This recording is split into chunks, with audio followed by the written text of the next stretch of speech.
We're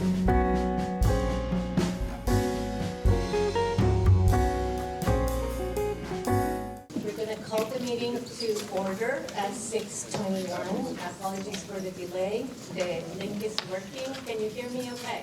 Yes, Madam Chair, it's a point of order. I have a point of order. If you want to finish your statement, I want you to go. Can't hear you. So, hold on a Gotta turn the minute. mic on there, So sir. we're calling the meeting to order at 6:21. I first want to welcome everybody. Good evening, everyone. Thank you for being here tonight. Despite our snow cancellation and last week's meeting, I am grateful that you could come together, that we could all come together in community today, and that we had more time to absorb the materials and the information all together. Lately, I've been reflecting a lot of how we show up, not just in our words, but in our actions. But in a way also that we carry ourselves in, and I'm seeing it as we come into the meeting, as we carry ourselves into spaces, the way we take a seat, the way we hold our breath or steady our voice. Before any of us speaks, our presence has already spoken for us. And in our work together, both as a board, as the superintendent, the leadership team, those sitting here with us too, the staff who's also here, and the broader community, which you are also here, not just, oops, we need to admit more people. Got it, okay. We can, in that work together, we must understand our roles and our responsibilities, and systems do not change unless the people within them begin to shift. And when we cannot move well, if we're holding too tightly we cannot move well together. If we're holding too tightly to armor or those protectors that we sometimes is control or certainty, while they may keep us safe, they also limit our flexibility and our ability to envision a future together. And tonight, given the context that we are sitting in with, I'm hoping that everybody can hold on to openness and adaptability. It would be essential. And I know that maybe my board and the community is tired of this. I always bring up the same book, but Dr. Martin Luther King Jr. is the book that I read through budgeting season because it just really takes strength to love, everybody. So he talks a lot about the power of love in action. So it's not passive, right? You love somebody, but you're just also in action. So it reminds us that the heart can never be totally right if the head is totally wrong, right? So only through bringing together both the heart and the mind, which is intelligence and goodness, shall we all rise to the fulfillment of true nature. So tonight, we're called upon both to hold the love for our schools, for all the communities, especially those most affected that I know that are hurting today and are in the room. And that fierce urgency of the now for us as a board both belong in this room today. So I invite you to consider that as we listen to the budget presentation tonight, we're holding both curiosity. As we're listening to this presentation, are we holding curiosity or are we holding control? Are we building bridges or bracing for battle? And what signals are we holding in our mind or in our heart? And I just hope that that we can all be kind to each other. Several years ago, I'm not going to make you all do it, but we were 35 full board when we had 5 different elementary boards and all that. We were all sitting here together, and I had just gone to a conference and listened to Caroline Hill in a conference here in Vermont, and she led us through an exercise that was like about belonging. And basically, we went around. I don't know if some of you remember this, but we went around shaking hands and saying, "I belong to you." And that's how we all feel like we belong to each other. We are all interconnected, and and it's hard to be sitting in those spaces. But I hope that tonight, I really hope that you can bring that spirit into the room, that we belong to each other. We belong to each of our communities. We are all in this together. So let's model kindness. Let's model thoughtfulness. Let's show up with generosity and presence and intention, so that the way that we treat each other tonight will matter as much as what we decide tonight. So I am going to open this to a couple of changes in the agenda, and then I'll stop speaking, and then we're going to open it to a public comment, which, depending on how many hands we have, it will be limited to 1.5 minutes. And I hope that, and I'm gonna try to keep track of the 15 minutes that we're gonna allocate for that public comment, because we have a lot of work to do tonight. So let's help each other, keep each other accountable of how we're treating each other and how we are trying to take just the space that we need for us to have that conversation tonight. So we have a small change on the agenda in 5.1 through where the board operations, we are going to add an executive session for the board to have attorney. We'll get to that, but we need an executive session on 5.1. And that's the only change. We already have an executive session for negotiations below. So I'm looking for a motion to accept the small change to our agenda to 5.1. So moved. Thank you, Chris, and second by Ursula. All those in favor, please signify by saying aye. Aye. And now the motion has passed. We can move into our public comments. So welcome, please introduce yourself, and you will have a minute and a half. Well, I don't want a minute and a half. This is a point of order. It's not Recording part of in my progress. presentation. Okay. Okay? The open meeting law. Yeah. 312H says the open meeting law was enacted to enable the people of Vermont. Well, that's not the exact one I wanted to give you, though, here. I'll just paraphrase it, Madam Chair. It says you must give the public adequate time to express their opinions on matters of importance. As 90 seconds is not even close. 15 minutes isn't close when you're talking about closing schools. That's inadequate. As if you're a professional public speaker, 90 seconds isn't enough. And I appreciate your words by Martin Luther King. I was involved in the civil rights movements in the 50s.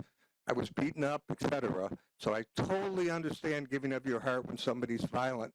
And I ask every one of the people on the board here to understand, and I ask you to change your position on this.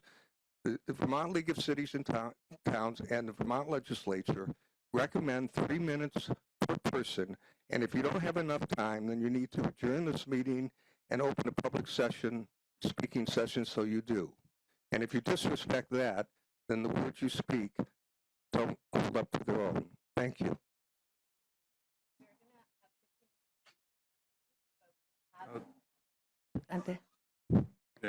We're going to have 15 minutes, just to be clear. We have 15 minutes at the beginning of the meeting. We have put 15 minutes also in between after our both budget presentations, so we can get some additional time. And then there is, at the end of the minute, there's ample room for everybody to comment. I just want to make one other point of clarity. So just...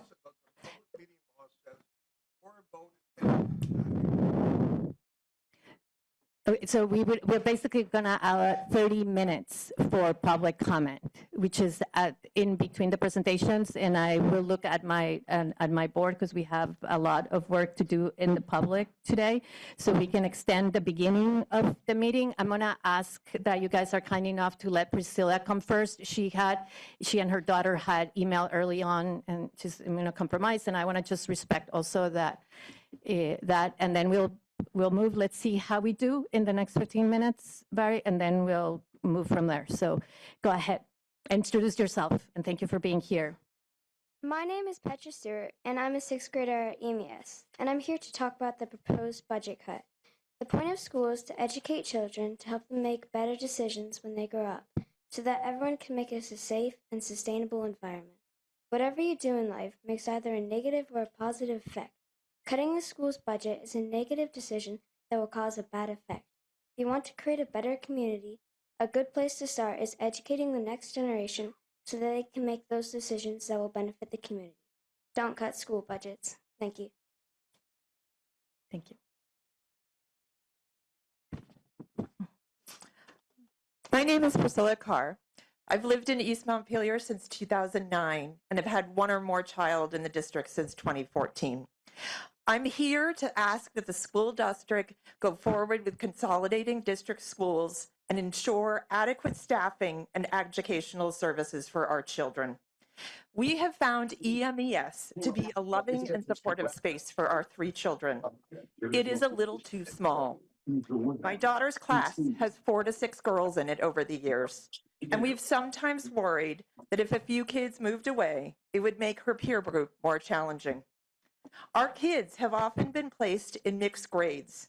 Sometimes this works out, sometimes it's a challenge, and our kids have been separated from peers and placed in mixed classes with kids who were almost 2 years older than they are. Please do not cut teachers. Last year, our children lost a librarian who was dear to them because part of her position was cut. 2 years ago, the teacher who connected with our son and helped him start to enjoy school again after the pandemic years lost his job because of budget cuts. Change is hard. Please keep your focus on ensuring a quality education for all of the children in our community, consolidate the elementary schools, and protect teaching positions. Thank you. Thank you, Priscilla. Hi, I'm Cynthia Gardner-Morse, and I want to thank all of you for that work that you've done on this issue. I can only imagine how contentious it must be to be sitting where you are. From our perspective, there are a lot of unanswered questions. I'm going to show you that in just a second, but I want to say my only comment here is please slow down. We don't know what Act 76 is going to do to our state, to the districts that we're going to have. It just seems like this is rushed. Let's take it easy. Here are my questions.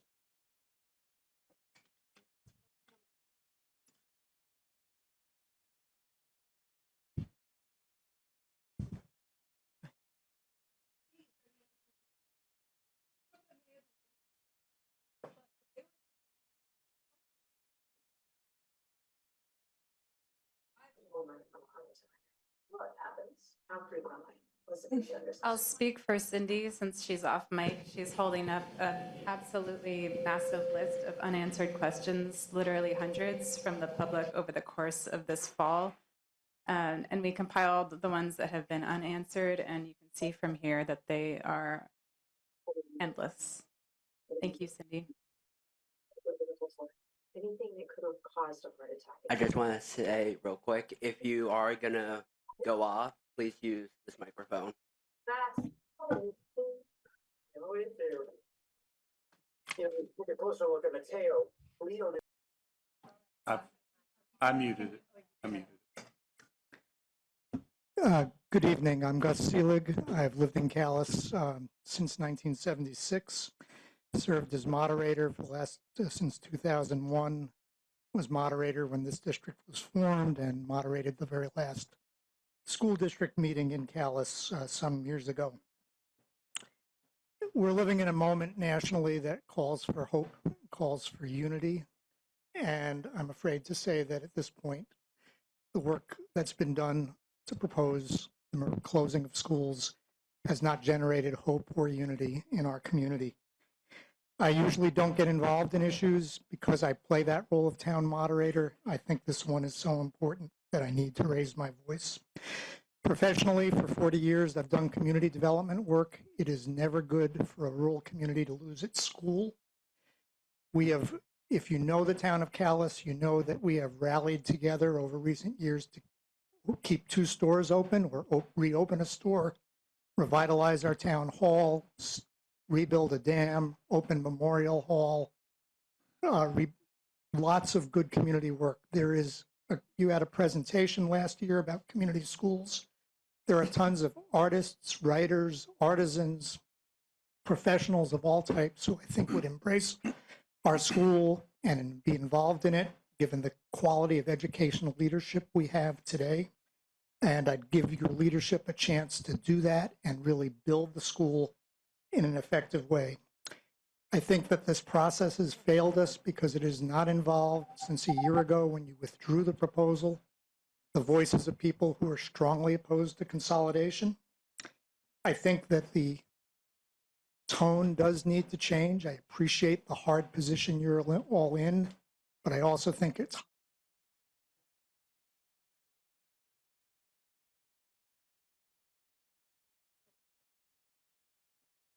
The time is up, Gus. Thank you. We have a really, really long line of comments today. I am almost done. Yeah. It is highly inflammatory to suggest the votes of our community will not matter. I have not seen emotions this high in any of the contentious meetings that I've moderated over 25 years, and I ask you to pause, step back. This board may not exist in a couple of years. Thank you. Thank you.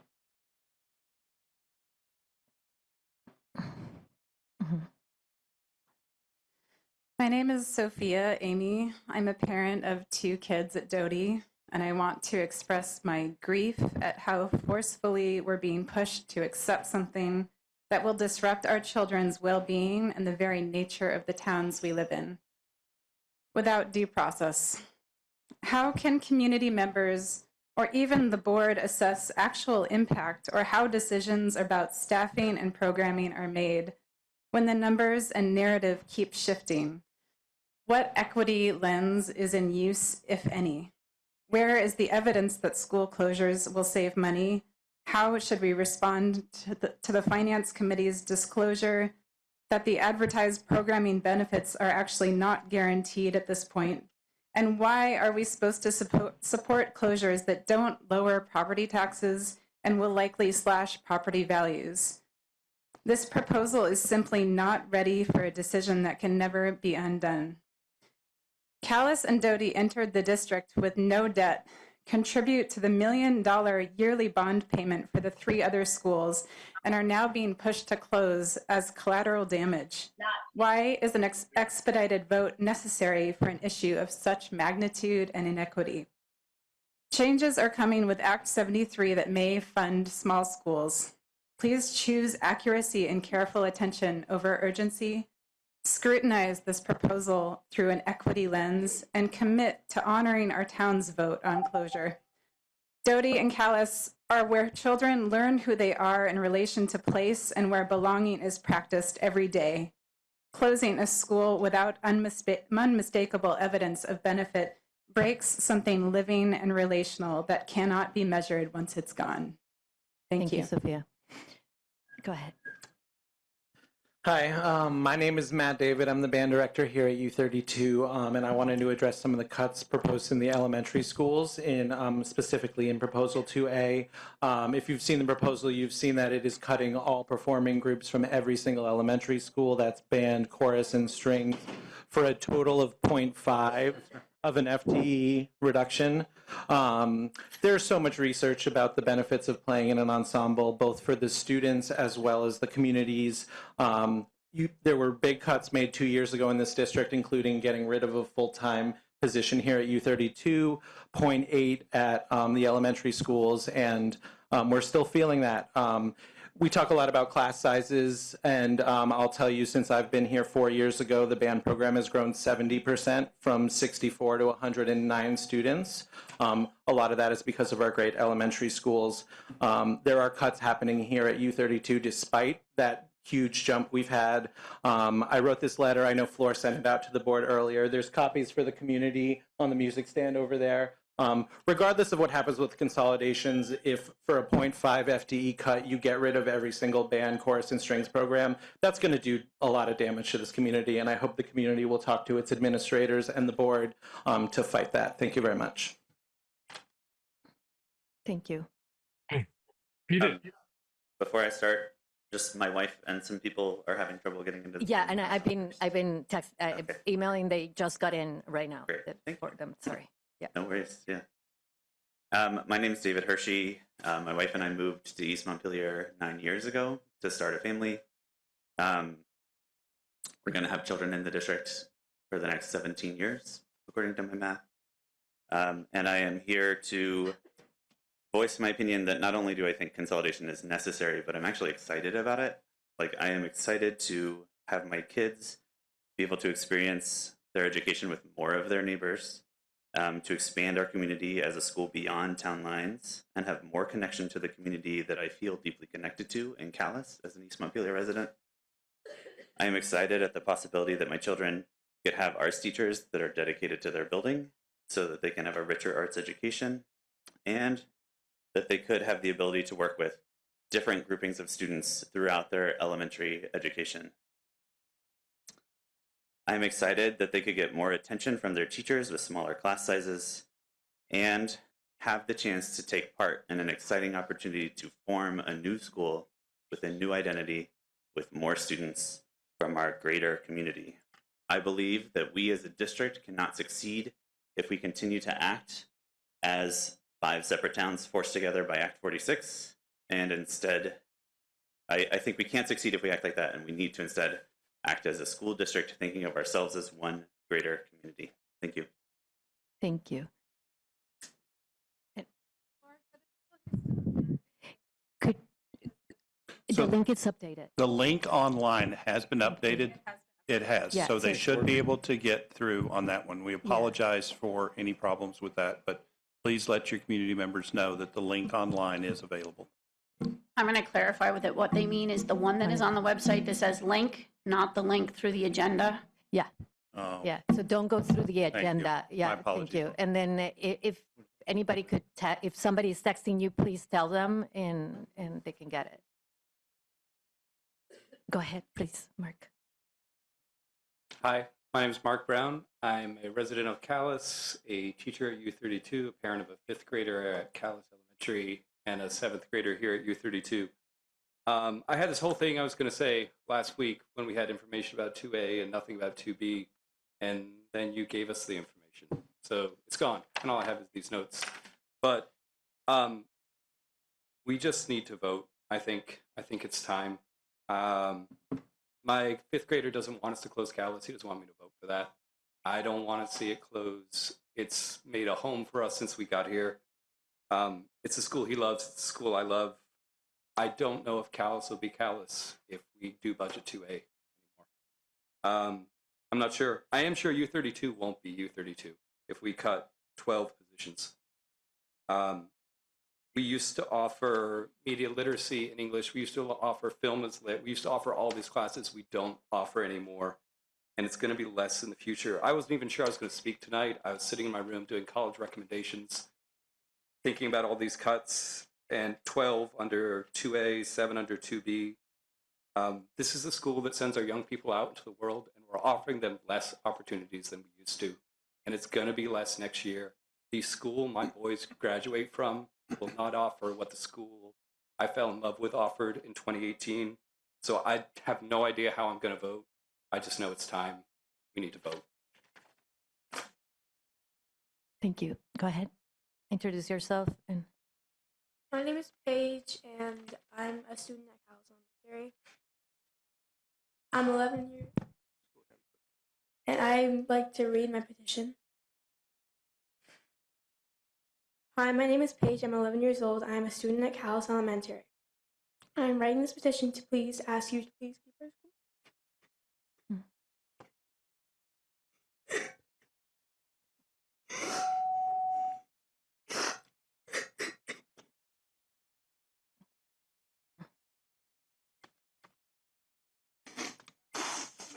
Our school is small, but that's one of its greatest strengths.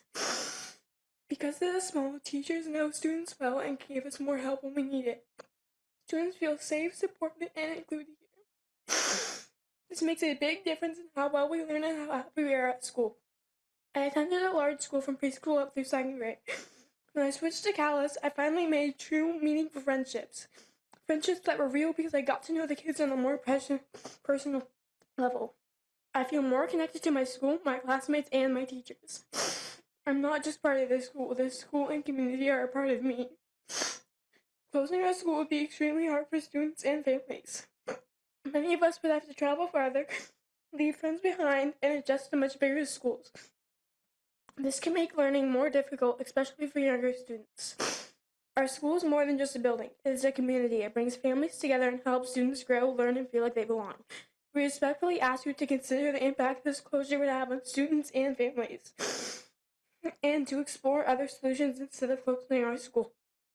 Thank you for listening to our voices and for caring about our education. Sincerely, Paige Bliss, grade 6, Calais Elementary. thank you, Paige. I just like to say, I had 77 out of 100 students sign this. Thank you, Paige. Thank you. Thank you. Go ahead. Hi there, my name's Jen Boardman. I'm a resident of Berlin and a mom of 4. 2 of my kids are currently students at Berlin Elementary. Berlin is a place that welcomed my oldest daughter in with open arms after she had to switch from a different school in 3rd grade. She actually wrote about the impact of that experience in her college essay this year, and she got into UConn. Woo! Berlin is the place that welcomed back my 4-year-old daughter after an illness caused her to miss weeks of school. She came back as a different kid, physically and emotionally. And our school provided the services and accommodations I asked for, and then some. This year, when she was having a hard time getting to school in the morning, Mrs. G offered her the job of greeting every kid who steps off the school bus in the morning. My Amelia knows every one of those kids' names, and every one of those kids knows my Amelia. There might be folks who are worried that schools like Berlin are too big and their kids will get lost in them, and I assure you they will not. I hope the board remembers this when making decisions about reconfiguration. I know some people are extremely upset about the thought of losing their beloved schools, and I get that.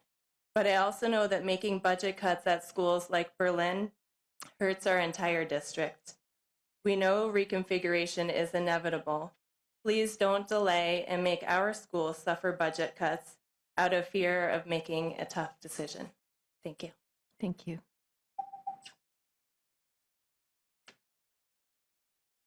Hi, my name is Michael Close. I teach music here at U32.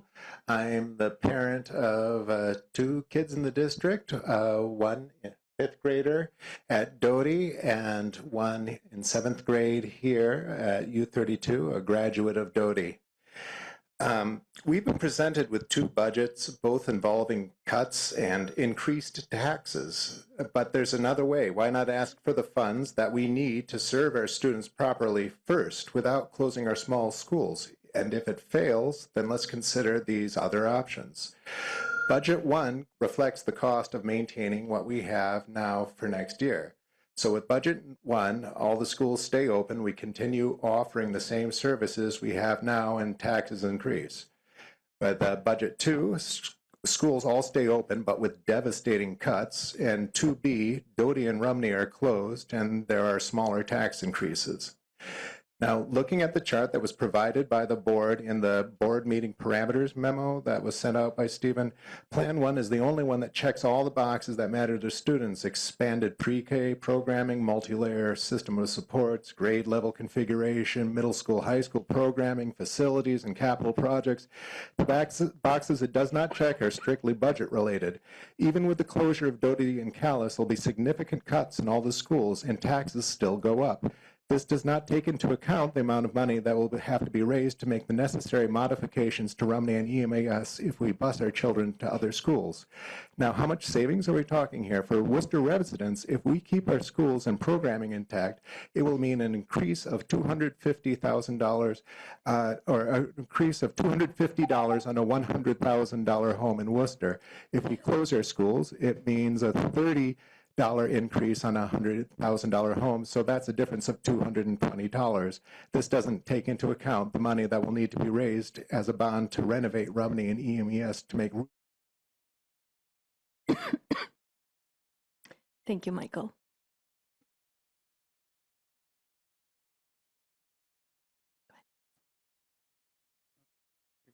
You're good. Go ahead. Go ahead. My name is Rosie. I am a 5th grader at Doty Memorial School, and I want to talk about community lunch.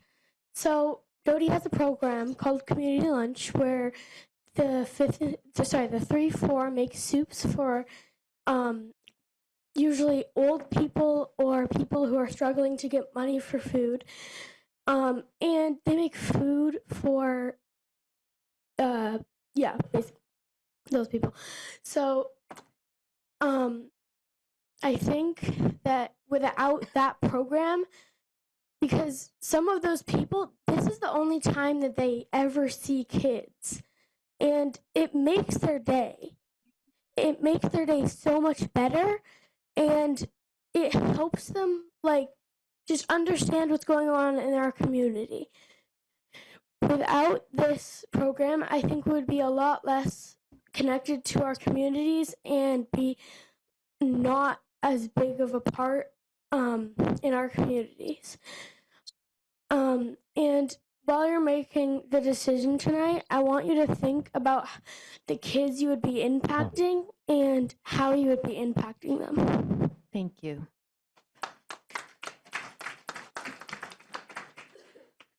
Hi, my name is Nick Reynolds. I'm here as a parent of 5 children. 2 of them currently attend Callis School.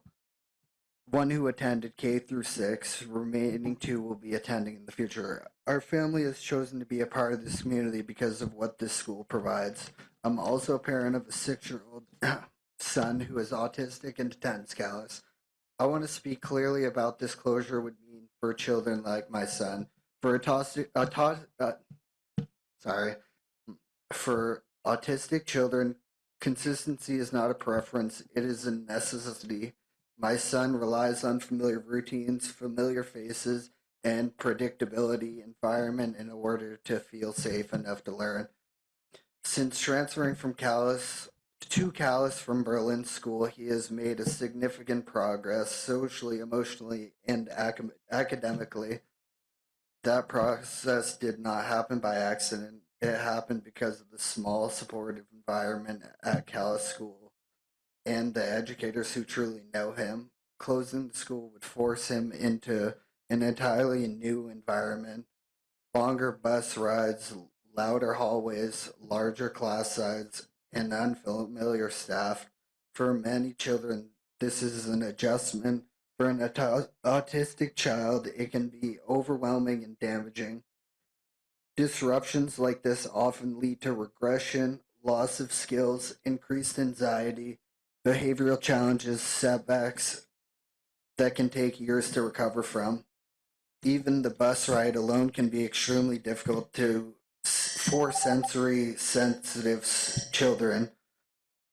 When stress begins before the school day even starts, learning becomes harder, not easier. I ask the board to consider whether this decision truly serves our most vulnerable students. Thank you.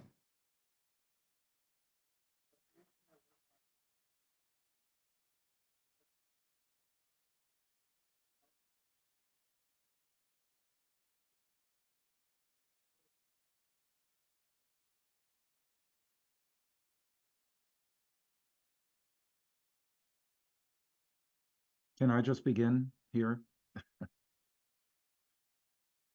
What? Hello? Yeah, there was somebody else we have 7 people waiting online too, so I Okay, have sure. 3 more here, and then, Absolutely. so just hold a minute, please, and I'll start calling people online.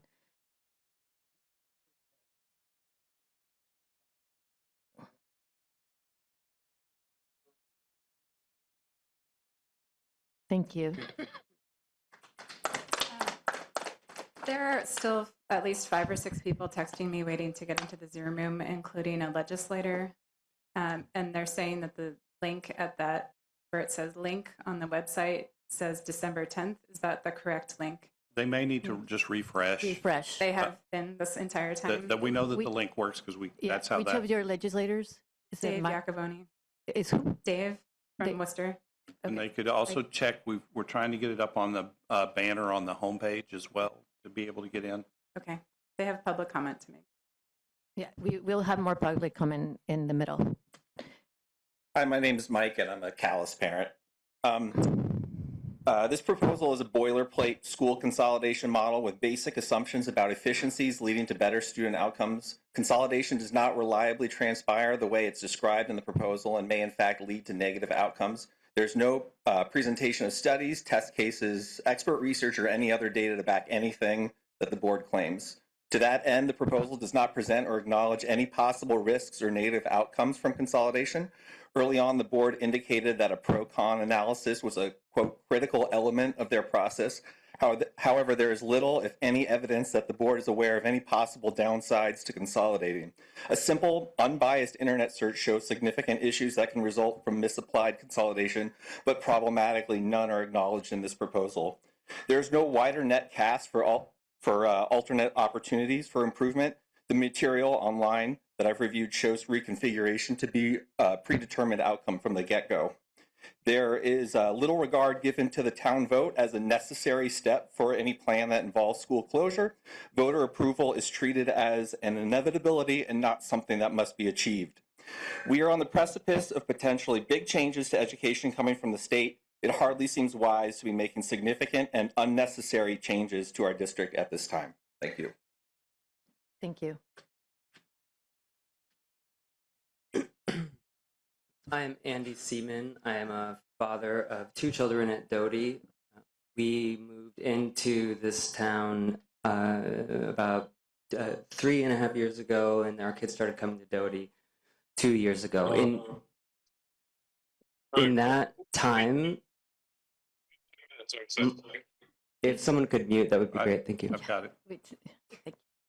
In that time, my son went from he was in 3rd grade, a 1st grade reading level, to now maybe a 8th, 6th, 7th grade reading level because of the teachers at this small school, the support he got at this small school that he would not have been able to do elsewhere.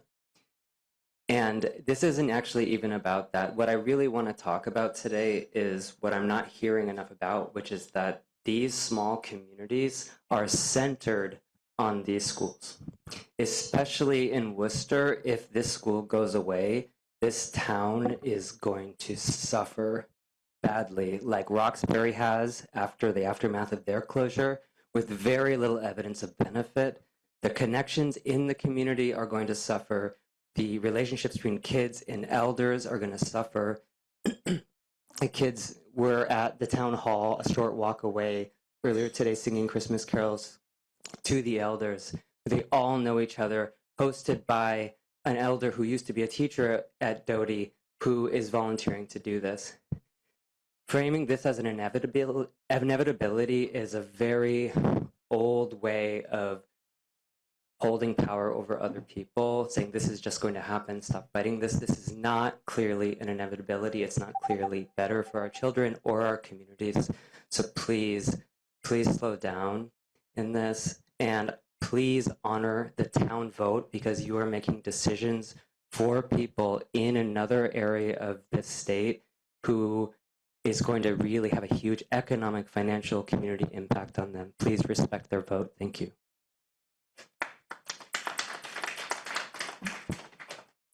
Hello, sorry, I'm short, but I'm loud. So, good evening. My name is Felicia Weeks, and I'm a parent and community member of Callis. I want to start by saying I know this board has a difficult job. I also know consolidation is often presented as a practical, numbers-based solution. But tonight, I want to remind everyone that schools are not just numbers on a spreadsheet. They are the center of real families and real communities. Callis Elementary is more than a building. It is a place where children are known by name, where teachers truly understand their students' needs, and where families feel connected and supported.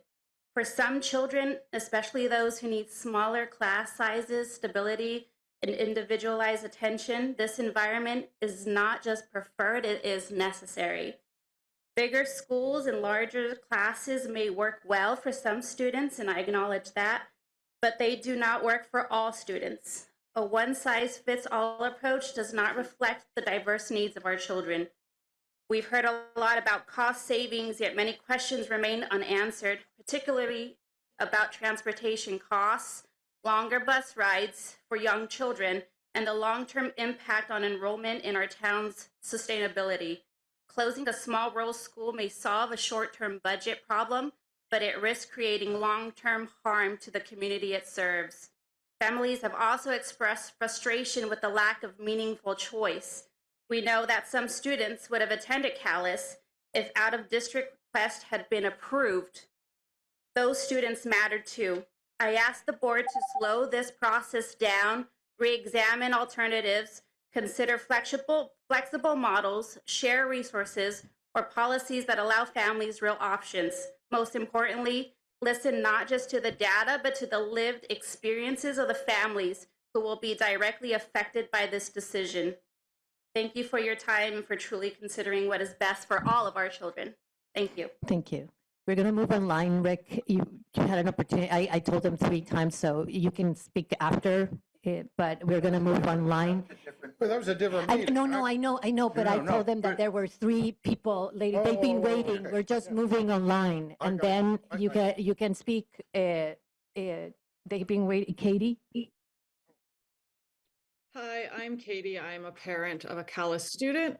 When looking at the budget proposals, I can see why the board is arguing for consolidation. Based on their information, it certainly does look like we will have to deny services in ways that will impact all students. However, most consolidation research is based on significantly larger districts. When it comes to what are classified as very small schools, which Calais and Doty fit into, the data tells a very different story. In theory, saved funds could be redirected towards better instruction, specialized staff, updated facilities, technology, and the like. However, and crucially, studies have rarely found that this actually happens to a degree that improves student outcomes. A 2018 study found that when small schools were consolidated, student achievement declined, and students from the previously small closing schools suffered the most negative impact. This is a concrete data-driven challenge to the idea that consolidation reliably serves students better. A 2021 study of consolidation in very small districts found no evidence that consolidation produced economies of scale that translated into more resources for instruction. In other words, the hoped for bigger equals better gains were minimal or absent. Overall, these studies show that in districts like ours, while consolidation can relieve financial pressure in the short term, that doesn't reliably translate into the improved academic or developmental outcomes that are being presented as the rationale for these mergers. This is important data that we need to consider. I am concerned that while it looks on paper like consolidation will serve students better, the reality is that it does not achieve these ends. Thank you. Noah?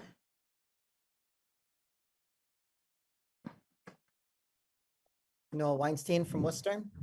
As a Worcester resident and Doty parent who reluctantly supports combining Worcester and Middlesex students based on the need to provide an adequate education for our children in the face of dismal demographic and financial realities. In arriving at that perspective, I have been in communication with many different community members, and it is clear that there are many valid perspectives and that those perspectives vary widely. For that reason, it is my opinion that it is time to send this question to the voters of Worcester and Calais. While the board vote is technically structured as a decision about whether or not to close 2 schools, what you are functionally deciding is whether or not to send the issue to the voters. As a board member, you do not have to agree with the proposed reconfiguration model to agree that it is time for voters to decide the fates of our own schools. That said, I strongly urge the board to modify the language of the proposed motion of the vote to take out the clause regarding ceasing to use the facility for direct instruction. If the district may choose to use either facility for direct instruction in the future in the case of closure. Even if legally sound, it is highly confusing to me as a voter, and it seems unnecessary.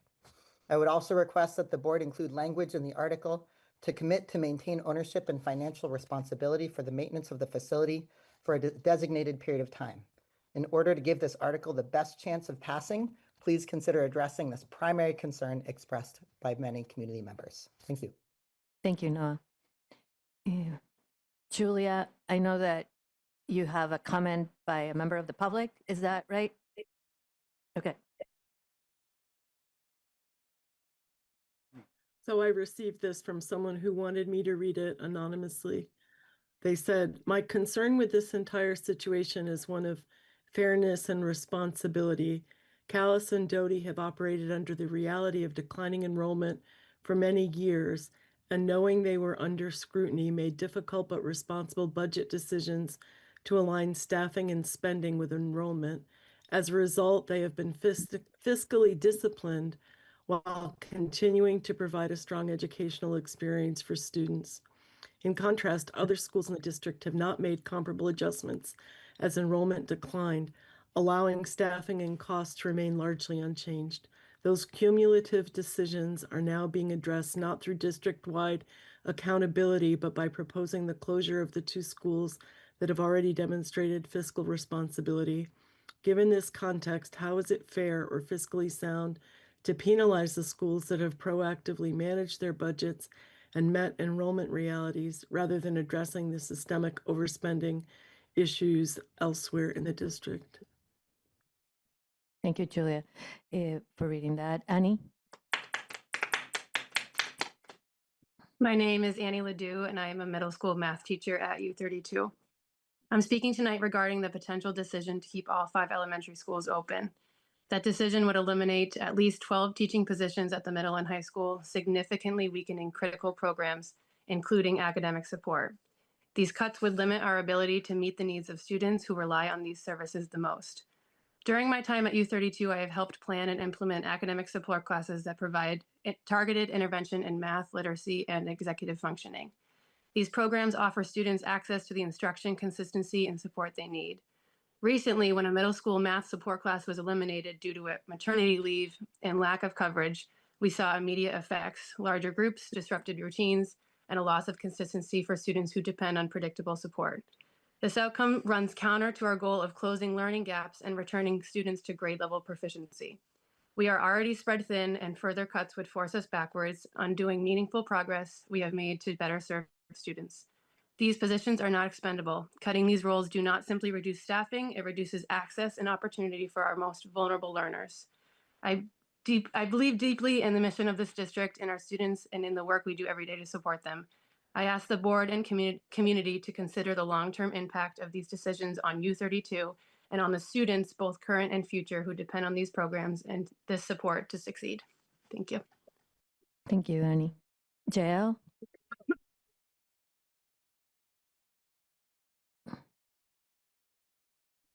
Can you hear me? Yes, good evening, everyone. My name is Jael Polskamp. I'm a resident of Worcester.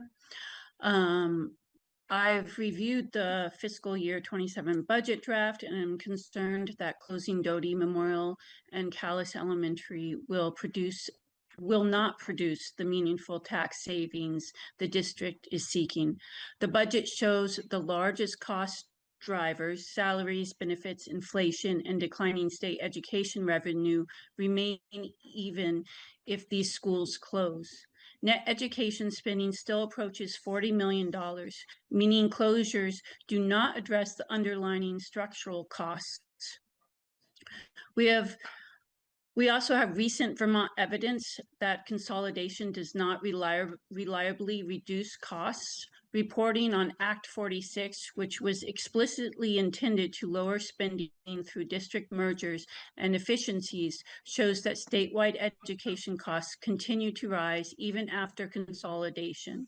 While governance changed, per pupil spending did not decline in a sustained or consistent way. At the same time, closures introduce new expenses. Vermont and national research show that school closures often increase transportation costs due to longer routes, higher fuel use, and additional driver hours, especially in rural districts like ours. There are also measurable educational impacts. Longer bus rides are associated with higher rates of tardiness and absenteeism, particularly for elementary students. Increased commute times reduce sleep, increase stress, and negatively affect engagement and learning. Additionally, longer daily bus routes mean increased greenhouse gas emissions and greater exposure to diesel pollution for children, running counter to Vermont's climate goals. For these reasons, I respectfully urge the board to reconsider. Thank you, Jael. I'm sorry, we're up on time. We have 4 more people and 2 here, and we're going to start our meeting. Go ahead. Go ahead. I don't know what happened. Sonia? You turn this off. Sonia, I'm here with my mother. Dorothy Naylor. Oh, yes, Dorothy. Oh. Hold on a second. Turn your sound off, Mom. Turn your sound off. I can turn it off if you tell me to do it. Turn it off. Okay, we've got it now. So my name is Sonia Andrews. I'm here with my mother, Dot Naylor. I live in Callis near the Worcester line in the house I grew up in. I'd like to talk about the very near future and Act 73. I've read in various places that our chair has said we should be focused on where we are right now and not be distracted by what might happen in the future. But the towns of Worcester and Calais are being asked to make a decision that has dramatic future consequences. There's a saying in the mental health field that suicide is a permanent solution to a temporary problem. Closing schools is a permanent, irrevocable solution to a very temporary problem, especially when viewed in the light of reforms coming under Act 73. For example, under the small school grant formula, Doty and Callis's 166 kids could bring in over $500,000 in 2028 if these schools remain open. If the district closes these schools now, that funding will vanish. It is a known state-defined funding stream directly tied to the decision to keep these schools open, and it represents a substantial long-term revenue consideration. The district has repeatedly framed its decisions around long-term fiscal sustainability, yet they're trying to take this $500,000 funding stream off the table.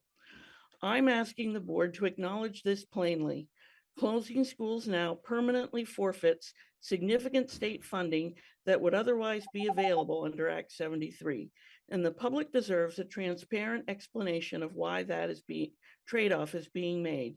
Please do not force a permanent solution to our temporary problem. Thank you. Thank you, Sonia. Elliot? Just a minute. Yes? Hey, Elliot, you need to unmute yourself, Elliot. Yeah. Let me try Thank that you. again. Thank you. Elliot Bergen, Middlesex. I'd like to speak in support of honoring the will of the voters in Calais and Worcester. And if they vote to keep their schools open, I'd like to oppose moving students around to effectively close those schools. I've reviewed the articles of agreement, and I think that such effective closure in the face of a vote from the voters would be inconsistent with the articles. Secondly, closing an elementary school in a small town can undermine the social fabric and economy of the town. And I would suggest that now is not the time to be closing schools. Next year, the legislature, in a few weeks, the legislature is going to be looking at the statewide consolidation landscape. Governor Scott just announced a plan to put $75 million or more into reducing educational taxes, which can have an impact here. And there may be weighted funding available for very small schools. I would urge the board to look for other ways of saving money, perhaps trimming administrative costs and looking to a shared services model as the task force recommended. Thank you. Thank you, Elliot. Edith? Hello, my name is Edith Lane. I am an alumni of U32, and I am speaking in support of consolidation tonight. Looking at the two budgets presented, 2A would have significant negative impacts on the student body at large. I'm going into education, and I have learned over my past semester just how important multi-level systems of support are, as well as it's been discussed this evening, the importance of music and the arts. And I understand where people in Doty and Calais are coming from. It's a hard decision, but we need to think of the district as a whole and how to best support students, because if we move forward with keeping all 5 schools open, all students will suffer.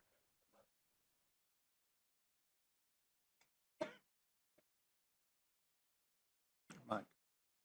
Your mic. My mic is gone. Sorry. Thank you, Stephen. Thank you, David. Representative David? Yes, thank you. Welcome. Our Vermont Constitution, in a very powerful and profound way, embraces the concept of consent of the governed.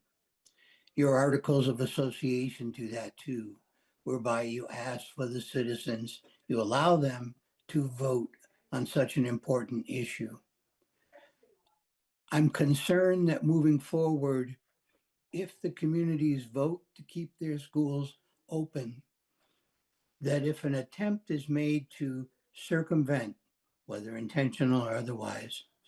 The process by repurposing these schools in such a fashion to vastly diminish them and their role in the community, that it will poison the climate in our communities for a very long period.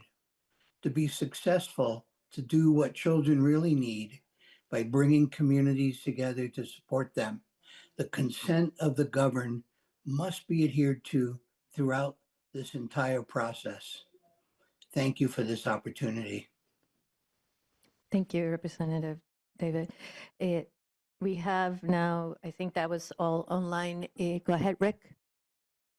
My name is Rick Keene. I'm a resident of Calais. I've served many years on the Pre-Act 46 Consolidated School Board. I've served on our select board. And I've served at a time when we were actually held accountable to our town every year in town meeting. And there is a big problem going on here. I'm not even going to talk about the inadequacy of the preparation. There are many questions, as you can see on Cynthia's wall back there. These are unanswered. We are not ready to move forward with a decision like this. This is a massive impact on towns like Calais and Worcester. The people have not been adequately consulted, and there's been great disrespect in this board where, well, basically they can vote, but we'll just override it. You are creating a war. People are not going to sit down and take this. This is not, I've worked in planning and transportation planning for many years, working with municipalities, getting transportation projects through. You have to go to the people, listen to them, do local concerns meetings, and I mean listen. You don't sit and talk while they're giving presentation, coming in with a predetermined outcome. There are many things that have not been considered properly here. There are many questions about what the outcomes are going to be. You aren't ready, and you are not, and the public is angry that you are not really including them. They're intelligent. They will make good decisions in the end if they really are given good information. So you need to be out there with the scale of this impact. This isn't about whether you're going to put a popcorn machine in the corner of the school. This is closing a school in a community which will really damage it. So this board needs to slow down, and you need to get out and really get public process in a meaningful way into this and answer questions and really be objective in how you're going to address this problem. Thank you. Thank you, Rick. Go ahead. Hi, my name is And then we're going to Kathleen move into our Bookchin. meeting, just so that people are clear. These are the last public comment. We have one more comment online, Dorothy, and then we're moving into our meeting. And we'll have more public comment at the end. Go ahead. Hi, my name is Kathleen Bookchin. I live in Worcester. And I have submitted comments to the board before 5 o'clock tonight, so please read those. But I just want to say, I don't even really know what to say, but as a resident and a mom and a voter, I'm thoroughly confused and lost. And I watched your configuration committee meeting, and I gotta say, I agree with Chris McVeigh.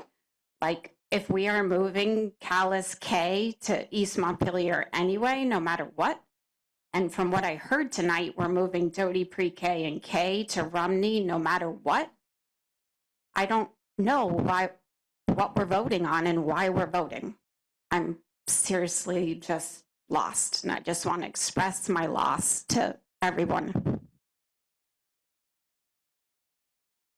Thank you. Dorothy? Hi.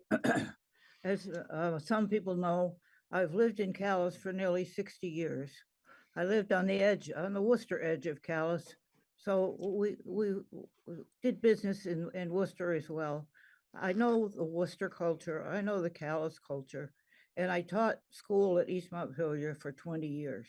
So I know that culture as well. To try to put those students together is not a good idea. And one of the things people complained about was having mixed grades, like 1 and 2 or 2 and 3, and worried about that. Well, I've taught mixed grades. In fact, I promoted mixed grades at East Montpelier, and it was very successful. what people don't understand is an excellent teacher can takes a mixed grade as a community. And when you're reviewing something with one grade, it essentially is previewing that task with the other grade. So the children get a couple of doses of the same thing, which helps them learn. So we really do need to keep Calais and Worcester open. It's the way the board has acted and not in many cases answered letters and given information that we need just reminds me of a lot of the removal of the east wing of the White House. They can do it because they can do it. It doesn't mean it's the right thing to do.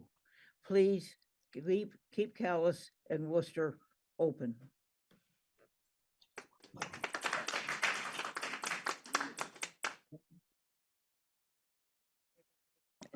Go ahead, and then we're moving to our meeting. Okay, fine. My name's Tom Frazier. I'm not part of your district. I am from Roxbury, and most of you know what's happened in Roxbury, and I'm here to tell you that all of your fears that have been expressed here tonight will come to fruition. Our school district, the superintendent closed our school, irregardless of how many people came and cried their eyes out in front of the board. And that's just a fact. And the same thing is going to happen here. And what the end result is, you will lose population in our town. Young family with 3 young kids moved out. People take their kids to Barrie, to Santa Monica. There's just, you're picking winners and losers here. East Calais is going to be, East Montpelier is going to be a winner. Calais is going to be a loser because they're going to lose population, they're going to lose home value, and they're going to lose their school. And I'm telling you, I'm on a committee to try and find a use for our school. And we have a good school. It's in perfect shape. But it's going to cost us $150,000 a year just to keep it up. So you take that and put it into against the tax bill in Calais, and the same thing will be probably true in Worcester. And then tell me the taxpayers are saving money. East Montpelier taxpayers are saving money, but East Calais and Worcester will not. Their tax bills are going to go up to support the empty building because you can't leave a building empty and expect it to survive. It has to be heated. You need electricity. You need all those things. And I'm telling you that the town of Calais and Worcester should get together and hire a lawyer right now because they cannot depend on the kind heart of the superintendent to see this thing through. We've been treated just abysmal. Yeah. Thank you. We have a minute and a half, so thank you for being with us. Thank you. Yeah, Just it was right up there. Sorry. It was up there. Sorry. Thank you. Could they wait after the budget, or do you want to read them right now? In regards to, okay, so we have 2 comments that were sent to you guys, so read them. And mine was read already by Julia. Okay, so. And it's short, I promise. Okay.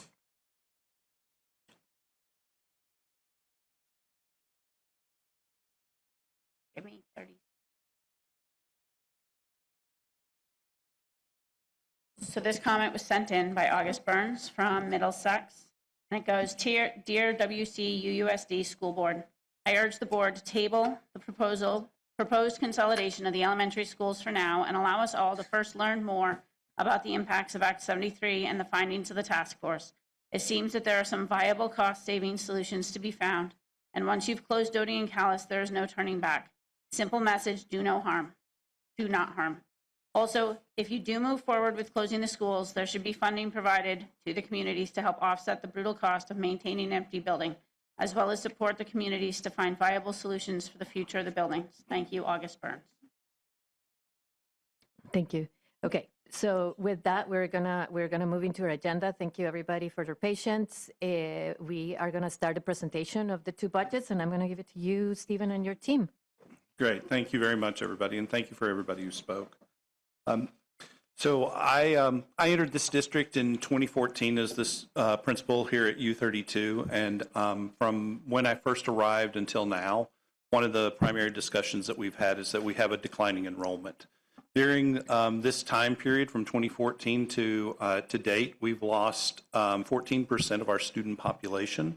And we are predicted to lose another 16% according to the NESDEC numbers that are published on our website for people to see. What I did do is I went back in time to see how well did the 2014 predictions hold up to now. And they held up very well. In fact, we actually lost more students than they had predicted in 2014. And so this is the difficult environment that we're living in right now, is how do we manage a school system with this declining enrollment. 3 years ago, when we were facing our budgetary challenges, we began discussions in earnest about how our structure could be modified to ensure our programming in a sustainable way. And we've gone through 2 iterations of a configuration committee, and we've come to a moment where we're facing the real possibility of not being able to sustain our programs. You'll hear in our budget presentations tonight from our principals what effects these budgets would have upon them. And then we'll be able to take some questions after we do our presentation from the public so that we can answer some of those major questions that might still be lingering. So at this point in time, I'm going to share our presentation so that everybody can see. And get this going. All right. So as part of this presentation, myself and Suzanne Gann, our business director, will be business manager, will be presenting this information. And what we see in our budget development, unfortunately, we had to stop our from having the meeting last week. But we are in our second draft of this budget, and the second draft is actually 2 parts. One that shows a 5 elementary school configuration along with U32, and a second budget that is a 3 elementary school model with U32. Both of those models are U32 is a 7 through 12 school. And so we have a mission statement that we have used for many years, that we exist to nurture and inspire in all students the passion, creativity, and power to contribute to their local and global communities. This is a challenge to us in this time to make sure that we have the ability to provide our students that opportunity. We have core beliefs that we've built our work on that's from our strategic plan that was part of our processes when we realized that our budgets were going to be tighter and that our long-term sustainability was threatened. We also went back and looked at how do we build core beliefs that help guide our work. And then we set goals as part of our strategic plan well before we got into the discussions of configuration. And so those goals stand as part of our framework for how we looked at our budget and how we constructed it. All right. So Suzanne, are you ready to? Yep. Hi. Nope. There you go. I think I had it. There we go. Hi, I'm Suzanne Gann, the business administrator for the district, for those of you that don't know me. This slide is a reminder of where the leadership team began the budget development process with draft number 1. Some of the key financial pieces of the puzzle come from the board parameters set on October 15th, which included financial goals to stay under the excess spending threshold and have no more than a 5% increase in the spending per weighted pupil. The lower of the 2 numbers is $16,036 per weighted pupil, with $8,980 per LTW ADM allocated to each building. The average cost of a teacher is applied to the position FTEs proposed by building administrators to determine the cost of the building, without penalizing a building for having a higher paid employee or someone that takes a family health insurance plan, so to offer equitably distribution of resources. Yep. This slide illustrates how resources were allocated by building, plus the anticipated grant support each building receives for draft number 1. I'm wondering if we can put the... Oh, Spencer, can you, on the screen, it's blocking the numbers. Yep.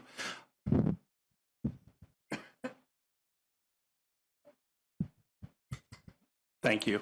Thank you, Spencer. Next slide, please. Yeah, I think it's important to note that the long-term weighted average daily membership numbers that you see there had to be revised. We got new numbers between draft 1 and draft 2, and Suzanne's going to tell you all about that. All right. At the November 19th meeting, the board requested that the leadership team develop 2 different drafts of the budget for December.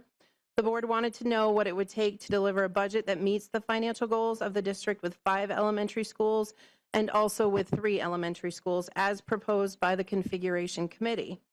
The target was still $16,036 per weighted pupil, but the allocation to each building had to be reduced to $8,178. Some new information was received for salary and benefit projections, which lowered the average cost of a teacher to $119,883. Again, this number is applied to the budgeted FTE for each building to calculate the cost of personnel in an equitable manner. This slide illustrates how resources were allocated by building for draft 2A, plus the anticipated grant supports each building receives. Note that the LTW ADM changed from draft number 1, which was a result of the updated pupils received by the AOE, so the Agency of Education, following the November data collections. This further reduced the amount available to allocate to each school.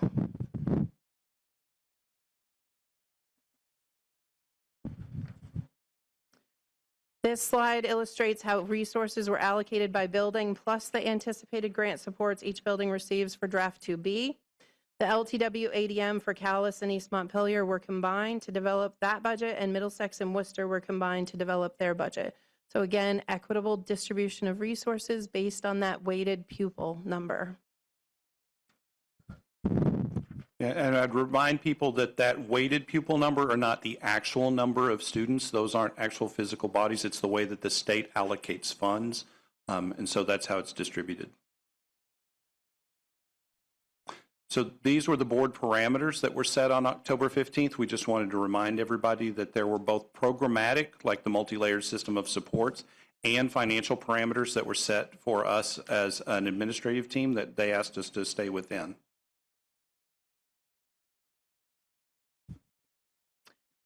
This is additional information about the long-term weighted average daily membership.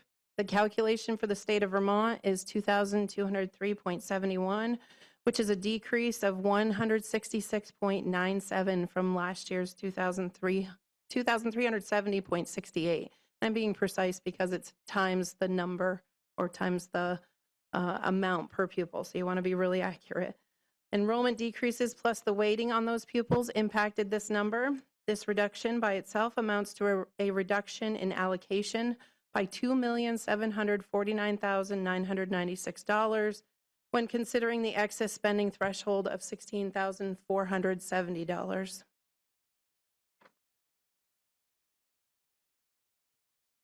Budget Draft 2A projects that the district plans to spend $43,008,410 in FY27, which is a decrease of approximately $200,000 from FY26. The current revenue estimates for FY27 are $7,057,586, which is a slight increase over FY26 of about $36,000 or 0.52%. The 6-semester average tech FTE and the announced tuitions for the districts that we pay for our tech students, as well as our anticipated revenues for tuition, will be updated in the next iteration of the budget. The net education spending of $35,950,824 is the amount that needs to be raised by property taxes and is used to develop the local spending per pupil that the homestead tax rate is based upon. This represents a 0.7% net budget decrease. The local spending per equalized pupil for budget draft 2A is a 6.82% increase over FY26 from $15,272 to $16,314. The spending per LTW ADM is $156 below the excess spending threshold of $16,470. This amounts to approximately $344,000 total spending below the threshold. It is good to have some window of spending below the threshold, as the changes due to announced tuition may require it. Again, the board asked administration to prepare a budget that meets the financial parameters in order to fully understand the programmatic changes that would occur. Budget 2A, developed by the leadership team, is under current estimated excess spending threshold and is under the 5% increase in spending per weighted pupil that we had as of October 15th, so the number that we were working with. While Budget 2A meets the financial goals of the district, it does not support the programmatic needs of students. The building principals and Stephen will speak to the programmatic impact of Budget 2A. All right. So, our principals, yes, please.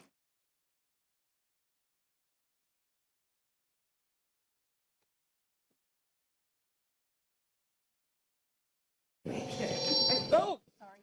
No, we're all standing.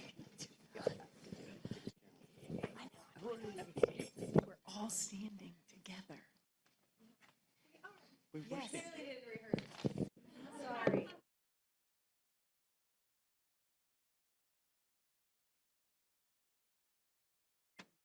Not yet. No.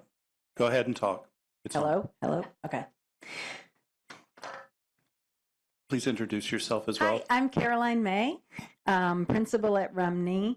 And at the last board meeting, or after the last board meeting, the leadership team was asked to prepare 2 additional budgets, Budget 2A, which meets the financial parameters, and Budget 2B, which models out 3 elementary schools.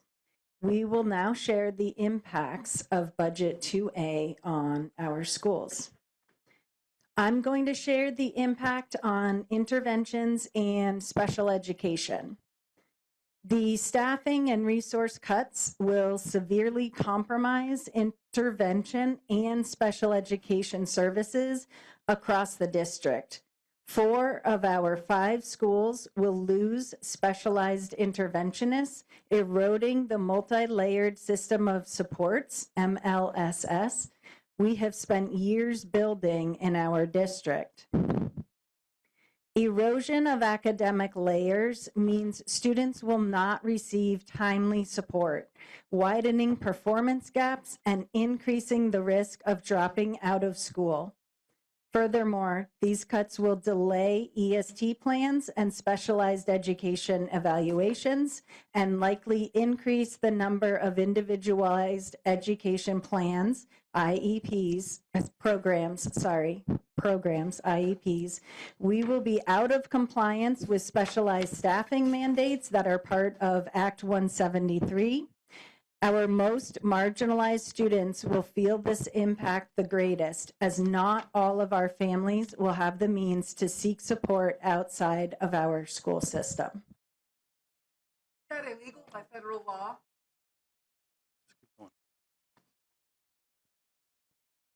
Hi, my Point of order. Can we, just a point of order, can we respect our principals and let them speak? Go ahead. Did you say there'd be opportunity for the public to ask The public, there will be, after the Chris, presentation? can you raise your hand too? So Yeah. we will have 15 minutes after both budget presentations for questions from the public. Yeah, I'm just Okay. I thought you said that after the principals presented. After the budget presentation. After the budget presentation. Okay, go ahead, Celia. Hi, my name is Celia Gugamos, and I'm the principal at Berlin Elementary. I'm going to speak about the consequences for grade level instruction in Budget 2A. Students and classroom teachers will bear the brunt of these cuts. At multiple schools, teachers will be required to not only provide initial instruction and a boost, they will now be asked to provide the intervention services formally provided by many of our interventionists. This will limit students' access to focused, targeted intervention. Given the constraints and the set length of school day, teachers will be required to make significant decisions of which parts of instructional programming to drop. Furthermore, the loss of dedicated single-grade math instruction at Doty will require teachers who already teach 2 grades of literacy to simultaneously teach new math content to 1 grade, while supervising independent work for the other, complicating instructional delivery, something no other teacher in the district is asked to do. Ultimately, asking teachers to do more with less reduces flexibility, increases burnout, and diminishes the quality of education of all of our students. Hello, everyone. My name is Alicia Lyford, the principal at EMES. I'm going to talk for just a minute about class size and configuration impacts in Budget 2A. The cuts in 2A will result in larger classes and complex multi-grade configurations that violate district criteria in some of our schools. Calais will be forced to have several classrooms across the grades that exceed the class size guidelines. Similarly, EMES K1 and 2 class sizes will all exceed class size guidelines. These changes will fundamentally alter the learning environment for our youngest students. Not adhering to our class size requirements will perpetuate inequities in our teachers' teaching assignments across buildings as well.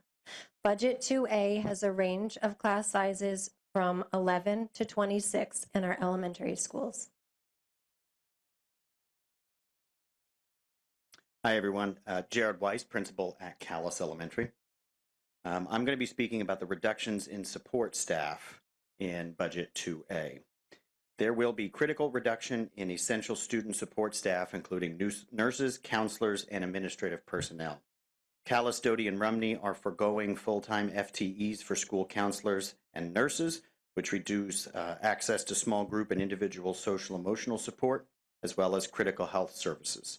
Crucially, these reductions will force principals, administrative staff, and teachers to take on routine nursing and administrative duties, significantly pulling them away from providing instructional leadership and support to teachers and students.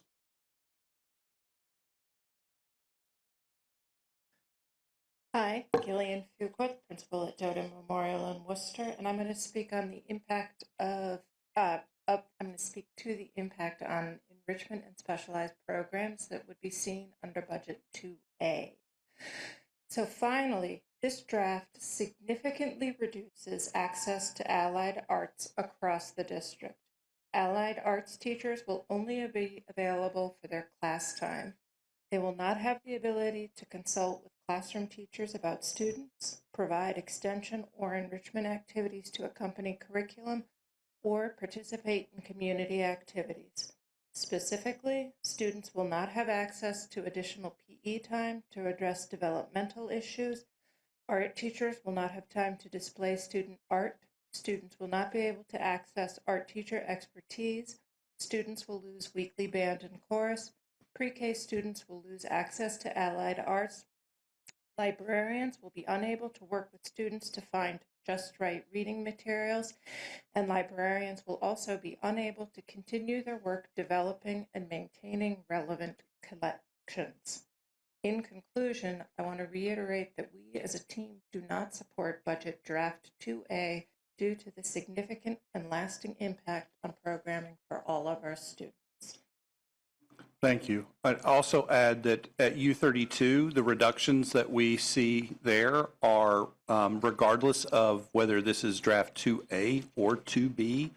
We are looking at significant reductions. 2A really looks at what would happen if we reduce this to get under the threshold. We reduced our teaching positions and support positions. It also includes the elimination of one administrator at U32, but also reductions in one middle school core, 9th and 10th grade team, middle school support position, business teacher, some science, art, world language, and music as part of that. And those are a part of the packet. But it also has some decreases in our non-salary lines that would be around our summer curriculum hours that would undermine long-term instructional quality and impede summer operations for our families. A reduction in our AP testing resources, so we currently pay for AP tests, would be reduced as well. We'll talk more about different scenario of reductions for U32 in Budget 2B, but no matter what we do to make these reductions, U32 will have to make cuts around $1.5 million to help us be under the threshold so that the elementary schools can also provide that programming. All right, I'm going to start the share back up so we can. Sorry. All right. So that is budget 2A. And so budget draft number 1, as we said before, met the programmatic goals, but not the financial goals set by the board. Budget draft 2A meets the financial goals set by the board, but does not meet the programmatic goals. So, Suzanne, would you proceed with 2B? Yes, sir. Budget 2B projects that the district plans to spend $42,938,251 in FY27, which is a decrease of almost $300,000 from FY26. The current revenue estimates for FY27 are the same for 2B as it is for 2A, and we'll have adjustments for tuition revenues in draft number 3. The net education spending of $35,880,665 is the amount that needs to be raised by property taxes and is used to develop the local spending per pupil that the homestead tax rate is based upon. This represents a 0.89% net budget decrease. The local spending per equalized pupil for budget draft 2B is a 6.61% increase over FY26. From $15,272 to $16,282. The spending per LTW ADM is $188 per weighted pupil, below the excess spending threshold of $16,470, which is about $414,000 total net spending below the threshold. Budget 2B is under the current estimated excess spending threshold and is under the 5% increase in spending per weighted pupil that we had as of October 15th. And the leadership team believes it will also support the programmatic needs of students. However, it does not expand preschool offerings for the district and does have programmatic reductions at U32. The leadership team will speak to the programmatic impact. Yep.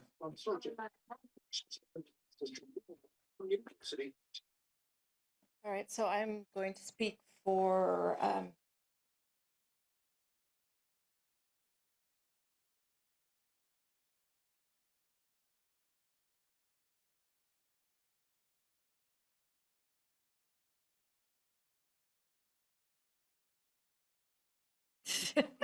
no. Is this better? Yes. Okay. My teacher voice in a microphone will deafen you. So we'd like to start, and honestly, me especially, I'd like to start by acknowledging the sadness and loss that is felt by both the Worcester and Calais communities if it is the board's decision to move forward with this 3-school model with asking the towns to vote.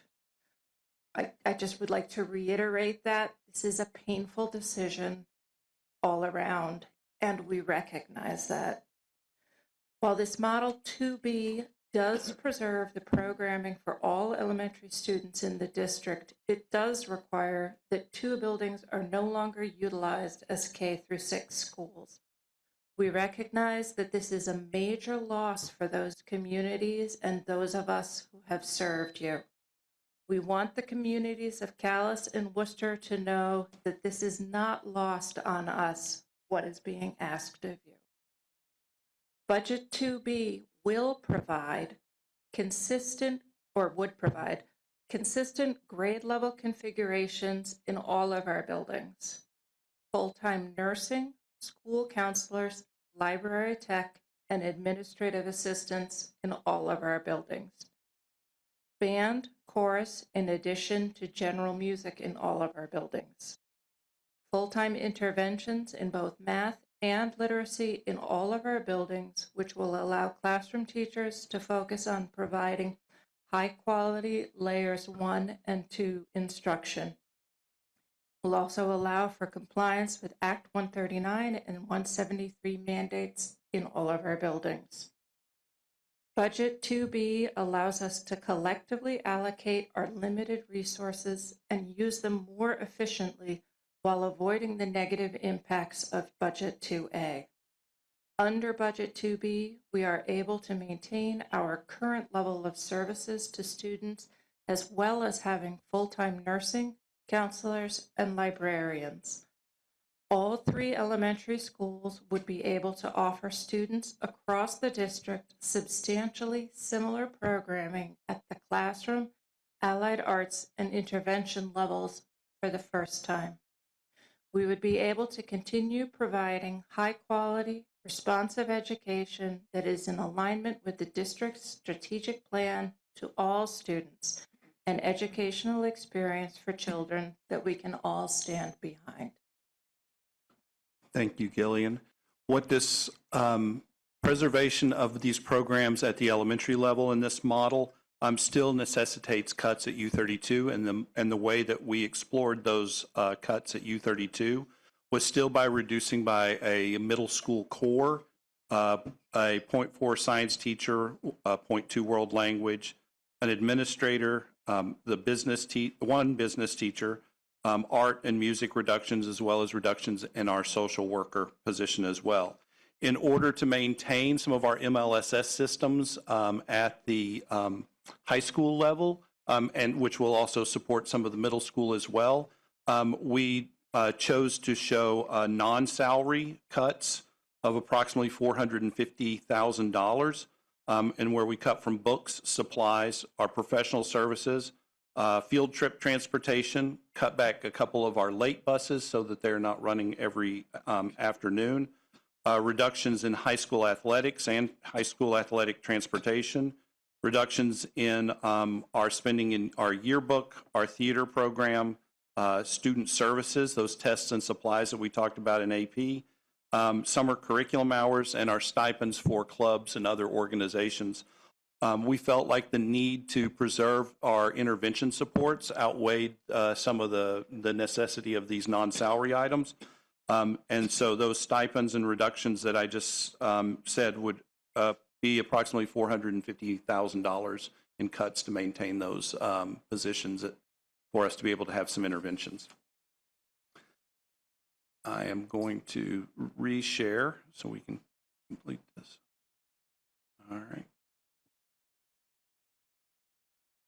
All right, so from what we saw in Budget Draft 1 to Budget Draft 2B, we meet the financial goals set by the board, and we meet most of the programmatic goals set by the board. But as Suzanne said, we weren't able to implement the full-day pre-K that we had looked at one point in time, and we do have reductions in some of our services and programs at U32.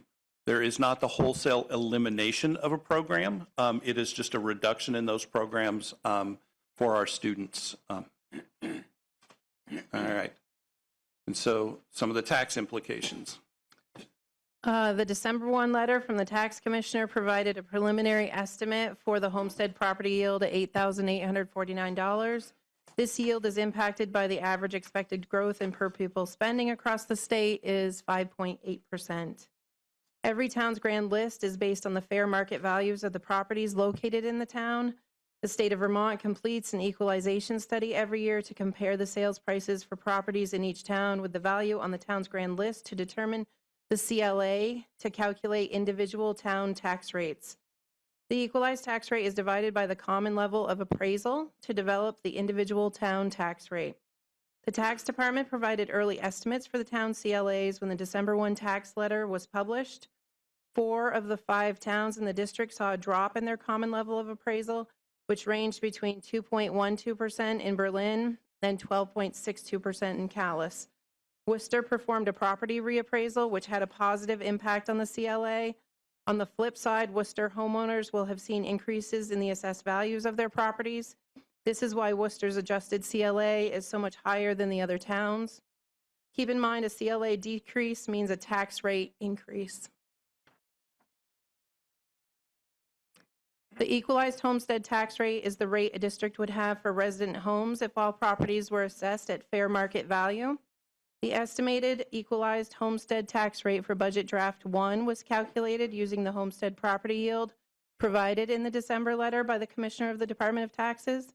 This results in an equalized homestead tax rate of 2.1577, which was 1.7766 in FY26. To calculate an estimate for individual town tax rates, the equalized tax rate is divided by the preliminary statewide adjusted common level of appraisal and results in the estimated property taxes illustrated in column 2 of this table. The actual town CLAs will be published by January 15th and may result in changes to these numbers. The estimated changes per $100,000 house value range from a $250 increase per year in Worcester to $865 per year in Calais. This slide projects the estimated property tax change for various house values in each town.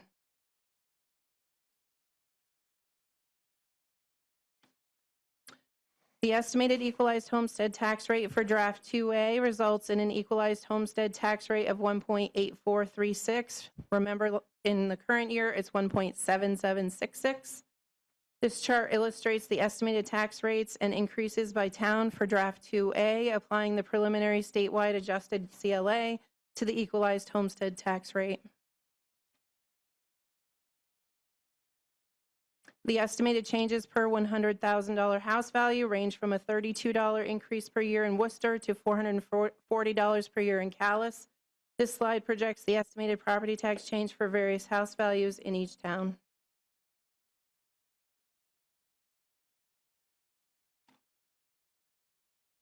The estimated equalized homestead tax rate for draft 2B results in an equalized homestead tax rate of 1.84, which again was 1.7766 in FY26. This chart illustrates the estimated tax rates and increases by town.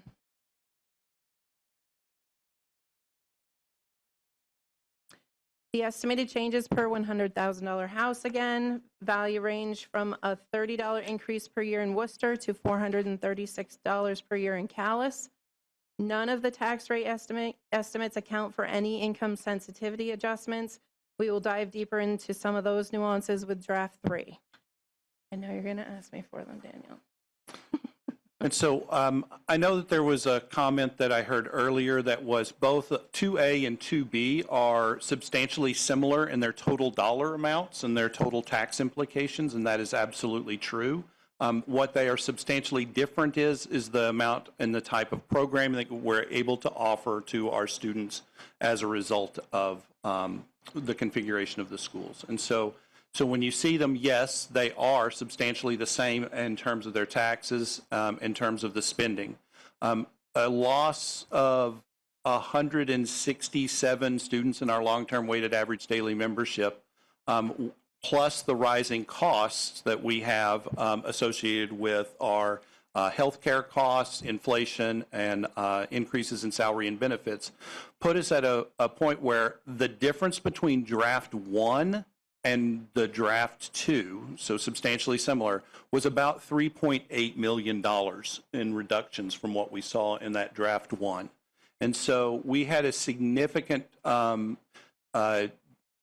discussion within our administrative team about how do we get there and what can we do. And that's what you saw in the presentation from our principals today. What we need from the board is additional guidance, right? Where should we go? This is a question of which of our core values are we really latching on to? And so we will continue to collaborate on any service delivery based upon the board's guidance. And we will also probably have some adjustments to our revenue numbers based on the announced tuition. There could be some slight changes in our LTW ADM. We do know that those things are possible. We also don't know what the yield is going to be set at, so the final taxes are really dependent upon the actions of our legislature and the governor, but we are using the estimates that are given to us at this time to be able to estimate these taxes. And so I think that we would take a few questions. I think if the board's right, we're going to take 15 minutes of questions from the community to try to clarify any parts of it, of this presentation, and then we'll move forward from there. Okay.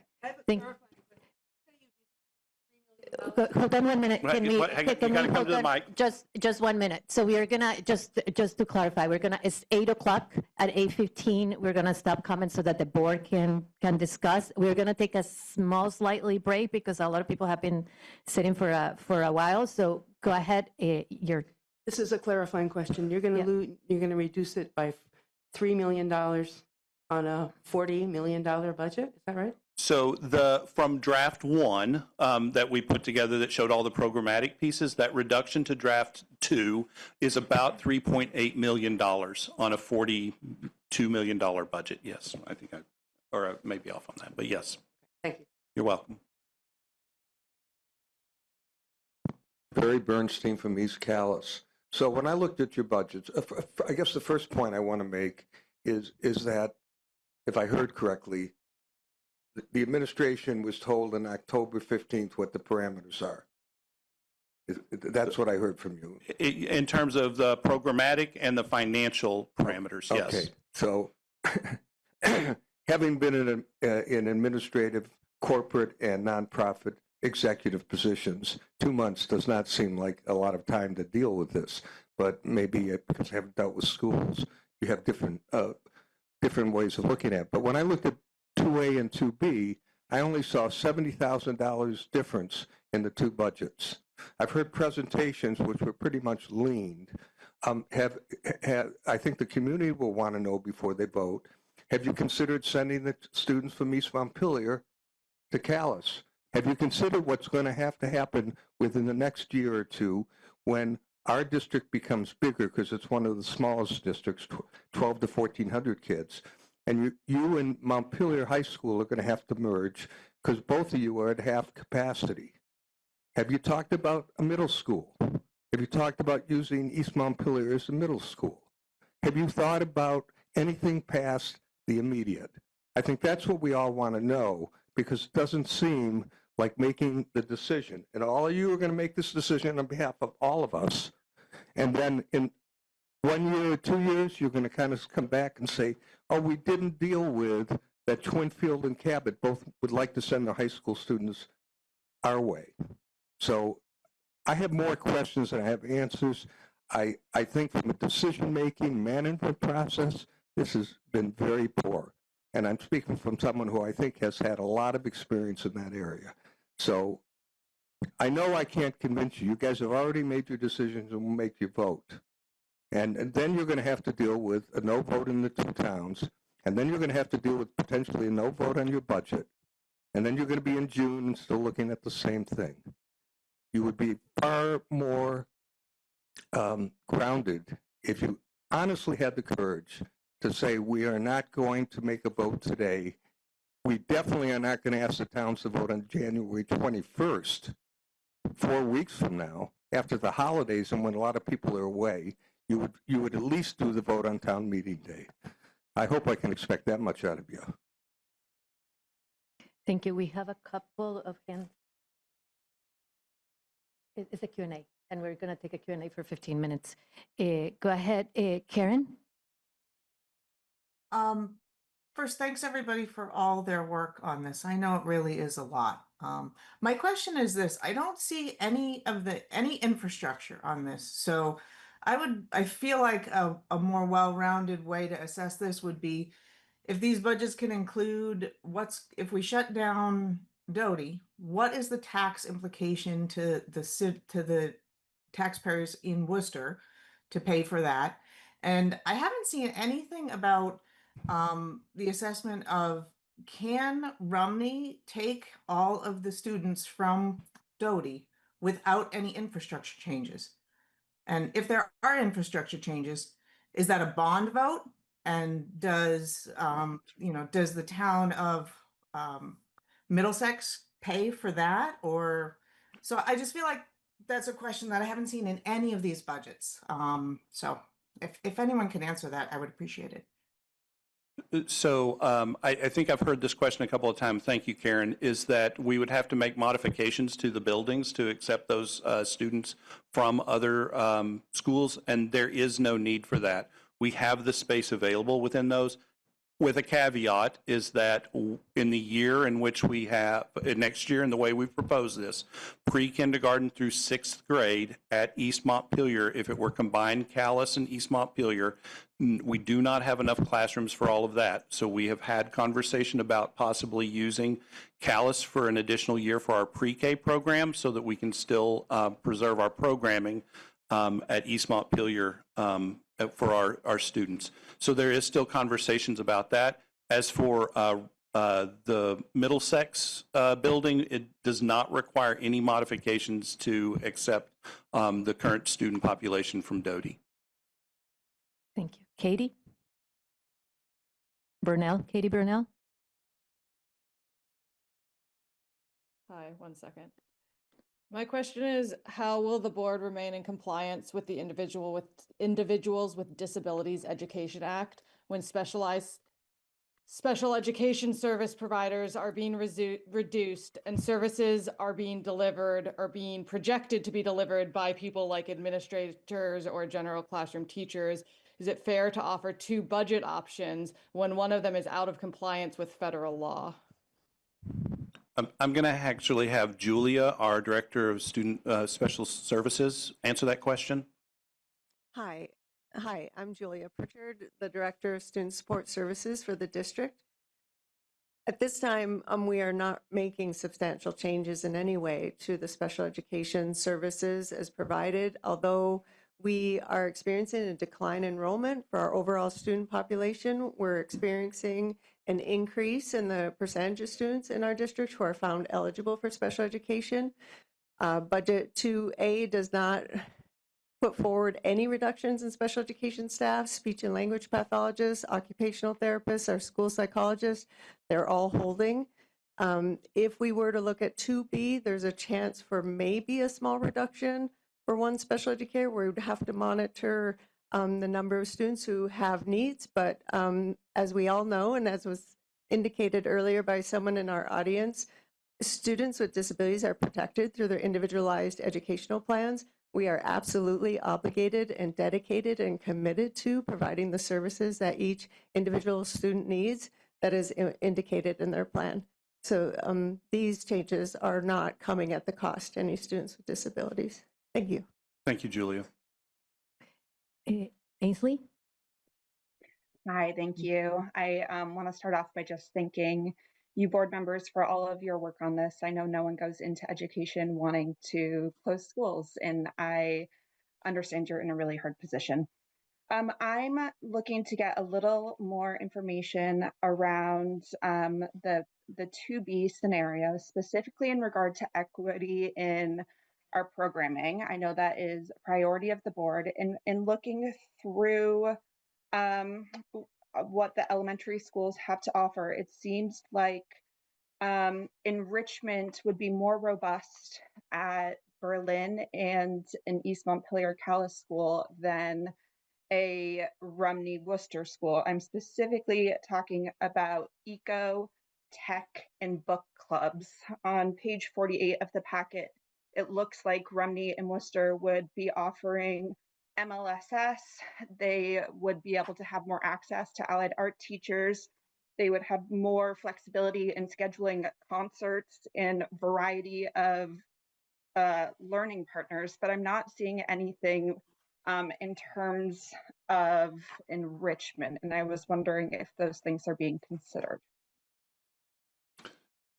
So I think you've asked a complex question. I appreciate it, Ainsley. Is that one of the things that we are trying to do as a team is make sure that we do offer that substantially similar programming. It won't be exact across any of the schools, but we do feel that there's still a draft 3 that we need to go through to go back through our budget to look at what options that we have and to see where have we missed any of those kinds of things to make sure that they're there. We do not think that those are substantial changes to our FTEs or our overall budget, but we do know that there's some tweaking to this budget that we need to do to make sure that we didn't miss any of those kinds of pieces.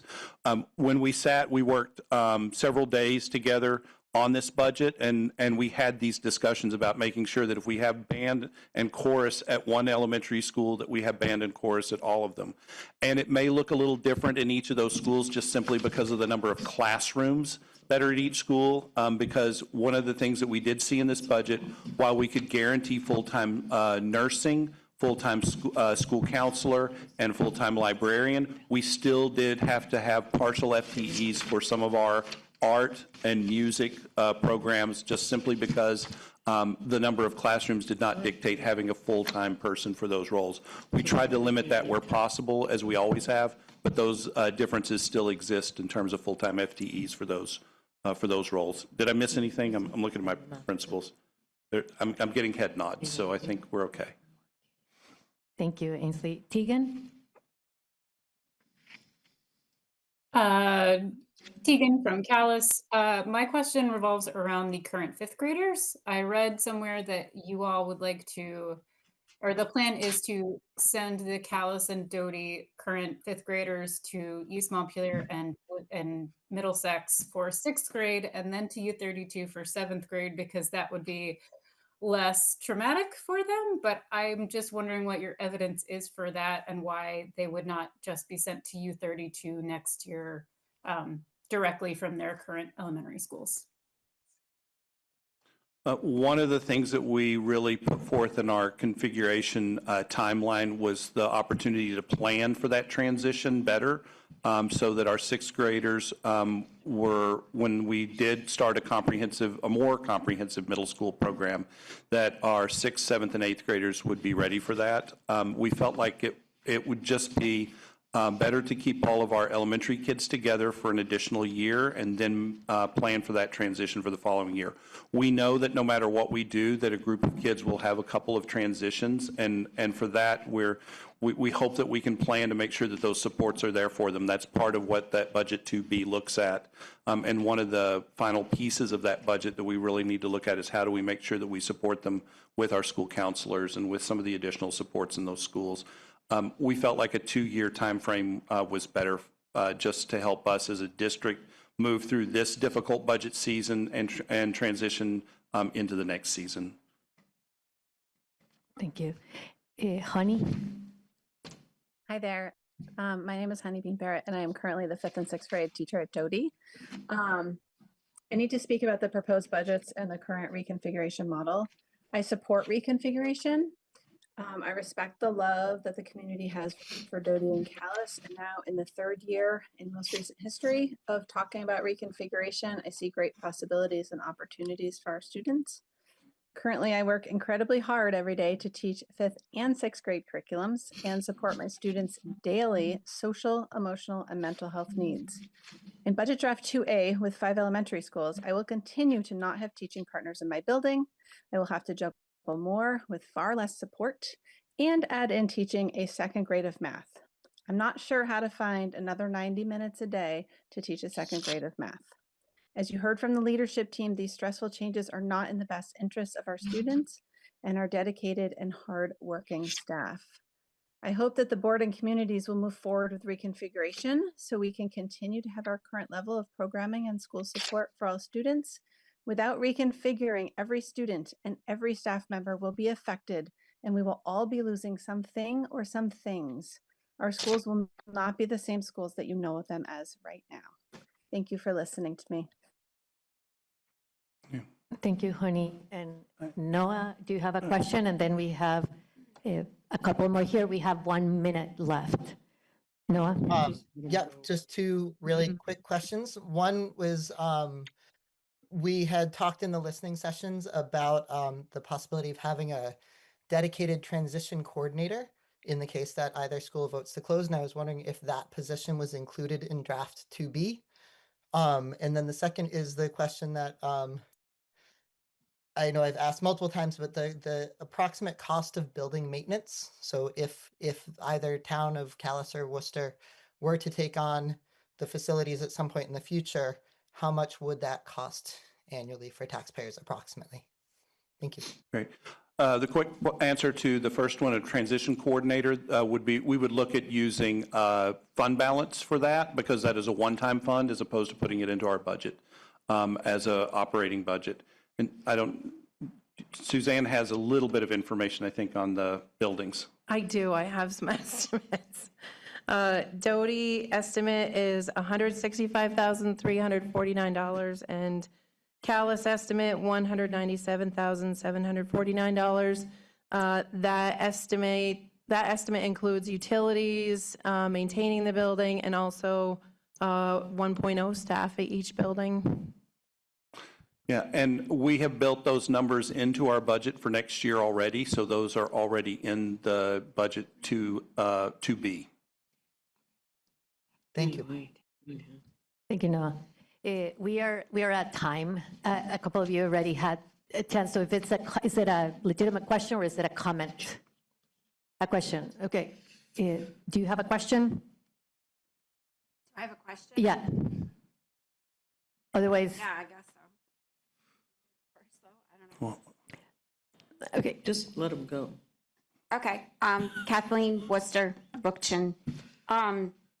I guess I just want to add on one thing, Stephen, I think that you forgot is that part of the reason we're not moving the fifth graders to U32 the next year is not only because you feel like it would be a softer transition, but your teachers aren't qualified and ready to teach them. So I thought part of the issue was that your teachers need some licensing, and that had something to do with it as well. There is some licensing considerations. We do have teachers who are licensed who could teach the students, but we would prefer for it to be we may have some of our fifth and sixth grade teachers who choose to come to the middle grade as part of that. So we want to make sure that we give every teacher an opportunity to both be ready for that and for the teams to come together when the kids are here, because those may be teams that are made up of teachers from across the district. And then my second question is, I have a question about the cuts you're making at the high school. We do too.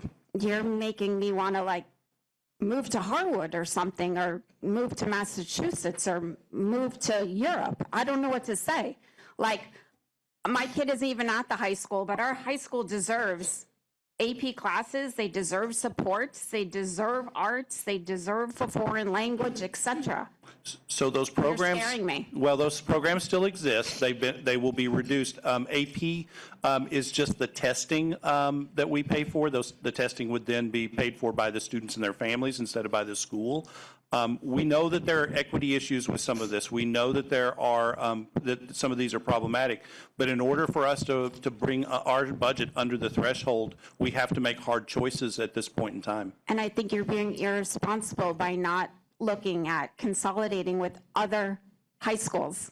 That should be part of this larger consolidation question. And I think at 4:30 today, Governor Scott said he was going to soften the blow of property taxes by a one-time use and bring it down by $75 million to 7%. So he's already trying to help us. And so again, I think you've got to look at the bigger picture. I know you're trying to do something, but what you're doing is still broken.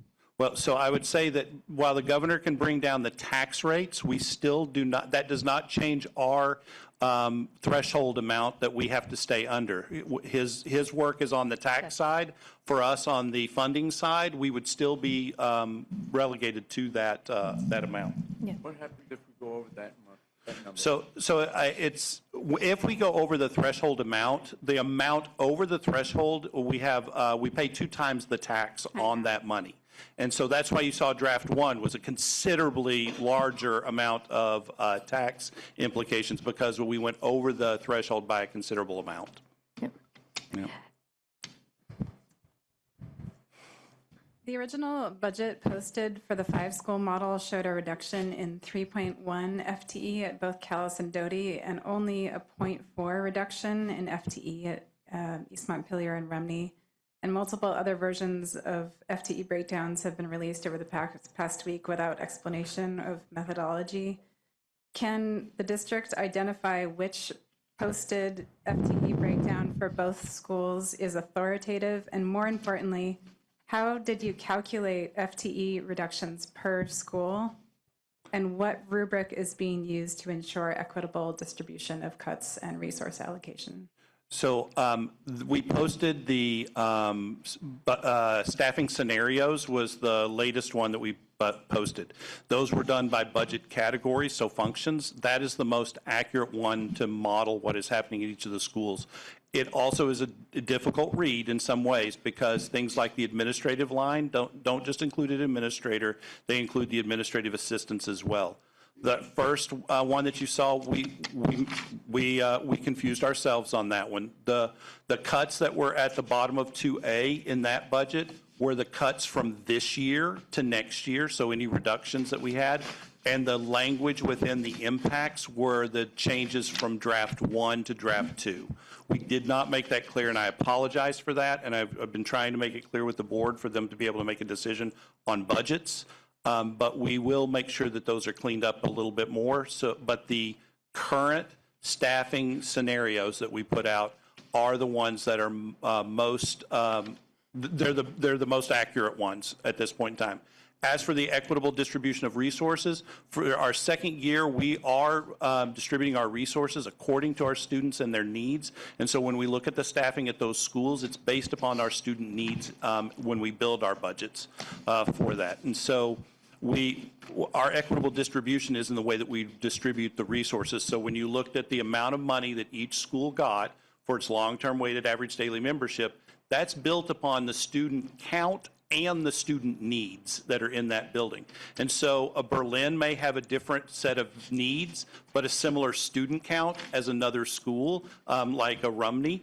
And so because those needs may be different in those kids, you may see a larger number of kids on that chart and more money. And so that helps us figure out how many support personnel do we need? What should those support personnel look like? And we really try to make sure that we balance the needs of our kids with the staffing that they need at that particular school. So you may see a different reduction or a different increase depending on those student needs.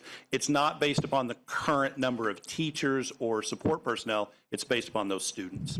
I think listing that rubric and that methodology will be absolutely essential for transparency in this process. Thank you. Understood. Thanks, Sophia. I think it needs. Can you use Please, the mic? yep. Yeah.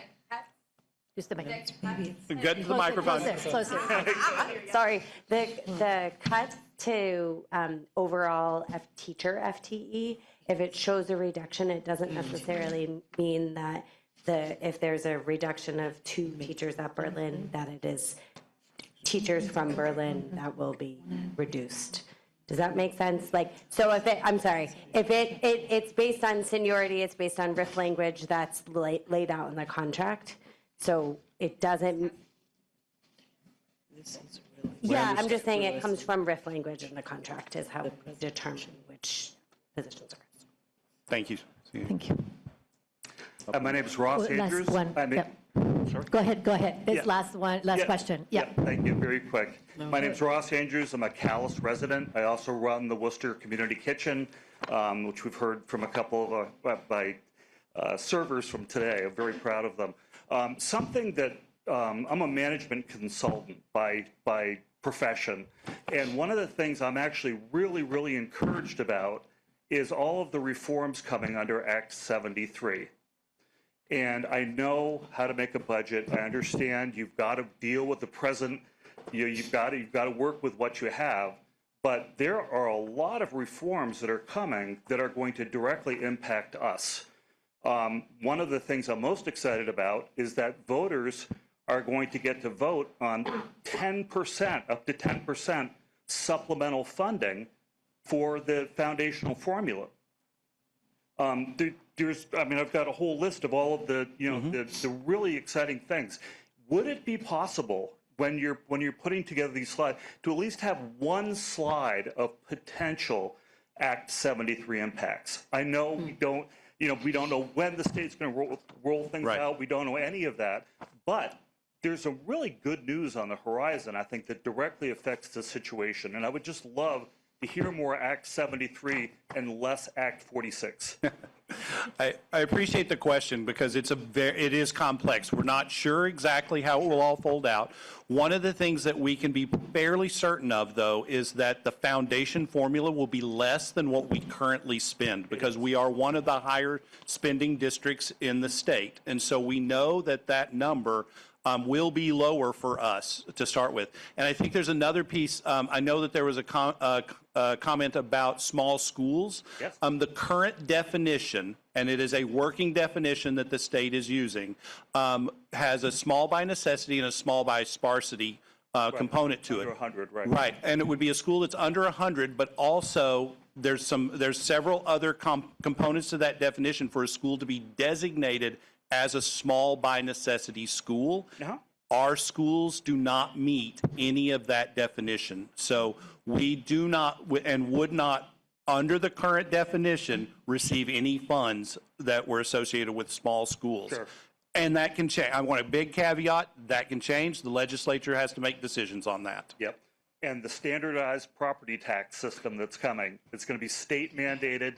And so a lot of these very scary slides, we know at some point, might not be for a while, but that's coming. Yeah. It's just a suggestion. I appreciate that, and it's a real moving target right now, so it is very difficult to estimate based on that. But I think you've raised some good points, and I appreciate that. Thank you. Okay, we have Aaron. Okay, do you have a question or a comment? I have a question. Will you functionally and not just technically honor the outcomes of the town's votes? Because that wasn't clear at the last meeting, and it wasn't apparently true in Danville. So is this going to be a vote that's honored?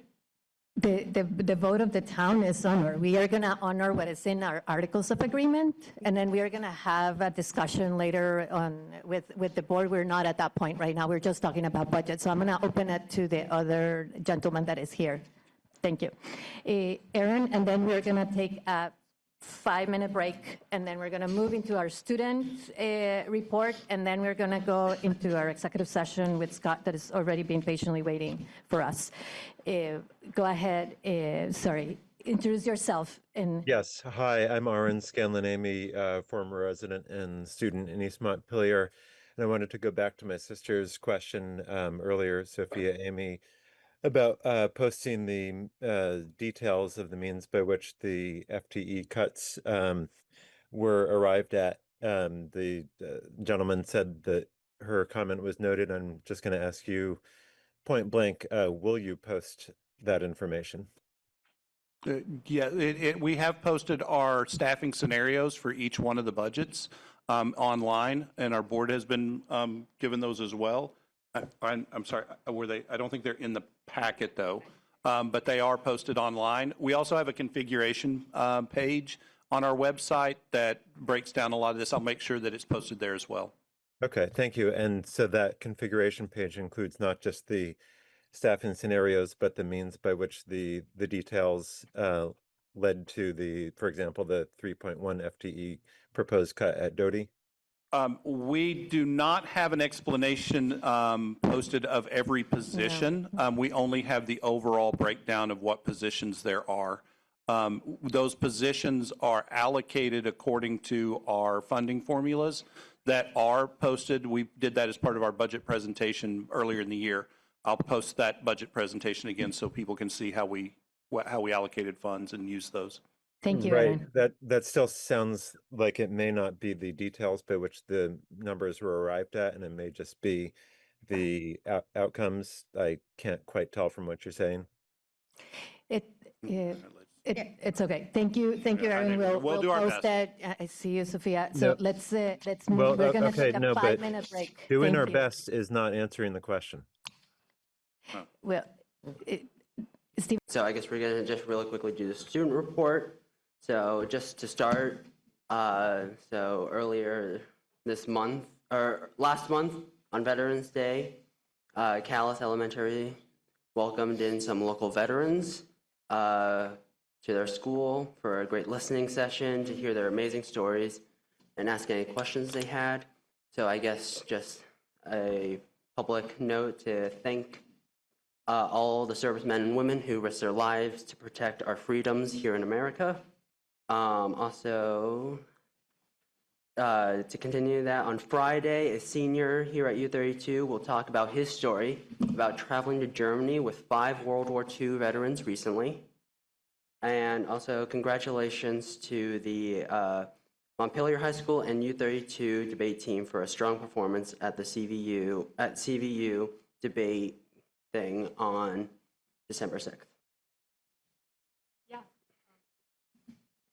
And to continue that, around 24 students represented our school at the Winooski Valley High School Festival at Harwood, and a handful of students also performed in the New England Music Festival Association Solo and Ensemble Festival at Spalding High School on December 6th.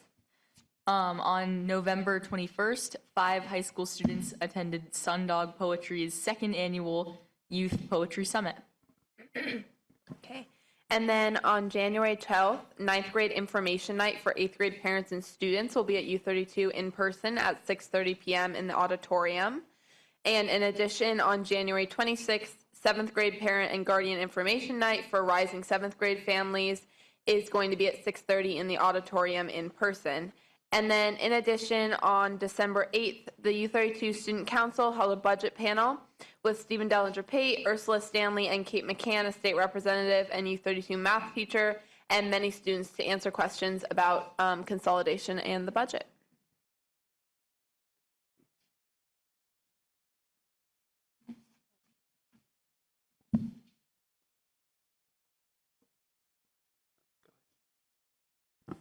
Okay, so one of the other things that we have been doing in the past few months is collecting data on student opinion on the budgetary process. And one of the most concrete ways we've done that is through the survey. So we're going to just go through the results with you guys now to let you know what they're thinking. So to start by going over what our survey involved, it was sent out to all grade levels.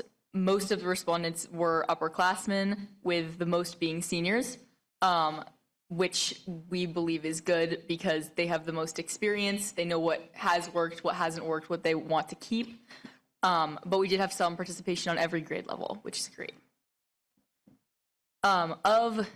We say out of these, but what we mean is the list of activities we gave, as well as a spot for them to put other.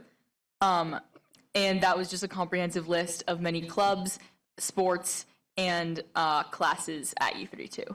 So our top categories, unsurprisingly, were sports, independent studies, art, music, and clubs, things that really go past just the general academic learning and give you a lot more of an experience out of school. And similarly, one of our questions was, which would you say need more funding? And they were very similar answers, with independent studies coming in first, sports second, academic support, which was not on the previous question, and I think is important to note, because while that maybe isn't something that people would list as the most important to them, it is something that we generally believe does need a lot of funding at U32. Fourth being music and clubs, and fifth being technology and the arts. Okay, and then we also asked a question about what challenges students have felt that they've been facing through like budget changes and program shifts. So our top response to that was the new schedule and how that affects what classes students can take. That was kind of the biggest response from students. And then in addition to that, it was the cutting of classes. So AP Stats is now a dual enrollment class. AP Chem is only offered every other year, alternating with AP Bio, right? Yeah. And then World Authors is now alternating with American Writers. So all three of those classes were changed or not offered this year, which students have felt has deeply impacted them. And then just in addition, equipment for PE classes, we lost our ropes course in a storm a few years ago. And then in addition, just basic equipment.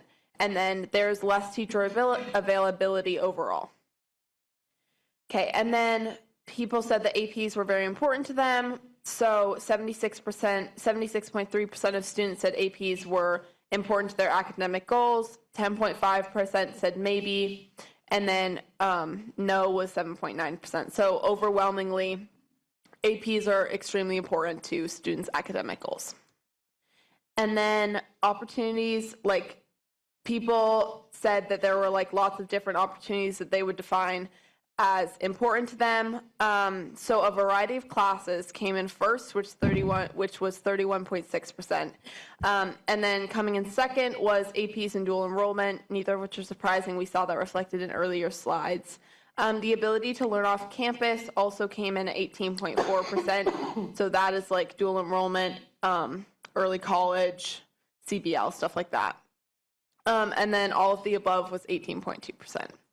So clubs came in last, with 10.5%. So still a vast amount of students felt that was very important to them.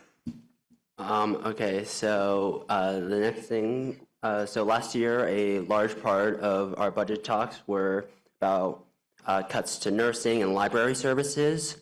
So we asked a question about that, about how often students use those services.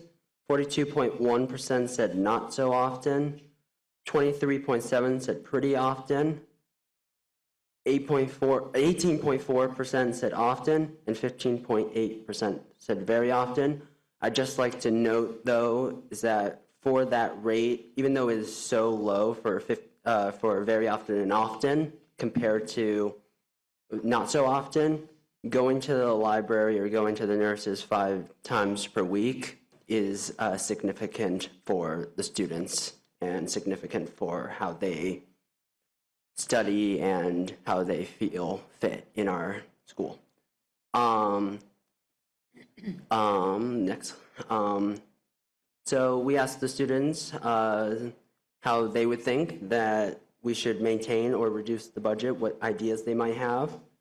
One of them said increase the number of different classes, so increase the variety of classes, but decrease the number of them, meaning so increase the variety of classes, but decrease how many times each classes occur per day or per week. Another idea was to have the clubs fundraise for themselves, combining sports teams with other schools. Don't spend money on trips and experiences like J-Term or Smart Start. Smart Start is the first day or so of school. Reducing the teacher to student ratio. Programs that keep our seniors here at U32. And don't spend money on non-building infrastructure, for example, the parking lot or the track. And then the next slide. Is there anything else important for people to share? The students feel like we're not being as transparent as we should be in the big decisions that affect them directly. There has been numerous times of complaints that teachers have been working overtime due to the new 7-class schedule compared to the 8-class schedule. I've personally heard some myself. Another thing is maybe having teachers teach one type of class 6 to 7 times per day rather than multiple classes. So example, having one financial literacy teacher who teaches all the financial literacy classes and instead of teaching multiple different types of classes. More APs was a big one, and more support for personalized learning programs that allow students to get the educational benefits that they want, but from interests that they have. So diving in deeper into interests that they have rather than being forced to go with what the school wants them to go with or with the classes that we offer. And that's the end. I don't know if we have questions. But, yeah. Thank you, Leigh, Catherine, and Elise. Questions from board members? Kelly. That was really, really well done. Thank you so much. Really appreciate it. I learned a lot.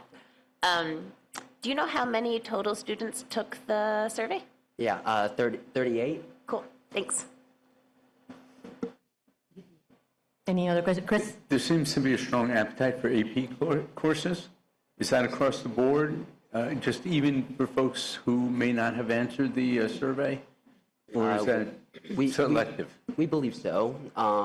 We've heard from our peers about their anguish about not being able to take certain APs that they wanted to. For example, AP Chem, there's some students who wanted to take AP from last year. They wanted to take AP Chem this year, who weren't able to do that this year, and people feel really strong about that. Yes, this was the result of the survey, but we also just had conversations with our classmates and have for a while. So that definitely has come up a lot in just those two.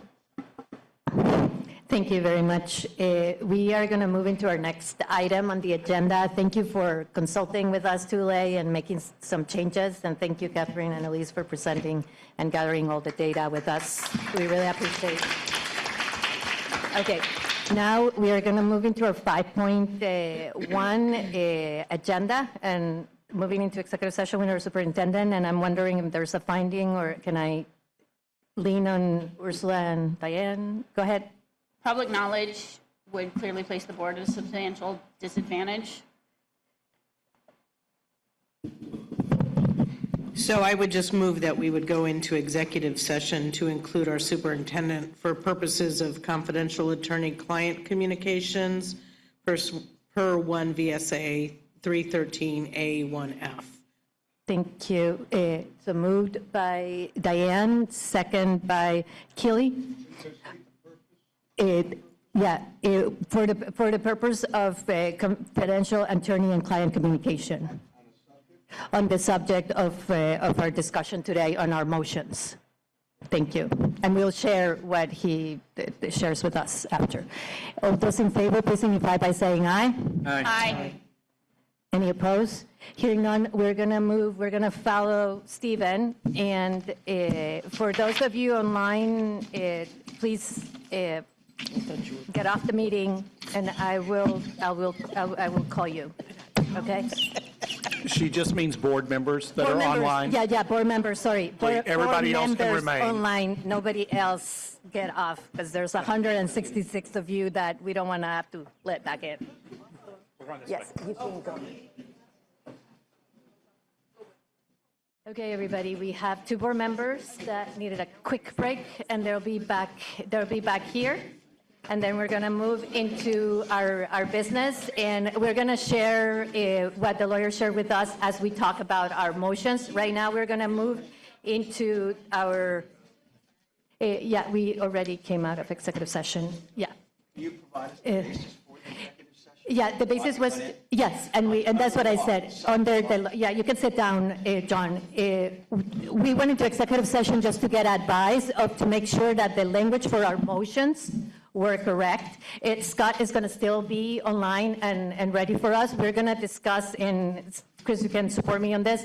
We're going to discuss the motions in open session with you guys with the advice that was given to us just for legal logistics, and we're going to discuss that. But first, before we move into that, we're going to allow the board to ask questions of the budget, and then we're going to move into the vote on the configuration model, and then we're going to have the discussion on the motions, just so that we can stay on track for the meeting. Our board members are back. So, board members, do you have other questions besides what was asked by the public from the budget presentation for our administrators? Patrick, go ahead. Yeah, thanks. So I didn't see this broken out specifically, but I'm curious about I think you mentioned this, Stephen, the impact of health insurance cost on our budget. And I wanted to understand what's the total, like what's the, in 2A and 2B, 2A and 2B, what's the percentage of our budget that is going towards health insurance, and how much has that gone up? And I wanted to just bring that up because that is not a knob that we have to turn. And I would like to build a case that we should get the state to pay for that and get the state to take that out of our hands so that we don't have to argue about other budget issues because of that number. So do you have that percentage? I don't know that we have the exact percentage of our budget that is, but the increase that we planned on this year for the plans was, and Suzanne? 7.5. Yeah, 7.5%. That's the lowest increase that we have seen over the last several years. We've had double-digit percentage increases over the last several years, but I think we would have to pull that number specifically together for you. Okay. I got another question. I'll yield the floor, and then I've got another question later. It's okay, Patrick, go ahead, because I don't see other hands up right now. And Elizabeth and then Natasha, I see other hands now. Okay, so hold. Elizabeth? So I know that several constituents had asked about a 4-school budget. And so I reached out to you, Stephen, about that. And you had shared a little bit about kind of what that would look like, because it was difficult for me to try to figure that out without understanding the allocations across the schools. Should, say, Doty close, how that money or those funds would be spread across the remaining 4 schools.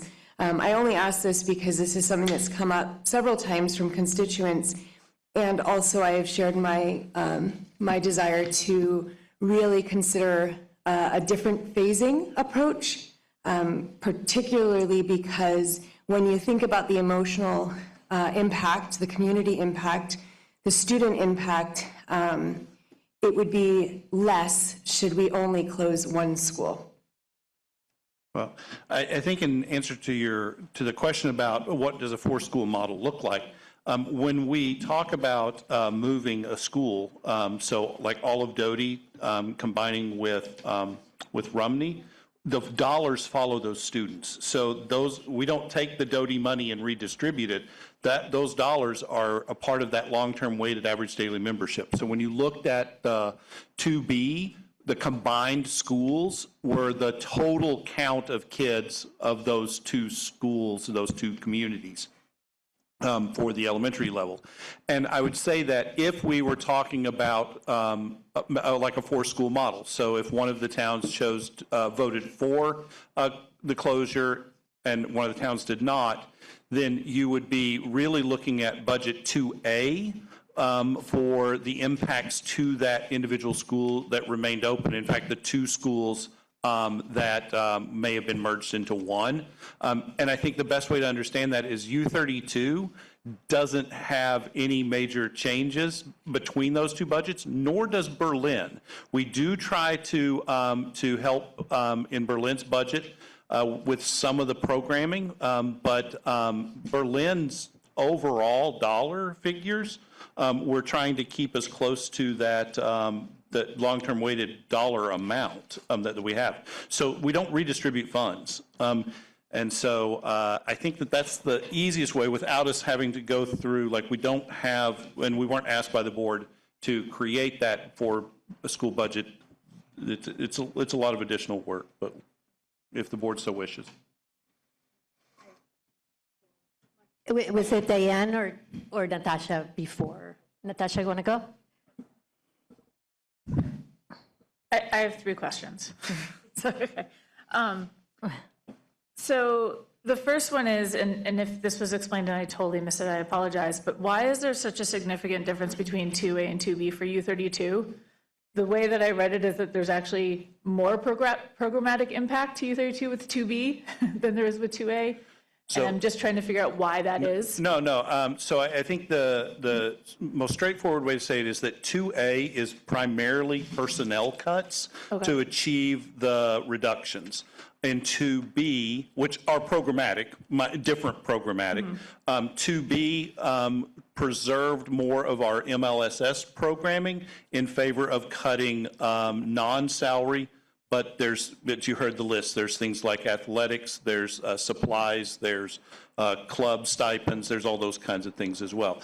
Both of the budgets still have cuts to a middle school core, which is 4 teachers, so each of the subject areas, administration, social worker, some arts, business teacher, those cuts are in both of those budgets. So there are programmatic reductions. I hesitate to make an absolute, but I don't think that we've eliminated an entire program with the cuts that we've made. We have significant cuts to some of them. Okay.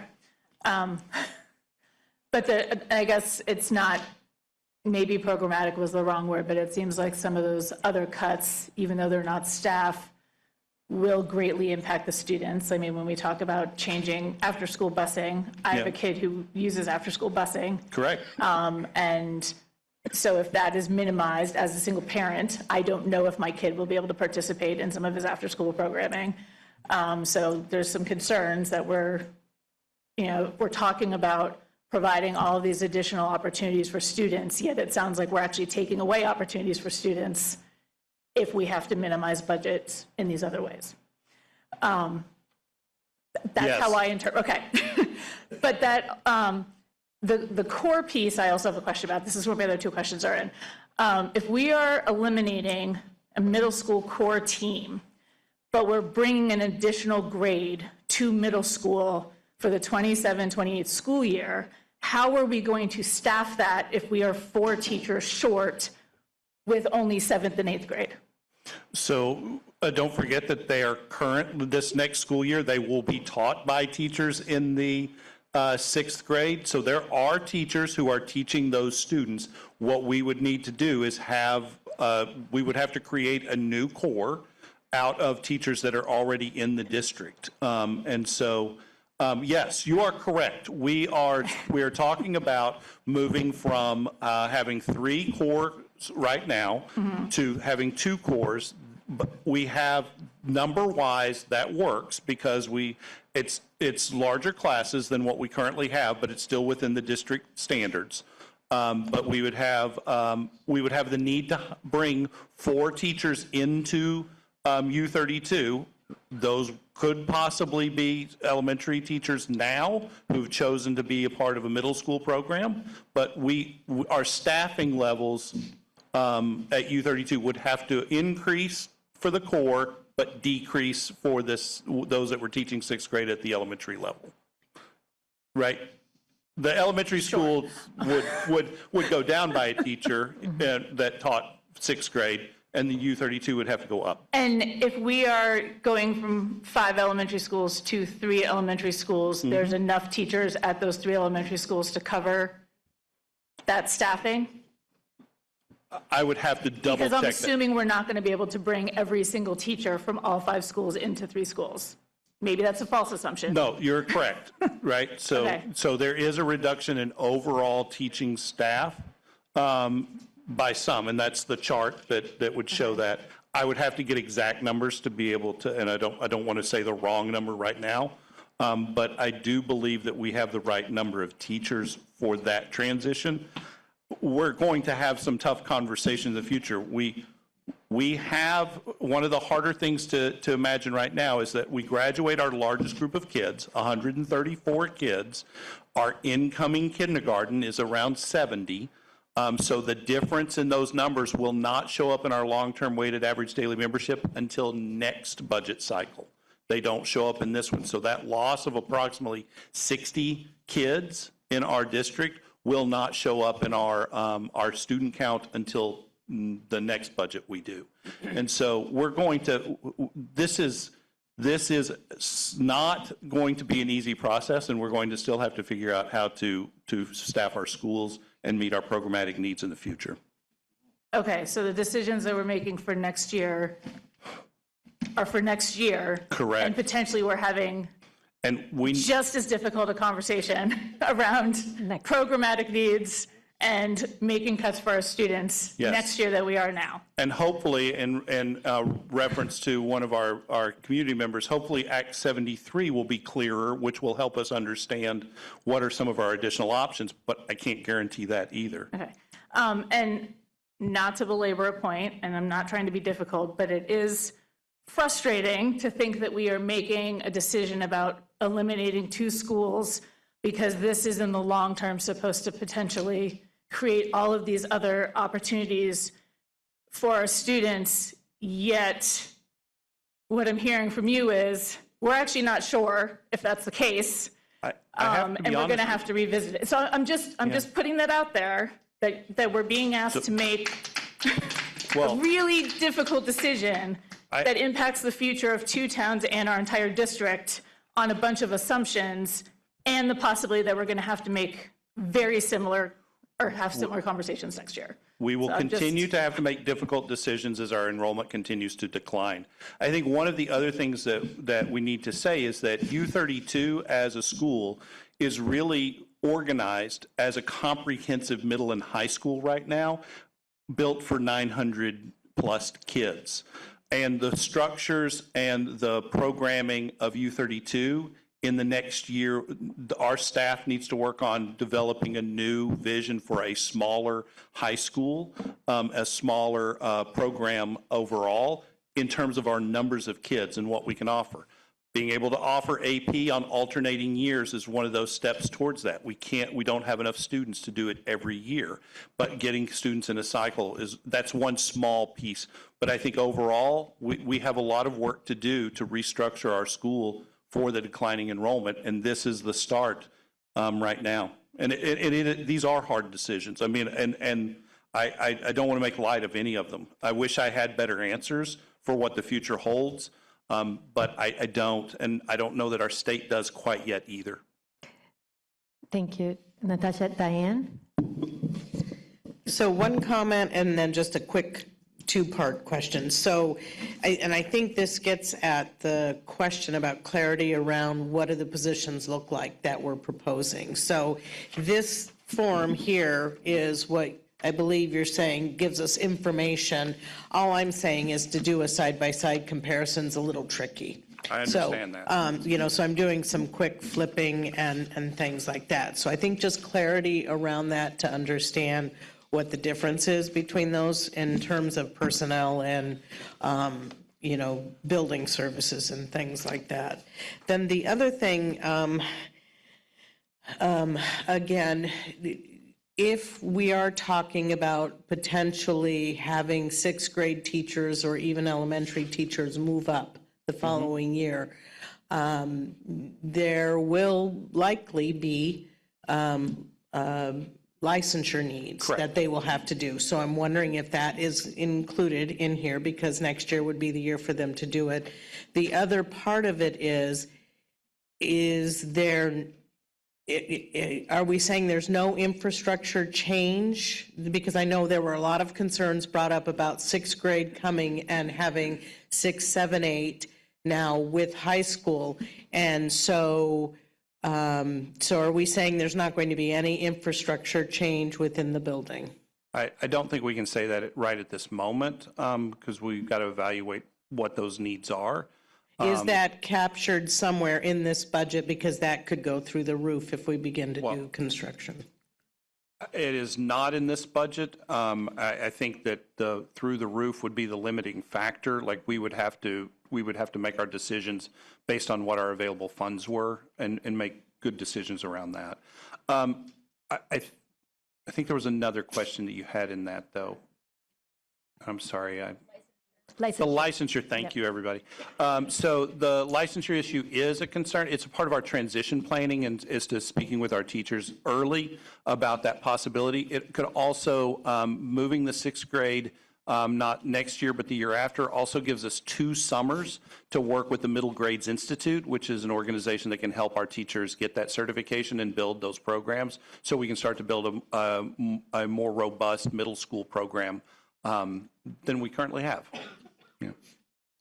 Thank you. Julia. Yeah, we have Julia, but also Daniel, did you have a question? And then Julia and Michaela, I know that you have a question, and then Patrick have a secondary question, and then you, Chris, sorry, Chris.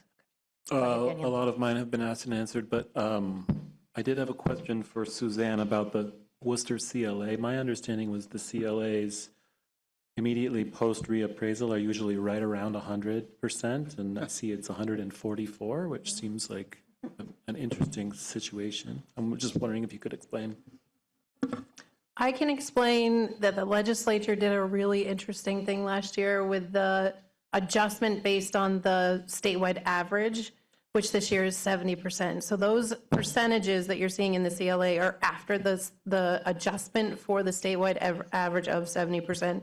So it takes a CLA at Worcester that's like 100, 101 or something like that, adjusts it for the 70%, and then bumps it up to 144, and then reduces that again after the tax rate is done. And the legislature's intent on that was to put less emphasis on the impact of the CLA, even though it impacts it just the same. If you multiply it in one place and divide it in another, so. And I think Zach has a comment to that, so I'm going to let Zach go and then move to Julia. Yeah, sorry, just a comment I'm going to bring back from the from the session the VSBA did with Jake Feldman. The issue that they were seeing was that because districts would get their yield, which already incorporated the CLAs into that assumption, but didn't get the CLA yet, they'd say, oh, we have all this extra tax spending capacity. And then they'd get whomped by the CLA because they didn't realize that it was the reason that the yield had gone up was because the CLA had gone down. And so it's the same division thing where it's, the 100% divided by the 70%, which is why it's just so high right now. A buffer. Thank you, Zach. Julia. Julia. Thank you. Thanks. So at its most recent meeting, the Finance Committee acknowledged that there's no expanded programming in the 2B budget and that full-time nurses, counselors, and librarians are not guaranteed under a 3-school model. But tonight, I think I heard you say, Stephen, that the 3-school model provides these as full-time positions. No. So which is accurate? So I think we've consistently said that under the 3-school model that we would have full-time nursing, full-time school counseling, and full-time librarian. What we cannot guarantee is full-time art and music, just simply because of the number of classrooms.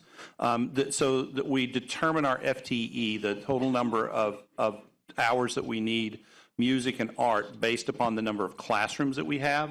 And so we don't have enough, still don't have enough classrooms in a couple of our schools to have full-time art and music. But we would still be looking at having programs like band and chorus within those schools.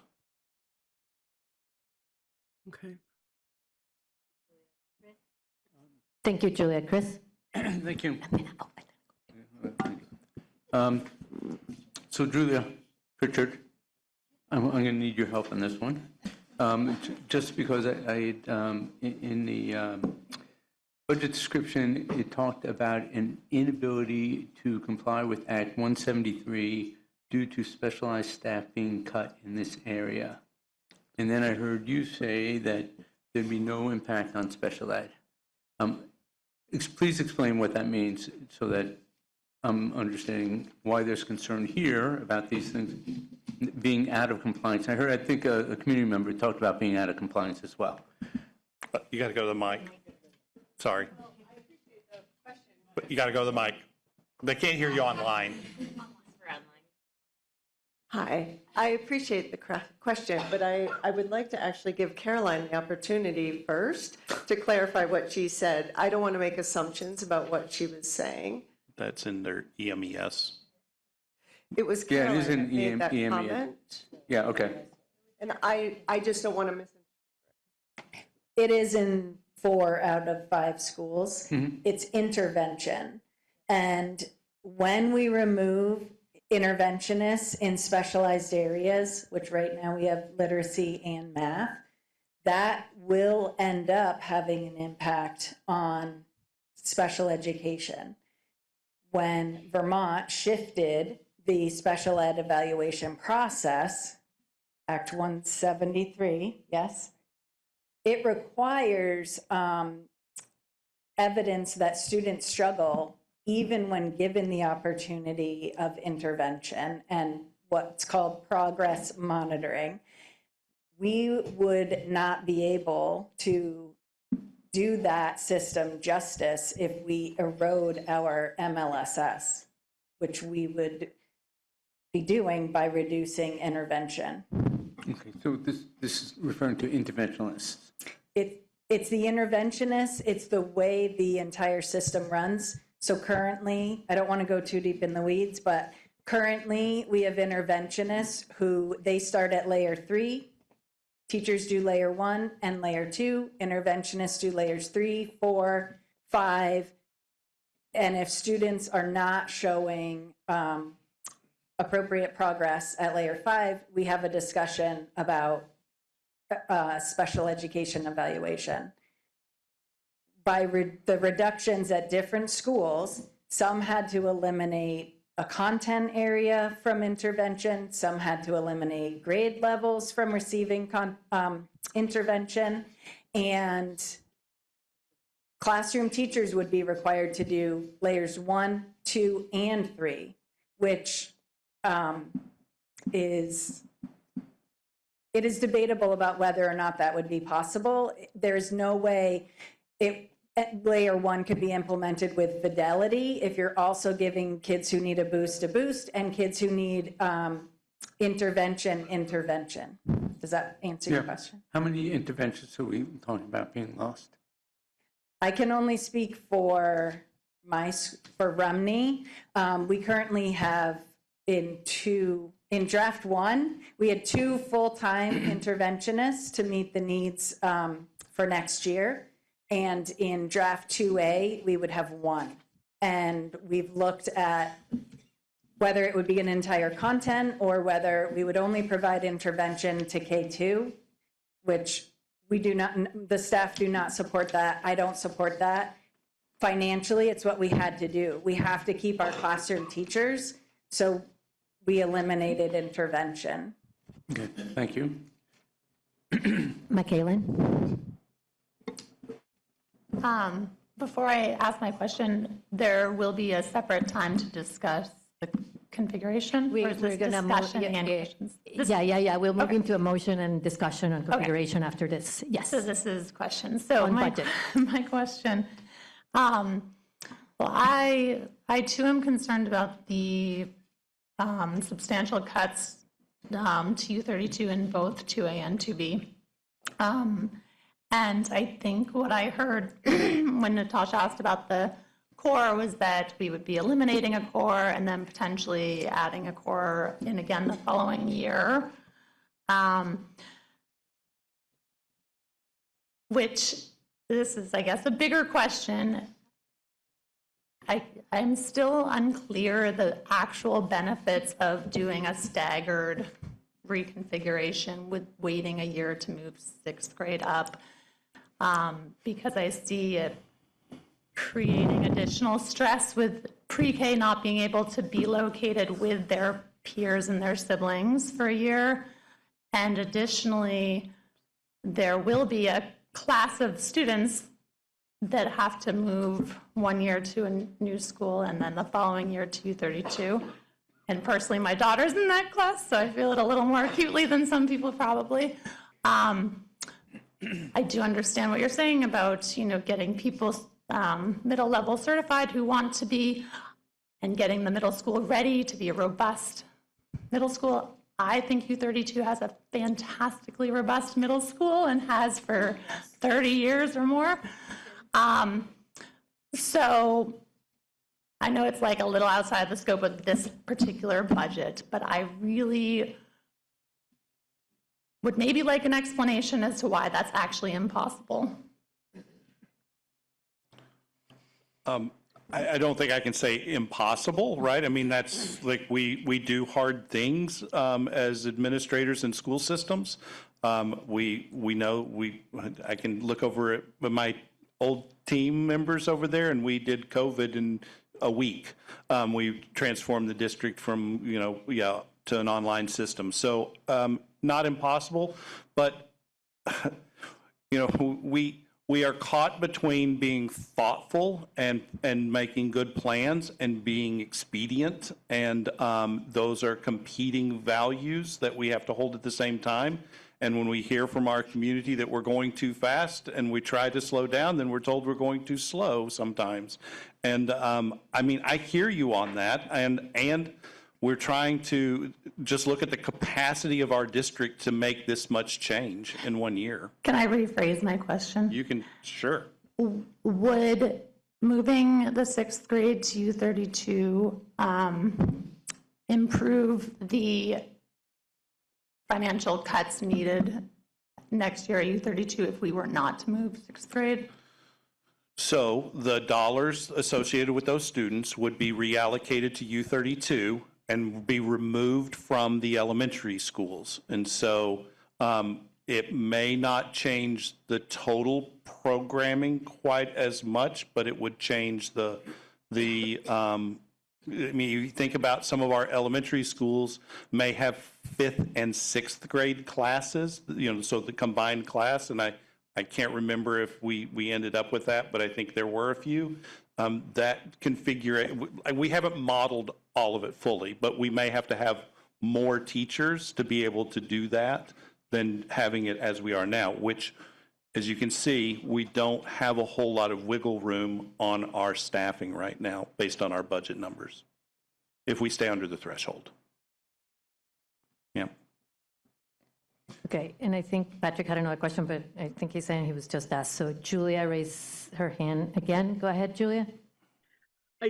I did. This is in reference to something that I was saying earlier, and I was just able to find notes from the Finance Committee recording from which I was able to piece together a little transcript because I was really interested in this whole budget, and I just found what Suzanne said at that meeting, and this is right from the video. The most that we can probably say is if we go to 3 elementary schools, then we will be able to look at things like a full-time nurse, a full-time school counselor for each of those 3 elementary schools, and a full-time librarian, hopefully. We're actually not necessarily promising that right now, because while we want to be able to do that, we're at the threshold right now. If we can get to where we have fewer than 170 kids in our long-term weighted average daily membership, there are things that we'd like to build back in, like the full-time library at an elementary school and some of the programming at U32. But we're too close to the threshold to be able to say that we can put those things in at this point in time.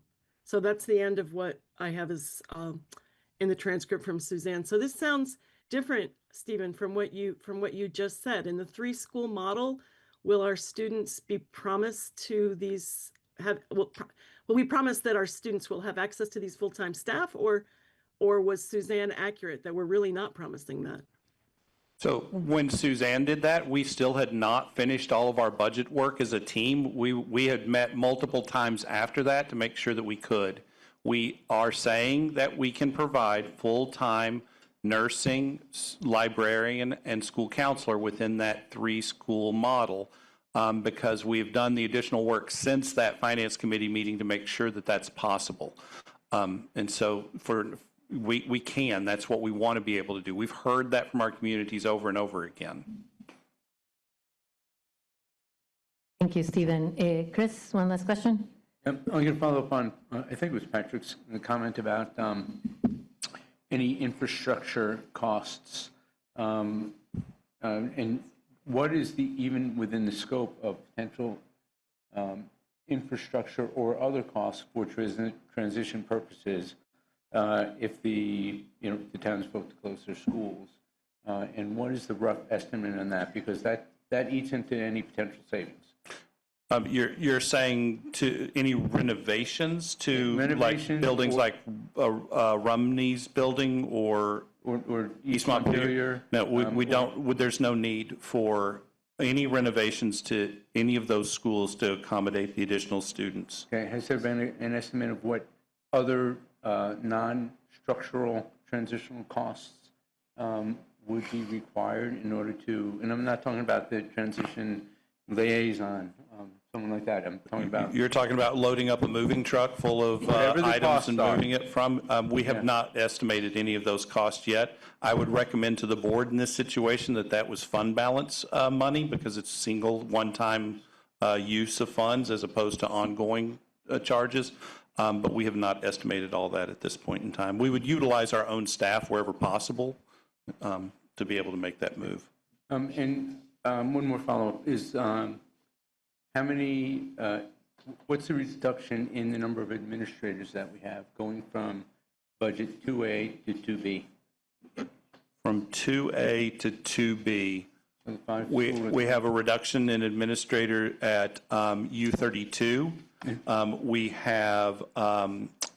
We would have the Doty principal and the Callis principal positions, but I would also say that we're looking at our models for supervision. So we would need an assistant principal at East Montpelier, because we would have more than 50 staff members at that school to accommodate those numbers of students. And we're actually looking right now at whether or not we would have an additional administrative assistant principal position at Berlin based upon the staffing levels there. And so we're not a full reduction, but that would be in lieu of other positions potentially. And I would like to stop there because we really haven't talked to people about all of these pieces. But I would just say that we're looking at where can we reduce, but where can we also maintain our supervision and our appropriate staffing levels. Okay, so is it essentially one position? I would say right now I could firmly say it's one position on that, but I still think there's another draft budget, a draft of our budget that looks at our supervision structures as well. Thank you. Okay, thank you. Oh, go ahead, Diane. So I just want to make sure I'm looking at this chart correctly. So under 2A, there is that handy dandy little chart that shows the reductions. And in that reduction, it's showing that there's 2 interventionists at Berlin and 1 at Doty. Those are the 3 intervention positions? So that chart at the bottom of 2A is our, and I have to apologize, that was built off of where we are from this year to next year. That's what that chart was. But the comments that are there in the impact statements are the changes from draft 1 to draft 2A. So that's why they might be a little bit off. But if we were to go with 2A, those are the general, that chart at the bottom is from this year, what we have in terms of staffing, to what 2A would be. I tried to come back with a better chart when we did the charts, and I know our online folks can't, they see, that shows the various budget drafts and the staffing scenarios. It is probably, those are just between the drafts, not from what this year is to next.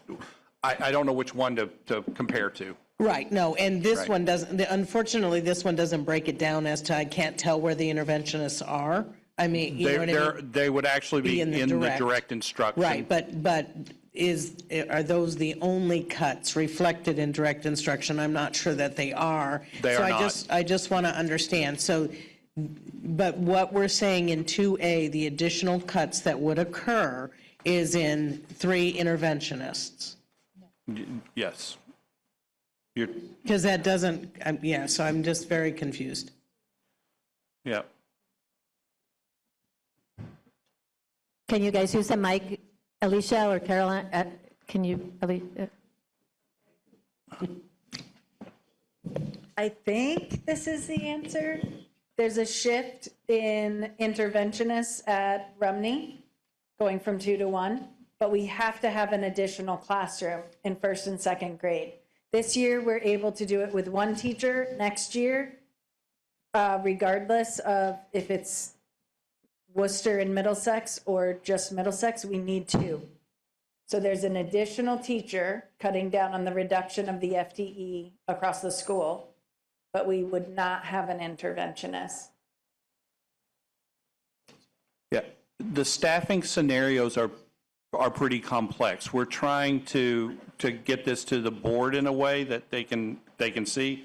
I think that, like, we didn't want to go too far into the weeds with all of that, but just try to help you understand the overall what the impacts of the budget were.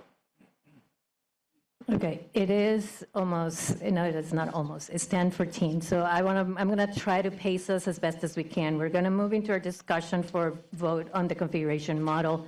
And I'm wondering if somebody could put a motion on the table. It's on page 60, and then we'll have discussion.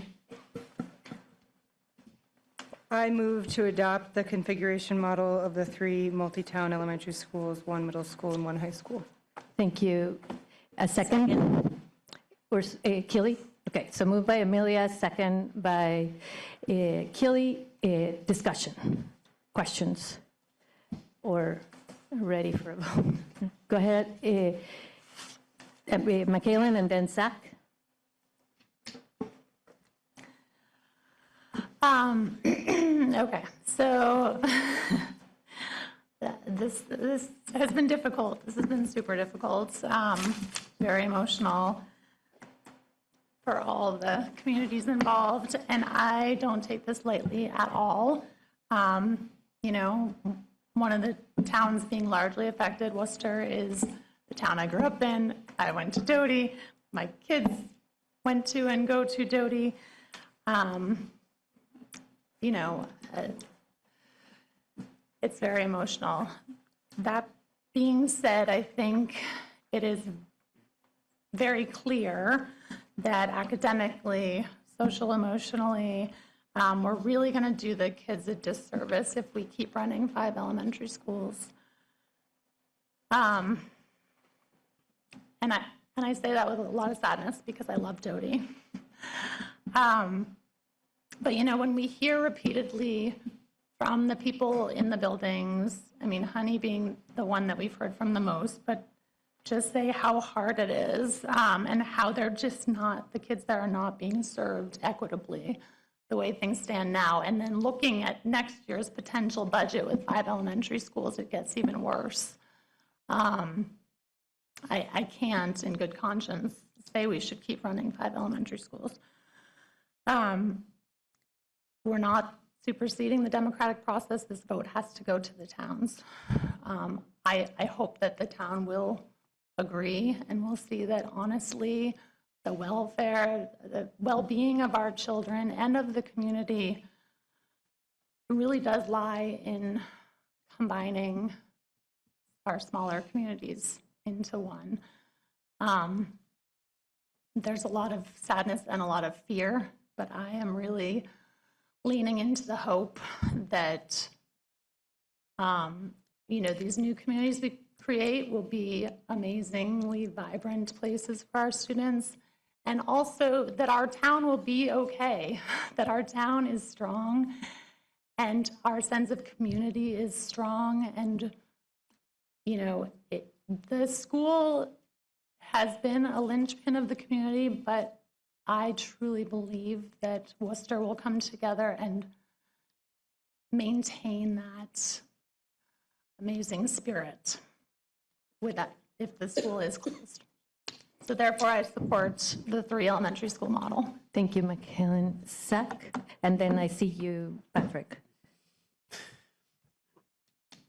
Yeah, so I think when our principals were up talking about the impacts of keeping 5 elementary schools, it felt a little bit like it was a Seder and we were reciting the 10 plagues without the wine. These are really serious impacts. And I think, I know that we like to slow down. We try to ask every single question. And I think we need to recognize that there are very serious costs to getting more information, to saying we need to answer every possible thing, and that we're balancing that natural desire for more and more information against the reality of what we're going to need to do to kids next year for that. One of the things that we have heard that I think I do want to address is just this question of why do this if the taxes aren't going to go down? It doesn't cost anything less to have the 3 school model than the 5 school model. And the thing that I want to say to that is it's not just financial cost, it's also opportunity cost. It's about what do we not get to do if we are going to put everything into having 5 buildings operating, into prioritizing, the 5 locations. And I think the 5 school model is much, much more expensive than the 3 school model. Just that we're not sending the bill to the taxpayers, we're sending the bill to the kids. Thank you, Zach. So do you support the, yes, okay. Patrick. Yeah, I have questions for the configuration committee. Some of the questions that we haven't really heard answers to that I think are important to talk about did the configuration committee consider other models and what was the thinking behind? We haven't really heard this from them. What was the thinking behind going from in the committee to come up with this solution?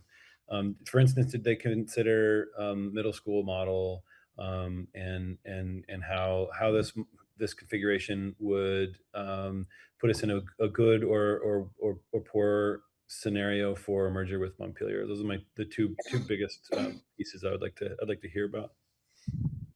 I can give you some background on the configuration committee just as now, and then I'm going to let also Stephen speak to it because we had a meeting today. But one thing that I'm going to say is that the configuration committee has been meeting for 3 years, and then what we decided, because the year prior to that we had given criteria, all of us came together to decide on the criteria based on our core beliefs and their strategic plan. So we added community members and we updated the criteria, and then we asked our administrators to come back to us and say, give us some benchmarks on how you're going to meet that criteria.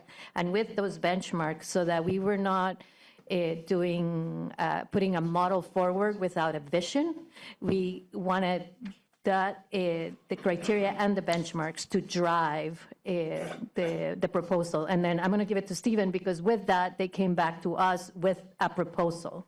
Yes, and I would just go back in the original, or the first configuration committee, we did a presentation, and this was actually the previous superintendent, did a presentation that showed the criteria that were then established and how different models met or didn't meet the criteria then. And so that was back on 4/3/2024. So, and so that conversation had occurred already. And so we had taken some of that information to help develop even clearer criteria and better benchmarks in the second configuration committee, and then brought forth, based upon that previous information, the information from that is how could we meet these programmatic needs of our community and the ones that we set for our community. So to be very fair, there aren't a whole lot of options that are available to us. I know that there have always been these, what about the creative approach to what if we had a K-3 school and a 4-6 school or things like that? So the administrative team weighed some of those options, but we ran into some of the same roadblocks that we find with a 5-school model, which is just we're spreading our resources across a wide area and not able to concentrate them. And so that's one of the reasons why this model keeps coming up, is that it allows us to concentrate those resources within those communities. Okay, so you did consider those creative K3, 4, 6, et cetera, et Yeah, cetera. we did. Those actually turn into nightmares of transportation because you're crossing transportation routes. We looked at multiple different criteria and tried to establish which ones rise to the top. I hear from the community, I want to be really clear, I hear that you just keep bringing us the same idea. Well, we vet the other ideas, and there is a lot of information that we're trying to share with our board in a very short amount of time. As we can see, we're at 10:30 trying to get through this information. So we try to vet that information from the administrative standpoint so the board can make their decisions. Thanks. That clears that up for me. The other part of my question is about the potential merger with Montpelier in the future. Remember when we had our meeting with the consultant, we got a lot of numbers about enrollment and capacity.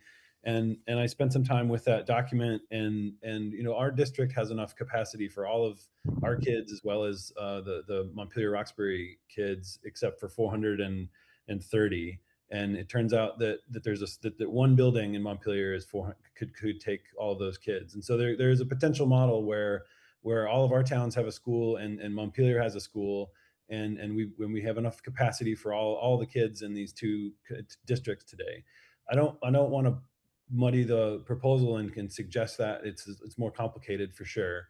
But I bring that up just to underline the point, or underline the question is which configuration model sets us up best for a future where we're the same, where we merge with our neighbor, with one or more neighboring districts, and what kinds of problems does making our district smaller produce? Okay, so I think there's two parts to the answer on this. One of them is, are we forced together through just redistricting through Act 73 to create a new district? If that is true, it probably would involve more than us and Montpelier, and it would require a new district.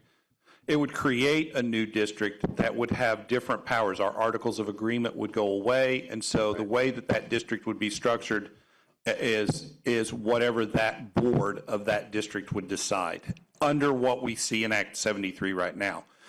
If you're asking about a voluntary merger between districts, this has been explored multiple times throughout the years, and it has not progressed. And so waiting for that to happen is a difficult proposition to make. I would say that if we are a financially sustainable system, we are more, I think other districts would be more willing to be merged with us than if we are still struggling with meeting thresholds and spreading our resources too thin. I can't speak to why those mergers talks have not occurred over time.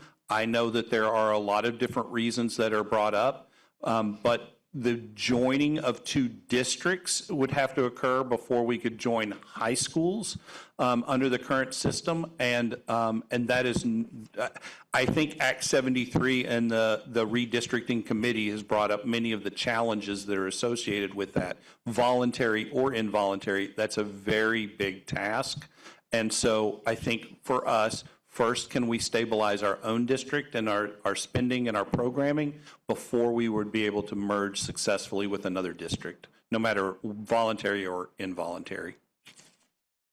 Thank you, Stephen.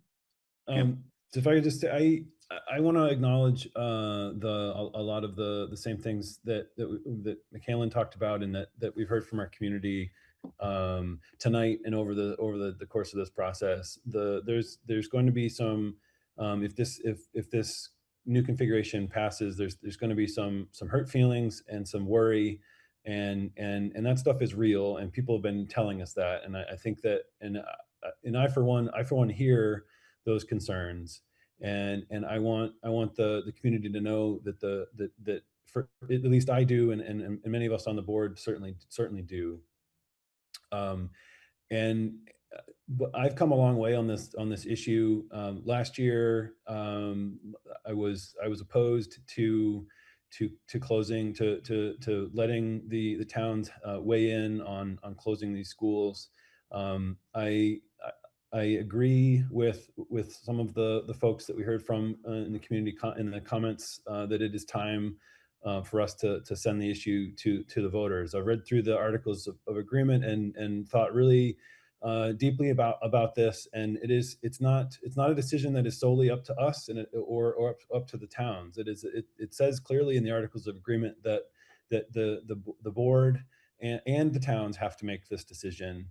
And I think if this board wants the towns to come along, we have to do a lot of work before that vote actually happens in these towns in order to assure the towns that their interests are our interests. They can trust us with all the different changes that are going to that would have to happen if this passes. That we are going to hold up our end of the bargain to truly make new schools in the buildings that exist in East Montpelier and in my town in Middlesex. That we're gonna truly engage the community in what those new schools look like, and that is from what they call themselves to what the mascot is to what the colors are to all of those things. And I think we have a lot of work to do as a board between tonight's meeting, which has gone on a long time already, until there's some ballot printed up and people get to sit in a booth and think about it. So I want to put all those caveats on the board and say that while I am sad about what it means for some of our communities and I have empathy for the worry that you have, I'm in favor of the 3 elementary school model. Thank you, Patrick. So for time considerations, I'm just going to take it like a roll call right now, and feel free to make a comment as you go. So Michaelan, you're ready. Cher, you okay with me marking you as a yes? Natasha? I have a statement I wrote. Okay. Just want you to know I pared it down from 4 pages down to like a half a page. Okay. I appreciate it. It's 10:30, and some of our administrators have to drive really far, and I've been told the conditions are not great. So with that, go ahead. And we all do. Yeah, I know. Okay, so I have a lot of concerns and issues about the transition plan as it's written. And Part of it is the timeline. I have concerns about the fact that we are going to take over a year to transition one grade level to this school, and we're taking 5 months to transition 4 towns into 2 new schools. I'm not quite, to me, that doesn't, it's not making sense. The math isn't mathing. I'm wondering why we're waiting so long to do some of these things on the timelines. Like, we're not doing any events until May that help bring communities together, yet you want them to develop new identities collaboratively by June. A communication plan isn't being launched until August, yet we need to start communicating with these communities way before then. There are things planned for the 6th grade, like student-led orientation programs, step-up days, community nights, and identifying students with additional emotional or logistic needs that have specifically been written into the plan for 6th grade. None of that has been specifically written into the plan for the 4 schools that are going to be merging. I also have concern about the language that has been used around discussing this. I know that in Worcester, we've tried really hard to say that it is actually the closing of 2 schools and the opening of a new regional school. And I got to be honest, the Worcester community is like, whatever, you can say whatever you want to say. Clearly, we're losing a school. And, that's semantics. But I think semantics are really important. And I think that we have done a very poor job in conveying this in a way that the communities can buy into it. And now I'm going to get into my statement. That wasn't even my statement. Okay. And I want to preface it with, I grew up in Worcester. I am an alumni of U32. I left Vermont and I came back to Vermont and specifically moved back to Worcester and took my kid out of their elementary school and put them into Doty because I thought it was that important for him to be a part of that community. And the year that he had at Doty was by far the best year that he had out of the 3 different elementary schools that he was a part of. And I just want to put that out there because I think it's really important to continue to say how special that school is and that community is.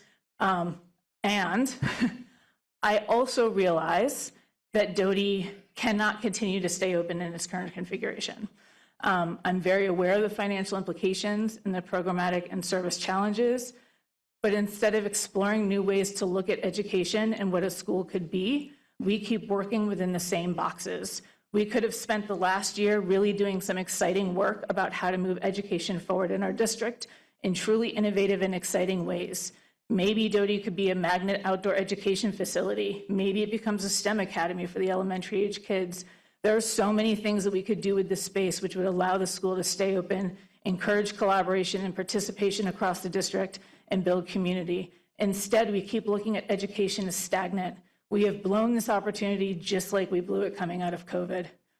This is literally the definition of insanity.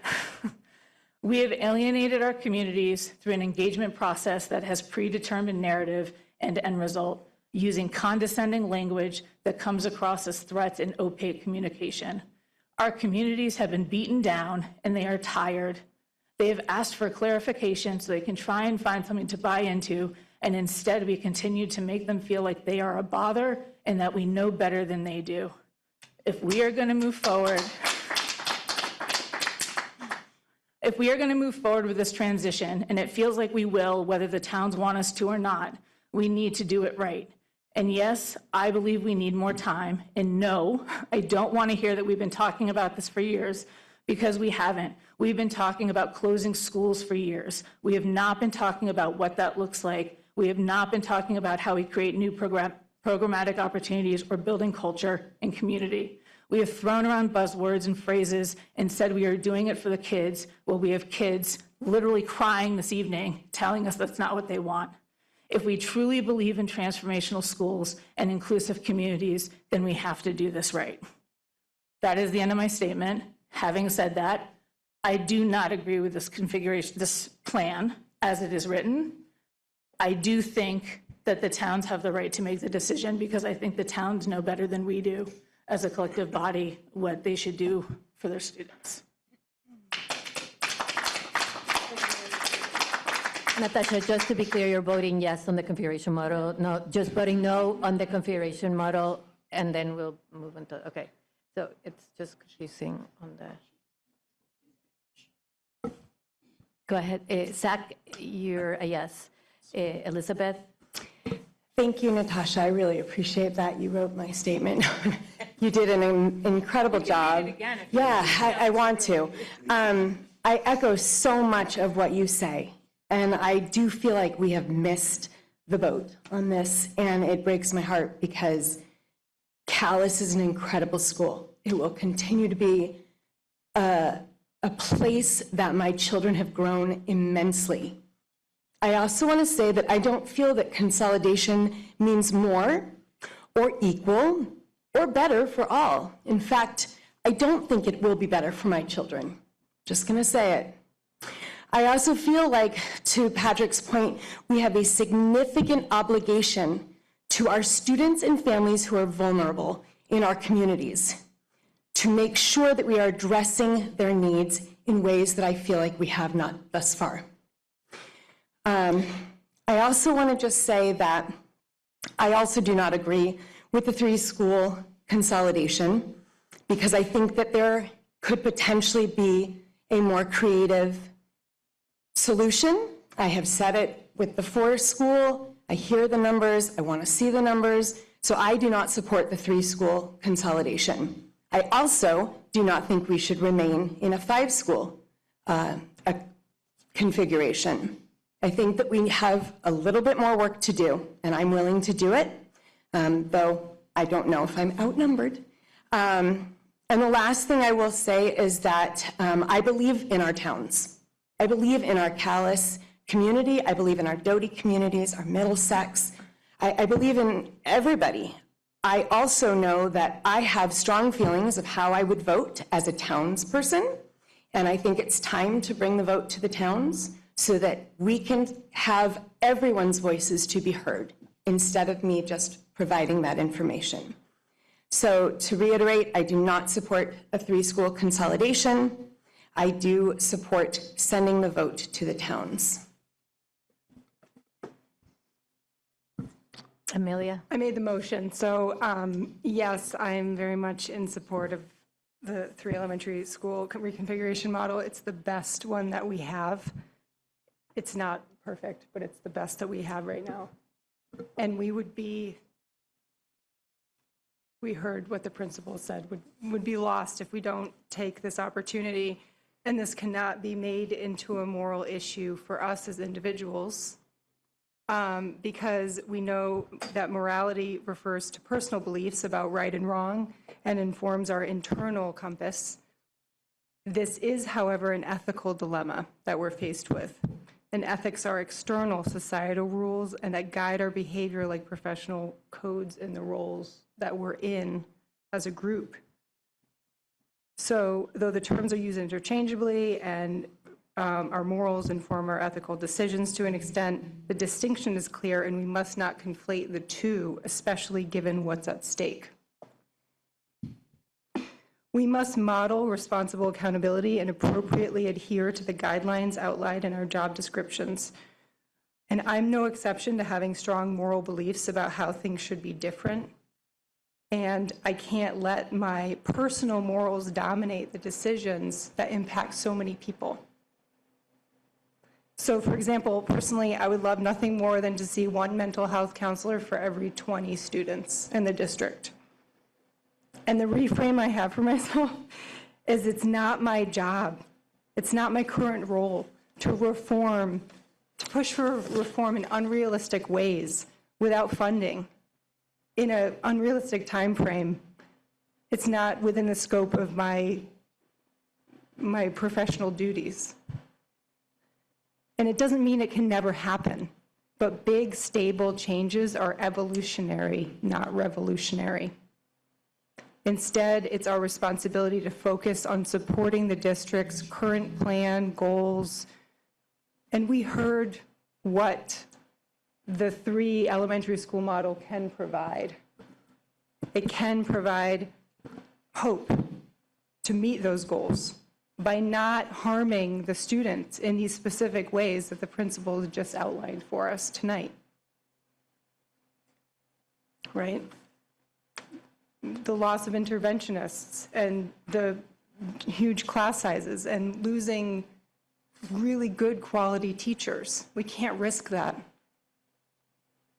And we know through the ongoing dialogue, the following question has come up quite a lot in the process of what happens if we don't close Doty and Calais? What happens if we don't move forward on reconfiguration at all right now?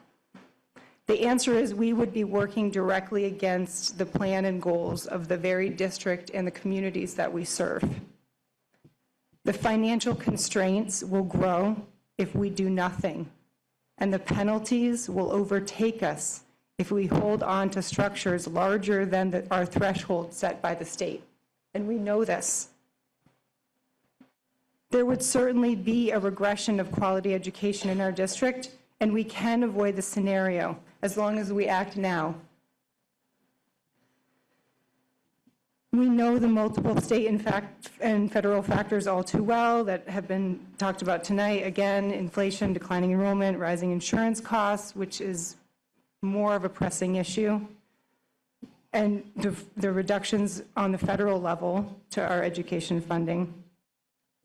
And we don't want to be waiting to be forced, right, to make these substantial reductions of the well-qualified teachers and staff that we still have, to push through budgets that are unrealistic, the decreases in benefits and the salary reductions for the teachers that we do have. We're not going to be able to retain the quality teachers that we have. And I know this sounds like an exaggeration, but we have enough information by now to know that this is true. Let's not ignore the reality that there's also currently an ongoing war against public education as we speak, and I'm not talking about in this room. I attended a presentation by Jennifer Berkshire, an expert on this very issue, and she teaches in the Education Studies program at Yale as well as the Prison Education program at Boston College. She co-authored the book, The Education Wars, A Citizen's Guide and Defense Manual.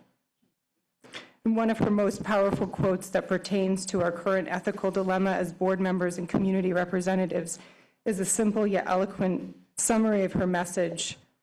She says, with emphasis, and I quote, "We shouldn't sacrifice children's futures in an effort to save schools that aren't meeting their needs." Let's heed the advice of experts on this topic. Let's keep perspective. A vote to close schools or reconfigure this district is in fact a vote to strengthen our public education, because we're putting students on a more viable path to long-term success. Now is not the time to point fingers or fight each other. Now is the time to unite. We know that the human brain is really bad at holding two conflicting views at the same time, so it dismisses one to alleviate the discomfort, right? The cognitive dissonance. We know this. Let us not dismiss the fact that closing schools or reconfiguring both opposes our individual moral values and also helps to save public schools. Here's an analogy on how cognitive dissonance can play a role in how we choose to vote tonight. There's a term that's been coined to describe the act of trying to recycle things that can't be recycled. It's called wish cycling. So, for example, like a battery, you put a battery in a paper recycling bin. And as you can imagine, what happens are the unintended consequences, right? The battery leaches out, defeating the purpose to protect our earth and the very basis and intention of recycling. So let's not make the blunder of wish voting. Let's not self-sabotage our own efforts to protect, support, and improve our district. We have a responsibility to unite and strengthen our district together in the face of much larger threats to our freedom to access quality public education in the future. Let's vote yes to pass the 3 elementary school reconfiguration model. It is the best that we have. May our communities, both current and new, collaborate to help meet student needs during future transitions and maintain traditions that are most important to students as they join together, make new friends, learn, develop, grow with new social and academic possibilities. May we support each other in order to give us the chance to create a better future together. Thank you. Thank you, Amelia. Keely? Oh, go ahead. I'd just like to remind the audience to observe this board norms. Rick, if you have a problem with that, you can leave the room. You know, the board norms appear to be, Yeah. the public gets 1.5 minutes, and the board speaks for 15 minutes apiece, while we're sitting here at 11. We're told we have to rush through our public comment, Madam Chair, so that you guys can deliberate. Well, all I hear is pontification. Just Okay. get it over with. Okay. John. It just,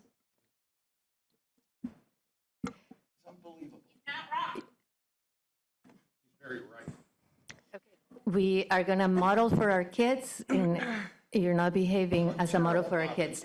So we're going to continue. We are going to continue. John, please. We're going to This is what I've continue. been hearing for 14 years from you, for the same thing. It is not a Point of order. It's not, it is. Point of order. It is not like that. So. I'm going to move that we take a moment to let the public calm down. We have a duty to be able to do our job, and it is required that we do our job here in front of you. We do not get to have conversations for the 2 weeks in between our meetings. This is our time to have a conversation with each other. Everybody else has been talking and emailing all week for 2 weeks in between our last meeting and this one. You've had the right to.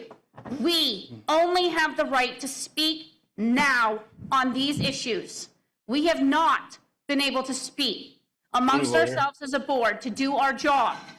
Point of order. I think. Step. Sir, There's point of this order. is our Point of meeting. order, I have, Patrick. I quit. Well, No. It's, I swear. yeah, It's okay. It's okay. We're gonna do a point of order. Patrick, you were asking something? I'm wondering if we're referring to the topic at hand, which I believe is a motion on the table. Yeah, so that's what we're trying to move back on to the motion on the table. Keely, Yes, I agree with the 3-school model and propose that and would like to bring it to the towns. thank you, Keely. Ursula? Can we come back to me? Yes. Chris? So I do appreciate everyone being here, and it's very late, and it is a fraught decision that we're dealing with tonight. I would like to offer an amendment to the pending motion that if any of the towns to whom the vote is provided to close a school vote not to close the school, that this board will honor that vote and not attempt to circumvent it through other manners. And that's my motion. To have a companion motion to what the motion that is currently pending. And I offer that motion because we have the Articles of Agreement, which allows the board to pass a motion to forward to the towns where the school is proposed to be closed, to vote on whether or not they, the towns folks where the school is located, want to close the school, are persuaded that closing the school is in their students' best interest and their best interests.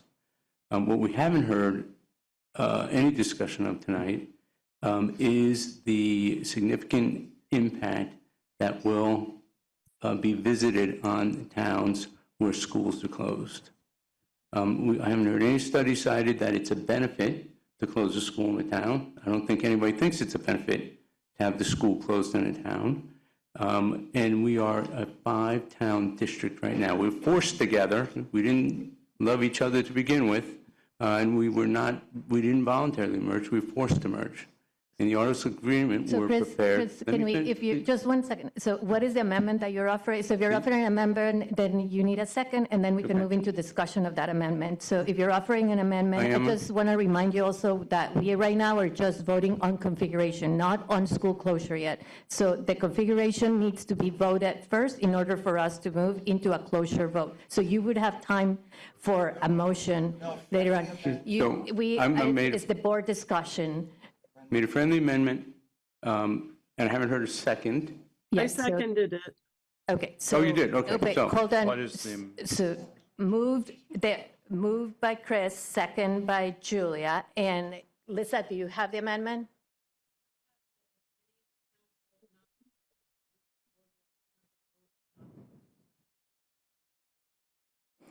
Okay, Thank you. discussion? Go ahead. I'm wondering how this applies to our conversation about the configuration right now, considering we're not taking up a motion on the vote to closure. And my response would be is that we're looking at a package of motions, the first being whether we're going to vote to recommend configuration, and then the next will be whether we vote to send it to the town. So, you want to parse these things separate, but they're a package. One impacts the other, and they should be presented as a slate, and with the understanding that they have interacting parts. And so that's how it applies. Daniel? Yeah, I'm in support of the amendment. Ideally, I think it would be attached to the vote to close the schools and to warn that vote with the towns. But I think in the interest of getting it out front as part of this discussion, because it's a critical piece for a lot of people, I think I'm in support of adding it to this first motion.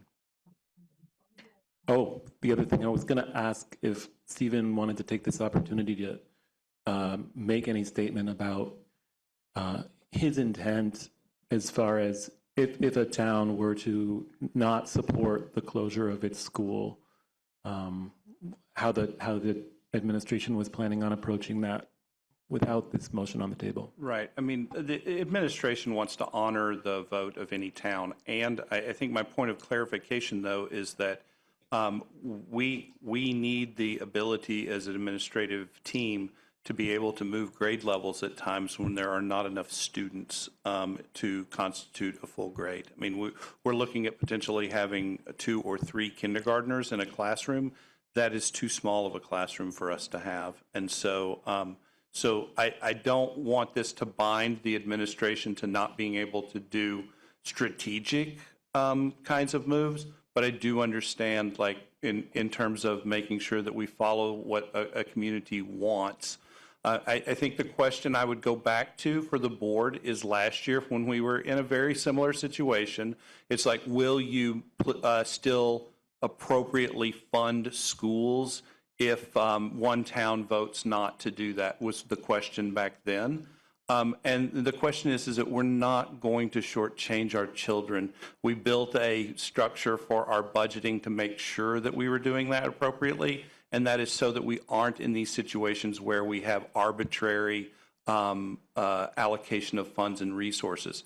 I will say that administration has obviously put this forward as a potential proposal to the board, and I would say that we are trying to figure out, and I think to Natasha's point is we have to stabilize our system enough to be able to dream at this point in time. And I would love nothing more than as a superintendent to be able to do that. And so but we will honor the wishes of a town that goes against the very fabric of what we are trying to promote, which is democracy. And doesn't that mean that if they vote to not close, we can't close because it's illegal, right? But we can still reconfigure in ways that support students can I just and teachers. say, I think the confusion that exists in this is that it's where does the role and responsibility lie with some of these decisions? So administration does have the authority under the way that we're structured for us to move a grade level if necessary. And I think to put people's to hopefully, I know that trust is very thin at this point in time, and so I don't want to oversell, but what I want to be able to say is that if Calais were to vote not to close their school, we're not going to effectively move every grade but pre-kindergarten, which goes against the wishes of what that town was. What we have been trying to say is that we may not be able to put all of the kids from Calais and East Montpelier together, right? I mean, I've tried to say that through multiple budgets already that we've said, and be able to say that we still may need to use Calais for some educational purposes, which by the Articles of Agreement means that we really wouldn't necessarily need to go get a vote, but that's not in the keeping the spirit of the Articles of Agreement. And so I think that pushing this to a vote to the town so that we can see the general feelings of the constituents that we serve is the best way for us to know what is our path forward at this point in time. I think that the most important thing that we can do right now is know what our path is so that we know what we have to plan for. Thank you. Thank you, everybody. So if there's any no more questions, we can vote on the amendment. Everybody's clear? Could on we what make the amendment less vague? I feel like it's so vague.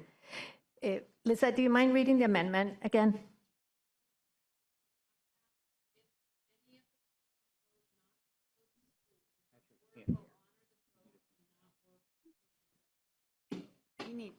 Yeah. I'm sorry.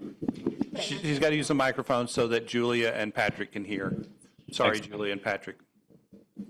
If any of the towns vote not to close a school, the board will honor the vote and not work to circumvent the town's vote. Is that clear? Okay. I mean, that could mean anything. I would like it to maybe say more like we will not move all of the grades except for pre-K, which is, or, you know, like, I don't want to strip away the administration's power, and I also don't want to put a vague motion on the table that no one understands exactly what it means. That's just going to create more contention in this room. So, like, exactly what do you mean? I mean what the motion says, and if it's more specific, you're actually then tying the administration's hands to one particular grade. So I think having the vagueness or the broadness in it gives the administration more flexibility than if we said can't move this grade or that grade. But I'm glad you brought that up because I'm going to amend it to say the board or the administration to make sure we're covering all my bases here. So I think leaving the motion the way it is, but amending it, I'm going to propose the amendment to say board or administration should give enough. And again, because I think if we're more too specific, that really ties hands. Hang on. I'm sorry.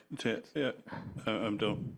Go ahead, please. So I'm concerned with the board binding administration within that because it's not clear on that. So does this, because that could mean from year to year, the board can interpret that differently as to what that means.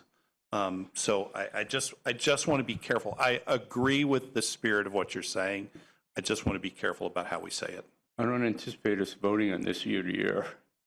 Yeah, but, I mean, this is a one-off, I hope. Yeah, but then you can but create precedent too, so there's different ways to do it. But any other questions? Because we have still a lot of work to do, and we're not going to be here until midnight, and we're getting close. Okay. With that, do we have a vote? Was there a vote on the motion to amend? So what do we vote? So, yeah, because this side of the table hasn't had their opportunity to comment, and Ursula has not either. And so if we're voting. We're voting just on the amendment right now so that we can continue the roll call for the configuration model. Sorry. So I'm just going to do a voice call for that, just on the amendment that Chris suggests, put it forward. That was seconded by Julia, right? Okay. All those in favor of the amendment, please signify by saying aye. Aye. Aye. All those opposed, please signify by saying nay. Nay. Nay. I think the ayes have it. Do you guys want me to raise hands, so you're okay with that? Okay, so now let's move to the motion, and we were so far I was just going one by one. Ursula, can I come back to you? So Chris, and back to the motion on the table. I understand. Motion on the table about configuration. Yes. I want to start by saying that I've heard, and I know Natasha didn't want to hear that we've been talking about it for a few years, but I'm saying it anyways because I already wrote it. I know, but it was in my notes already, so it's going down. We've heard the concern and the passion from the Calais and the Doty community members over the 3 years that we've been talking about this. And we do hear it. We hear your concerns and we hear your fears. I hear them. I know that that doesn't mean anything to you because I'm from Middlesex. But this is what I want to say. I support the 3 elementary school model. And this year it has become not a conversation about expansion or adding more to our students or for our students. It is a conversation about preservation. We are constrained by the excess spending threshold, and every dollar we spend beyond it costs taxpayers double. That reality means we must choose carefully and we must choose wisely. If we do not move forward with this configuration, the consequences will be felt across all 5 of our towns for our elementary students and our high school students and middle school students. Our students will face fewer opportunities, limited arts, fewer flexible pathways, reduced supports and interventions, and the burden will fall heaviest on those who already need us most, students who need those interventions. We're going to stretch our teachers very thin. And as you can see in the packet, we have an education quality report that was written for you that talks about how our students are doing right now, and it points out the differences in performance amongst our students who are eligible for free and reduced lunch and are not, and the students who are eligible for IEPs and who are not. And that difference is going to widen if we continue with a 5-school model, and this is one of the main reasons I joined the board. I care very much about our children having access, all of our children having access to adequate education. And we're not going to be able to serve them the way that they need to be served, the way that they deserve to be served, if we continue with the 5-school model. Thank you, Ursula. So you're a yes. Chris, yes or no on the configuration model? I'm not in favor of the model, but I am in favor of letting the towns vote. So. Daniel? I'm in favor of the model and of letting the towns vote. I just want to briefly spotlight a couple of the programmatic goals that have been the focus of the work for the configuration committee. They've been the primary criteria by which we've been guided this year. And despite the increasing sadness, I guess, that I'm approaching this work with in the current context, I think they still hold water. One being the sort of consistency and support for teachers and staff, teachers teaching and planning in the same place, not wearing 3 or 4 hats, having their planning time eroded, having to manage 3 levels in the multi-level systems of support. Second, minimizing multi-grade classrooms and eliminating year-to-year shifts in multi-grade classrooms. These are current realities in every school in the district, and they represent ways in which our current configuration undermines instructional time, period. Especially, not period, excuse me, undermines instructional time, especially equitable instruction time across the district and consistency across our schools. And also in this current context, this current painful budget context, which is to be followed by 2 more painful budget contexts by my count, the loss of significantly more LTW ADMs next year and Act 73. I do not share Ross Andrews' optimism about Act 73. I think we're going to get hit with a sledgehammer by Act 73. So in that context, preserving as many critical staff positions as possible to honor our commitments to students. You know, I don't think the magic of our schools is in the buildings. I think it's in the people. And I watched with so much admiration at Calais how every staff member has every other staff member's back. And I've been watching that school for 7 years, and there are innumerable instances of that. I value every one of those staff members so much, and it's incredibly painful that we're looking at cuts to staff regardless of the path we choose, but it really feels like harm reduction. It really does at this point. I have hope for the future. I want us to look at expanded early childhood ed, much more feasible with 3 elementary schools than 5. I want us to look at much more robust after-school care, much more feasible with 3 elementary schools than 5. And there are many, many other examples of that. And I want folks out there to try to imagine that with us. Thank you. Thank you, Daniel. Michelle? Okay, I'm going to keep it short because it is getting late for everybody.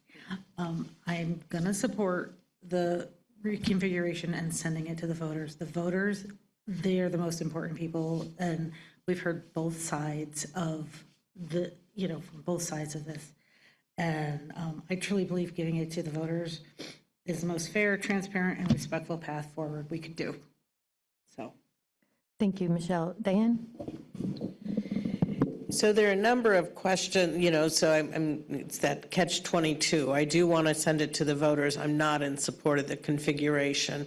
There's been a lot of great work done and a lot of very specifics told to us around 2A, but the cuts are still pretty dramatic under 2B, and so I didn't hear as much about that, and I get it.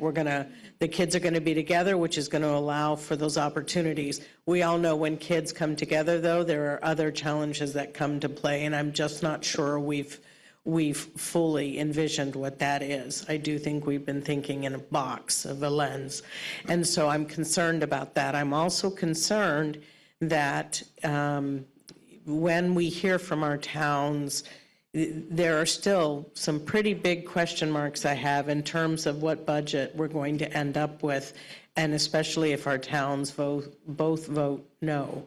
So I am along the same lines that I do not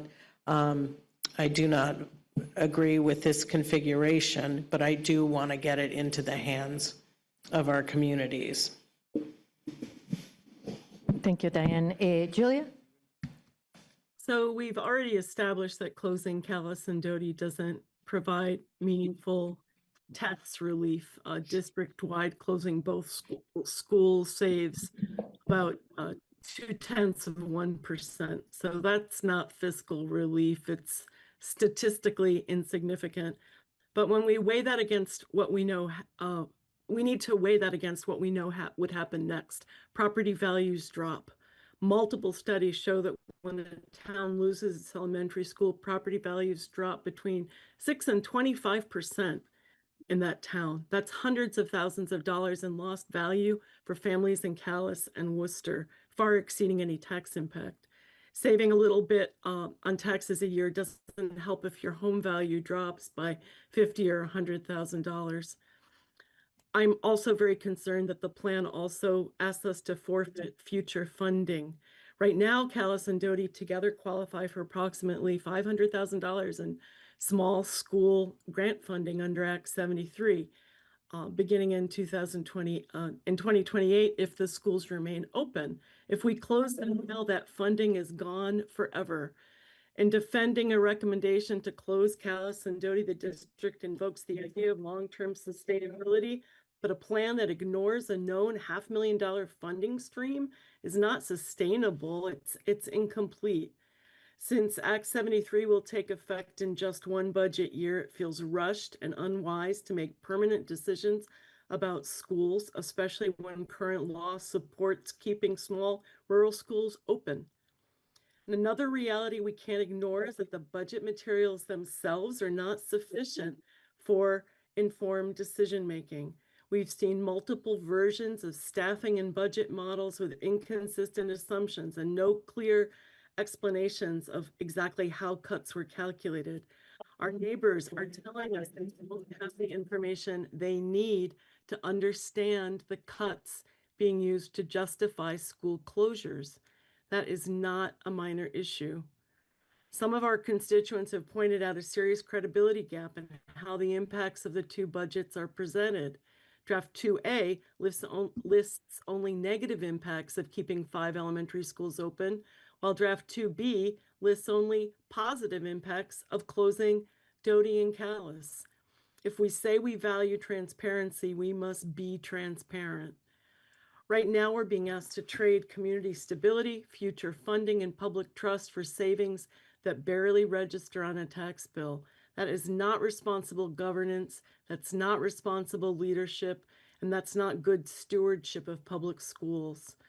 I urge us not to move forward without clear, complete, unbiased information, and I will always oppose closing schools unless it's proven beyond question that the benefits clearly outweigh the enormous costs. Thank you, Julia. So as I have it right now, we have Patrick, Patrick voted. Patrick, you confirm that you're a yes? You voted as I asked you.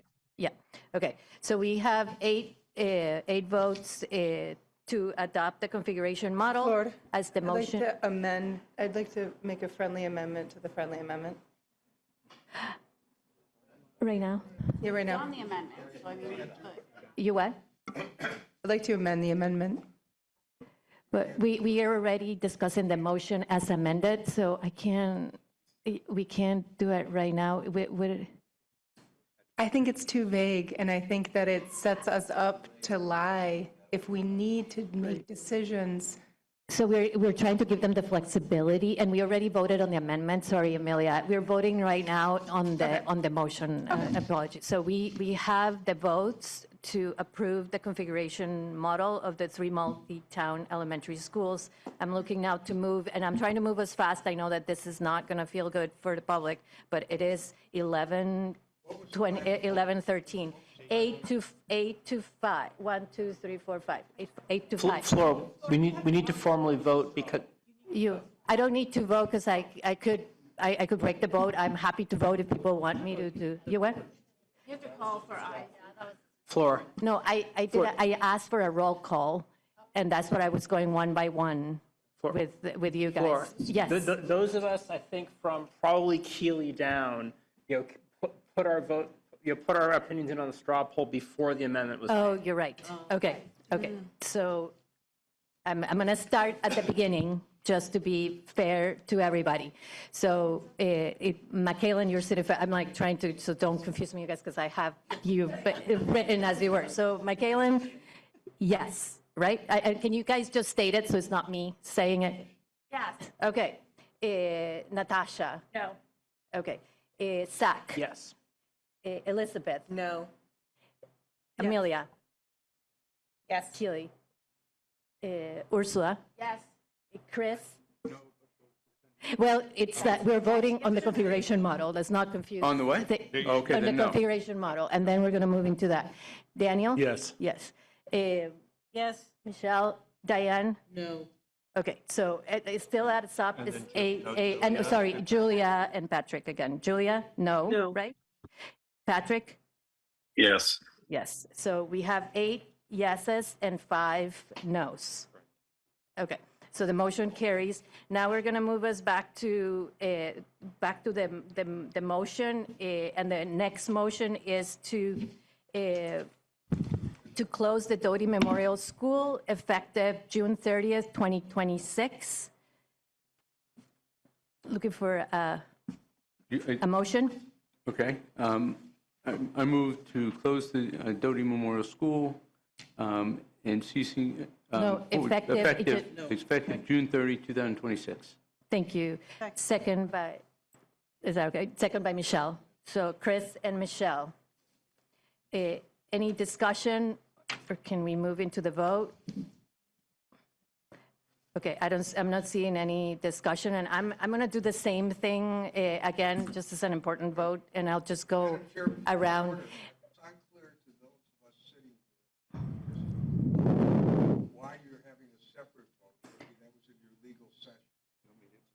Yeah, you can. So, yeah. so I can help explain. So the board first voted on what the configuration would be so that they would adopt a model. The board is now voting on whether or not to close each of the schools, which is according to the Articles of Agreement. Then they would have to vote on the language that they would give to the voters. You're welcome. Friendly amendment that Mr. McVeigh Well, was attached to the configuration. correct. Correct. Okay, so all those in favor, and I can do a voice vote. If all those in favor, please signify by saying aye. Aye. Any opposed? Nay. Okay, so we have 2 nays and the motion carries. Now, the second part of that is to submit the issue of closure of the Doty Memorial School to the voters of the town of Worcester as required by the Washington Central Unified Union School District Articles of Agreement. So the question that we would like Warren and can somebody help you guys have it in front of you? Go ahead, Ursula. I move that we submit the issue of closure of the Doty Memorial School to the voters of the town of Worcester as required by the Washington Central Union School District Articles of Agreement. Said question would be warned in the following form. Shall the Washington Central Unified Union School District close Doty Memorial School effective June 30th, 2026? Thank you, Ursula. Second by? Second. By Michelle. Any other discussion? Seeing none, all those in favor, please signify by saying aye. Aye. Any opposed? Hearing none, the motion carries. And now we're going to move to the Calais Elementary School. Could I lean in one of my board members? Go ahead, please, Ursula. Thank you. I move to close the Calais Elementary School effective June 30th, 2026. Second. Thank you. So moved by Ursula, second by Daniel. Any discussion? Zach? I do just want to raise the question. The intent is to set in process, a plan by which we would close the school over the course of 2 years, moving K through 6 next year, and then moving pre-K the year after. Is it clear enough what we are intending if we say close 2026, which I think captures the spirit of what we're doing better, but I'm not sure that it captures the technicality of it. And I think, So I think that we would want to keep the language as clear as it is right now. If we do need the space at Calais for pre-K, I think that we just need to be clear about that as we can go through this process further. But right now, to be clear to Calais that we are asking for school closure, I think is the fair way for us to ask that. And administration, if we need that space for additional purposes, we can then come back to the community to ask for the pre-K, to say that we're going to be using it for pre-K space or other educational uses. and our Articles of Agreement already allows us to use the space, and it's clearly written there. So all those in favor of the motion as read, please signify by saying aye. Aye. Any opposed? Nay. So we have 3 nays. It was you and A, Julia? Julia's no. Yeah, so 3 nays. Me too, I meant to be a nay on 4. the other one. Okay, so the motion still carries. Now we're going to move into the second part of that motion to submit the issue of closure to the voters. Again, sorry, Ursula, can I I'll do it. on you or I move that we submit the issue of closure of the Calais Elementary School to the voters of the town of Calais as required by the Washington Central Unified Union School District Articles of Agreement, and said question to be warned in the following form. Shall the Washington Central Unified Union School District close the Calais Elementary School effective June 30th, 2026? Second. Thank you, Ursula, and thank you, Daniel. Any discussion? Hearing none, all those in favor, please signify by saying aye. Aye. Any opposed? The ayes have it. Okay. So just with respect of time and respect to all of administrators and our vote and our community members and the board here, I want to prioritize some of the stuff that we need to do for today. So one important thing that we have to do today, we have a lot of important things today, but I'm wondering if we can table Equality Committee, both the schedule and the Equality Spring Data. Everybody had a chance to see it. I apologize, this is our most important work, but this is not the mind frame that we are right now for that. But I do need to, 5.8 is really important, so if it's okay with the board, I would like to propose that we table 5.5 Equality Committee schedule, Equality Spring Data, and the Configuration Committee meeting schedule, and moving to approving the mail-in ballots for our town meeting, since all of our towns have, select boards have approved that already. Could I have a motion?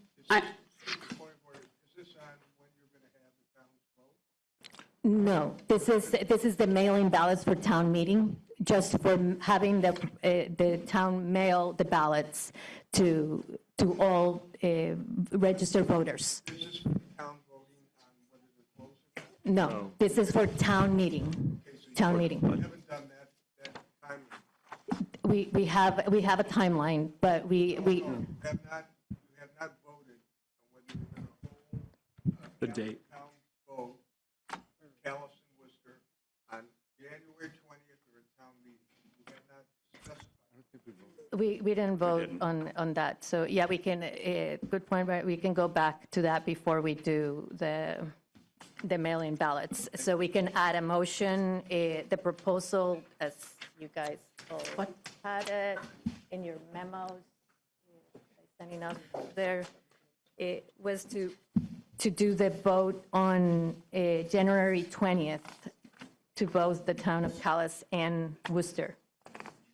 Okay, just as a point of order on that thing, you know that it's right after the holiday, and a lot of people are going to be gone or won't be able to access the ballots. So I just hope you all realize that if you're holding that date, you have really no time for anybody in the town to absorb all that's gone on except the vote. You're very clear on that. Fine, you'll take responsibility for that, but I just think it's a bad mistake to hold it on for whatever reason. Thank you, thank you. We,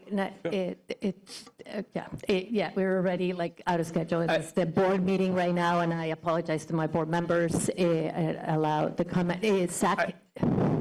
I move that the board direct that the superintendent, sorry, so I'm going to back up. Is the superintendent who arranges the vote, or is Our clerk, which is really volunteer right now, is Melissa, so it would be Melissa and I working together, but because we don't have a clerk. I move that we direct the clerk to conduct a special election on January 20th in the towns of Callis and Worcester to consider the articles which were approved at this meeting. Thank you, Zach. Second. Second by Daniel. Any other discussion? Question as to why we need to do it by then. That does seem a little rushed to me, and it's not tied, the budget isn't tied to the closure. The allocation of the budget is, but the budget itself is not tied to closure. I mean, I don't think the budget's going up or going down because of closure, but the allocation of the money in the budget would be changed. I agree with that, but I don't know why it wouldn't be in town meeting when you have more people coming out. Zach? A couple of years ago, Barry voted down a school budget in part due to an active campaign on the part of some school board members who were opposed to the fact that the budget did not provide enough resources. I think there may be many citizens who believe that one of the two options do not provide enough resources, and so a budget could pass or fail based on which plan is being put to them. But that budget will take place, so you're saying that you need to know in advance of the budget vote on town meeting Yeah. what resources are I needed? think there could easily be voters who will decide whether or not to provide the district with a budget, dependent on the educational model that money is buying. Do it February. Okay, so, okay, McKellen? I just want to double check that we truly want it to be January 20th because that's MLK weekend and we don't have school the 19th or the 20th. So I'm just wondering, I just want to make sure that that's a conscious decision. Service day. It's an in-service day, The yeah. 20th is. Is it And I'm just It's imagining. a Tuesday, it's a Tuesday and it's an in-service day. also a long weekend. I'm just imagining people will be out of town or not around. Laura? Yes, I don't Daniel? care. The one thing I had floated before was the idea of voting on configuration on town meeting day with a budget vote to follow.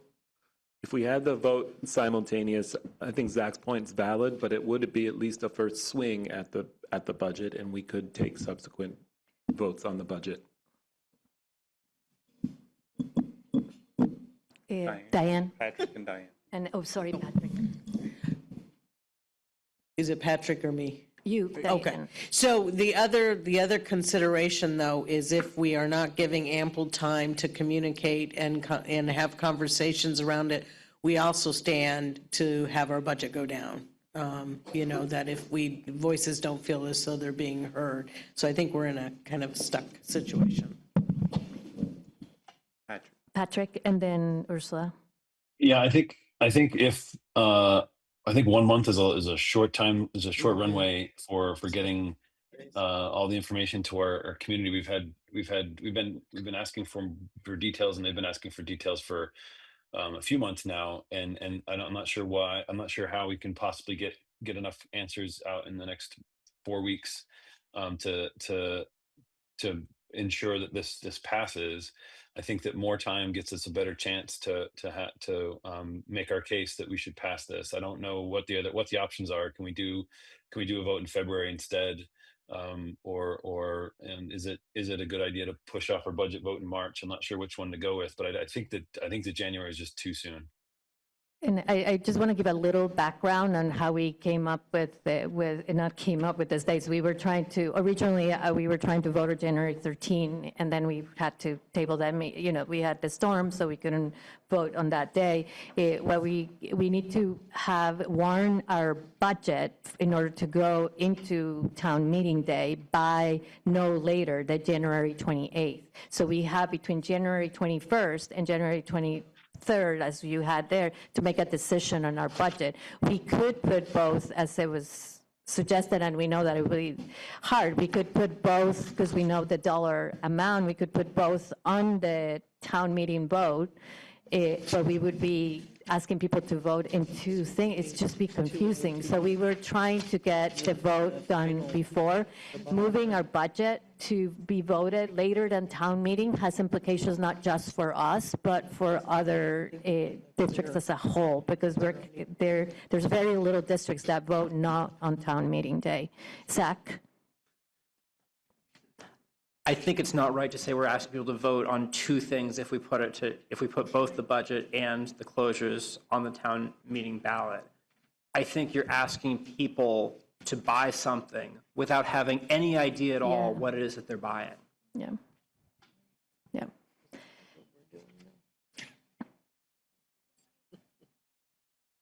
Yeah.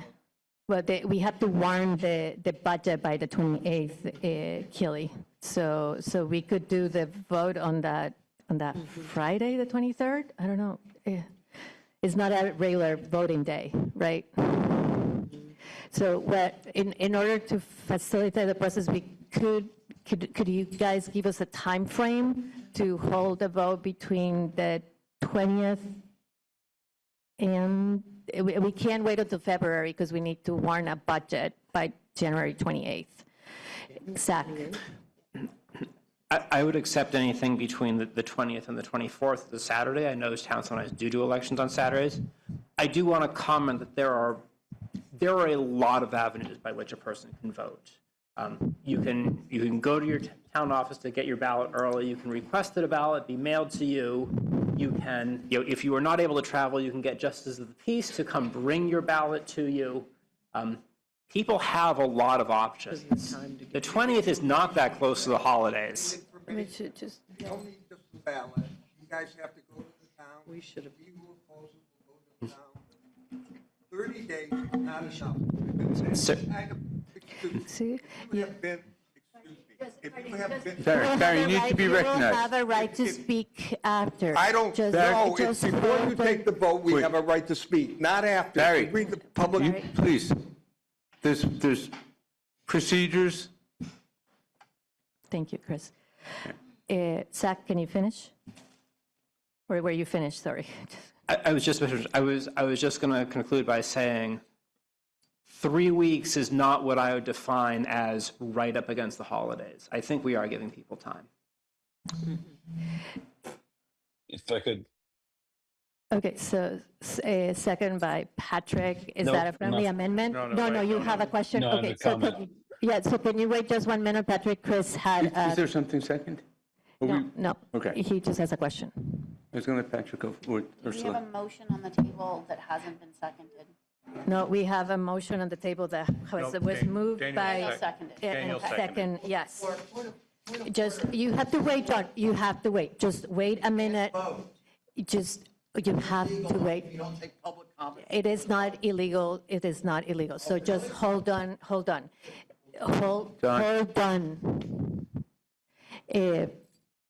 Chris, did you have a comment? No, do we have a motion pending? We have a And it's motion for The the vote on the on the 20th. 20th, okay. I do have a comment. Okay. I do think the 20th is too soon. The budget is not tied to this configuration vote. It's separate and apart from it. It fuels it. Allocation may be different, but you can get that. And I think you'll get more turnout on town meeting day than you will on January 20th. And I think, if people aren't satisfied with information, they'll just vote no. And we want to persuade communities to vote in what we think is their best interest. And so more information, more meetings is the better thing to do, because we're not going to be having meetings at the end of this month, and the holiday hangover for the first week or two of January, we're not going to be having meetings either. So I think in order to have enough time, January 20th is not the day to have a vote. Thank you. So, Patrick? yeah, I just wanted to clarify that my comments had nothing to do with the holidays. I think that 1 month is just too soon, that we don't have enough time to get a communications plan out, regardless of whether there were holidays between now and January 20th. I think we have a lot of communication to do, and it's going to take time to do it. Keely? Thank you. Thank you. I agree with that. I think there might be a middle ground here where we don't hold both votes on town meeting day, but we hold the configuration vote later so that we warn the budget based on what Chris is saying. So if we could vote on both in town meeting day, we just have a number. But then by the time we actually get to town meeting day, we do have a decision on configuration so that people know what they're voting for. I think Can you just? so if we did the configuration vote in the middle of February, the closure vote, Okay. in the middle of February, we would have already warned the budget for a dollar amount, but we would have the results of the closure vote before people actually went to the polls to vote on the budget, because it's going to be so confusing if we're telling people to vote on a budget, but they don't know what the actual programming looks like. It's going to be a disaster, I think. So we will, hold on a minute, I'm just looking at the calendar May- here. Go ahead. So I'm trying to make sure that I understand, because we would be putting together a budget in which we continue to get information on that budget from the state. So we would be putting together a budget number that we would not know the configuration of our schools in putting together. I don't know how accurate we can be with a budget given those circumstances. So I think what Keely is saying is that we, as a board, just voted right now in the 3 model school, and we have a dollar amount. If the towns voted no in February for the closure of the 2 schools, we would have to spread that money in a different way in 4 or in 5 schools. But it would be. Suzanne is saying no. No, okay, I mean, I want to hear from Suzanne. Yeah. Or sorry, I didn't mean to. I think cut you that off. while it's lovely, I think February is kind of the same thing as March. Okay. Yeah. Because you're putting forward a budget that we have to warn in January for town meeting day. And I'm assuming you'd be using the configuration model because that's what you all just said yes to, or the majority did. So that's the budget we would have for town meeting day, but your vote would be in February on whether to close or not. So that's the dollar amount that would be warned and on your town meeting day vote. So I guess the kind of the idea, same. or what Chris was kind of saying, is that since the dollar amounts are so similar between the 5 model school and the 3 model school, this 3 school model, it's just the programming that's different. Could we warn on a number and then, and then have the vote on the school closure and then be able to tell the voting population what they were voting on by town meeting day? This is why I never sit next to Suzanne during these conversations. Ursula? My concern with pushing it to February for a configuration vote, we have February break that happens at the end of February, right up through town meeting day. So that's a week and a half-ish that we would not be having meetings to be able to advertise. We typically have a meeting, we adopt our budget in January, and then we spend our next several meetings advertising that essentially and trying to put that out. And if we can't tell people what they're getting for their money, they're going to the polls. Think about Berlin, East Montpelier, and Middlesex going to their polls. They have no clue how the configuration vote's going. Well, we would, but very late in. Are we going to then be able to have time, the same time we're talking about here, to advertise how we're planning to use that money? And are we going to see our budget voted down because people didn't understand or didn't like it because we didn't have adequate time? So I think if I'm understanding it right, we do have a motion on the table that we would either need to vote on or agree to take it off the table and change, or a friendly amendment to alter the date. The only times that I see, so if we were to vote on February 10th, which is a Tuesday, and then vote on the budget on the town meeting day, and we're not voting on that right now. We're just voting. We're just adjusting. I'm just putting it out there and I know that. Go ahead. I'll offer a friendly amendment that we amend the current motion to name February 10th, a Tuesday, as the date that we have the vote on, that the towns have the vote on whether to close the schools. A second by Daniel? I accept. The I was friendly the amendment. original second, and I accept the amendment. Friendly amendment. Okay, so are Who made the you original guys motion? clear? Zach made the motion originally. So Zach, are you okay with that friendly amendment? Okay, so can you state it again, Zach, just for clarity? Sorry. Turn your mic on. Sorry, I made the motion on the fly. Yeah. I move that the board direct the clerk to put the questions approved at this meeting to the voters of Worcester and Calais and a special election on February 10th, 2026. Thank you. And this was second by Daniel, the friendly amendment. So it's on the table now. Any other discussion? Yeah, Suzanne, is that possible? Anything's possible. Yeah. Yeah. It's just the what ifs get really messy there. Yeah. Okay. With apologies. I think realistically we would have to warn the higher dollar amount. Yeah, to well, yeah. be safe. And the 3 model school. I would Yeah. just say to the board is we haven't presented a final budget to you yet. Yeah. So these are models that we need to refine. Yeah. Okay. So we're voting just on the date to put the 2 closures at the 2 affected towns. All those in favor, please signify by saying aye. Aye. Aye. Any opposed?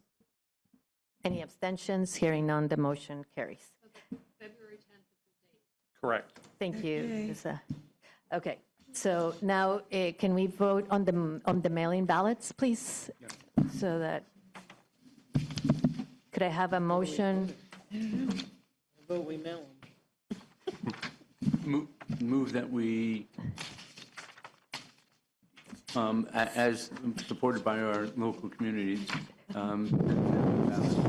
To all our registered voters in our town. to the registered voters in our respective towns with the help of our town clerk. Correct. Moved by Chris, second by Second. Diane. Any discussion? And just for clarity, because this came up in several emails today, that the school, not the school board, but the school pays for the mailing ballots. The town clerks can piggyback their town ballots into our envelope. They give us the mailing addresses and it gets sent out. The towns do pay for the mail, split the mailing with us, and they pay for the printing of their ballots for the town. So I just wanted to put that there, not as a discussion, just as clarity. All those in favor, please signify by saying aye. Aye. Any opposed? Any abstentions? Thank you, and thank you, our town clerks and our select boards for approving this. This is a great thing for all our voters. With that, and considering the time, I hope that the board orders are. Winooski Valley. Do I need that? I need the choice. Yeah, I need the windows, yeah. So, and with all the board orders have been circulating, right? Yep. Yeah, they're down I at think they've all been Made it on the way. signed. Yep. Okay, great. Good work, guys. So now we're going to move into the Winooski Valley Choice Lottery, page 94. Yes, so we are members of the Winooski Valley and statewide choice for public high school collaboration. I need authorization from the board for us to continue in that process and to accept no more than 10 students, and we will send no more than 40 students for the 26-27 school year. My apologies. Could I have a motion, please? So moved. Thank you, Chris, and second by Michelle. Any discussion? All those in favor, please signify by saying aye. Aye. Any opposed? Hearing none, the motion carries. Thank you. Thank you. Okay. We, it's midnight, so and with apologies, superintendent evaluation process is there on the calendar. If you guys had a chance to read the calendar, we just adjusted a couple of dates. You guys had already approved the schedule for evaluating our superintendent. I don't need a motion, just wanted to make you guys aware. We do have an executive session for evaluation process, but considering the time, I'm just thinking that we are just going to do negotiations today because we need that. The climate survey discussion, we're also going to table it for tonight, okay? All right. We have policy that we're also going to table. Yeah. Thank you. And then we do have to approve the copier bid for finance, please. So if you could move to page 98. And I'm looking for a motion to approve. I move the board award the fixed blanket servicing contract for July 1st, 2026 through June 30th, 2027. That includes all consumables except staples and paper to SimQuest with an annual renewal option for 4 more years. Second. Thank you, Zach, and thank you, Daniel. Any discussion? The Finance Committee did review this. Both Finance Committee members have made the motions. I don't see any hands up. All of those in favor, please signify by saying aye. Aye. Any opposed? There's 2 more pieces. Okay, so the motion carries. The second part, Ursula? I move that the board approve the proposed tax exempt lease with MST Government Leasing LLC for the purpose of refinancing and funding photocopy equipment leases, including consultant fees, related costs of issuance, and such leases in an amount not to exceed $199,322.47, and an interest rate of 5.19% per year through August 1st, 2030. Thank you, Ursula. Second? Thank you. Natasha, that was you? Yeah. Any questions, any discussion? Hearing none, all those in favor, please signify by saying aye. Aye. Aye. Any opposed? Any abstentions? Hearing none, the motion carries. And One now more. There's one more. Yeah, the Move last, that the board authorize the superintendent to execute and deliver the tax exempt lease with MST Government Leasing LLC on such terms and conditions discussed and provided to the board, and to execute and deliver any documents required to execute the contract with Specialized Purchasing Consultants, Inc., period. thank you, Chris. Second by Second. Daniel. Any questions? All those in favor, please signify by saying aye. Aye. Thank you. The motion carries. And that was the last one that I had there. Am I missing anything? No. All right. So then we're going to move into personnel.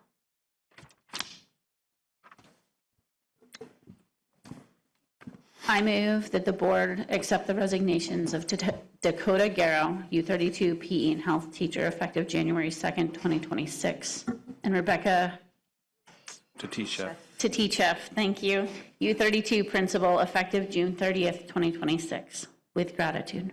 May I offer that the Dakota Garrow one, if it could be January 9th, please? Oh, sorry, I forgot He to add asked that. for an Yeah. adjustment. And then we really wanted, I had a couple of members reach out to, and we wanted to thank Becca for her leadership. And she's with us tonight, and wish her the best in her new journey. And we are thankful for her leadership. There were a couple of other people that had called me, so it's Natasha. I am reluctantly accepting this resignation, only because I want to honor Becca's choices. But I want to say that as a school board member and somebody who's had the privilege of working with her on the Humanity and Justice Coalition, I think that she has been incredibly thoughtful and intelligent and passionate when she speaks about the vision and the needs of our students at the school. And I think that honestly, we're going to be really hard pressed to find another leader that brings this kind of progressive thinking to our school. And I think that it's a huge loss for us that she is leaving. Thank you, Natasha. You're okay, Elizabeth? Okay. All those in favor, moved by Ursula and second by Killy. All those in favor, please signify by saying aye. Aye. Okay. Nay. There's a couple of, Nay. some oppose? Yes, nay. Nay, okay, so, Mr. Contrary. Okay. There's more. There's more. I move that we accept the long-term substitutes for the 25-26 school year of Hayden Roberge, LTS physical education teacher, U32, and Blakely Gilmore, a long-term substitute, grade 2-3 at EMES. Second. Okay, moved by Ursula, second by Keely. All those in favor, please signify by saying aye. Aye. Aye. And one more. Yeah, Just a comment, this is the second time this year that we've can you use the mic, because I can't. This is the second time this year that we've hired the child of a school board alumni. member or who's come around to come work with us. It's a very nice thing to see. I move that we accept the extended leave of absence of Krista Daniel, U32 paraeducator. Second. Ursula and second by, sorry. Keely. Keely, okay.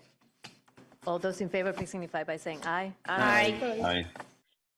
Any opposed? Any abstention? Hearing none, the motion carries. We're going to move into our consent agenda and approve the minutes. Moved by, I move that we accept the minutes of the Washington Central Unified Union School Board meeting for December 3rd, 2025. thank you, Keely. Second by Zach.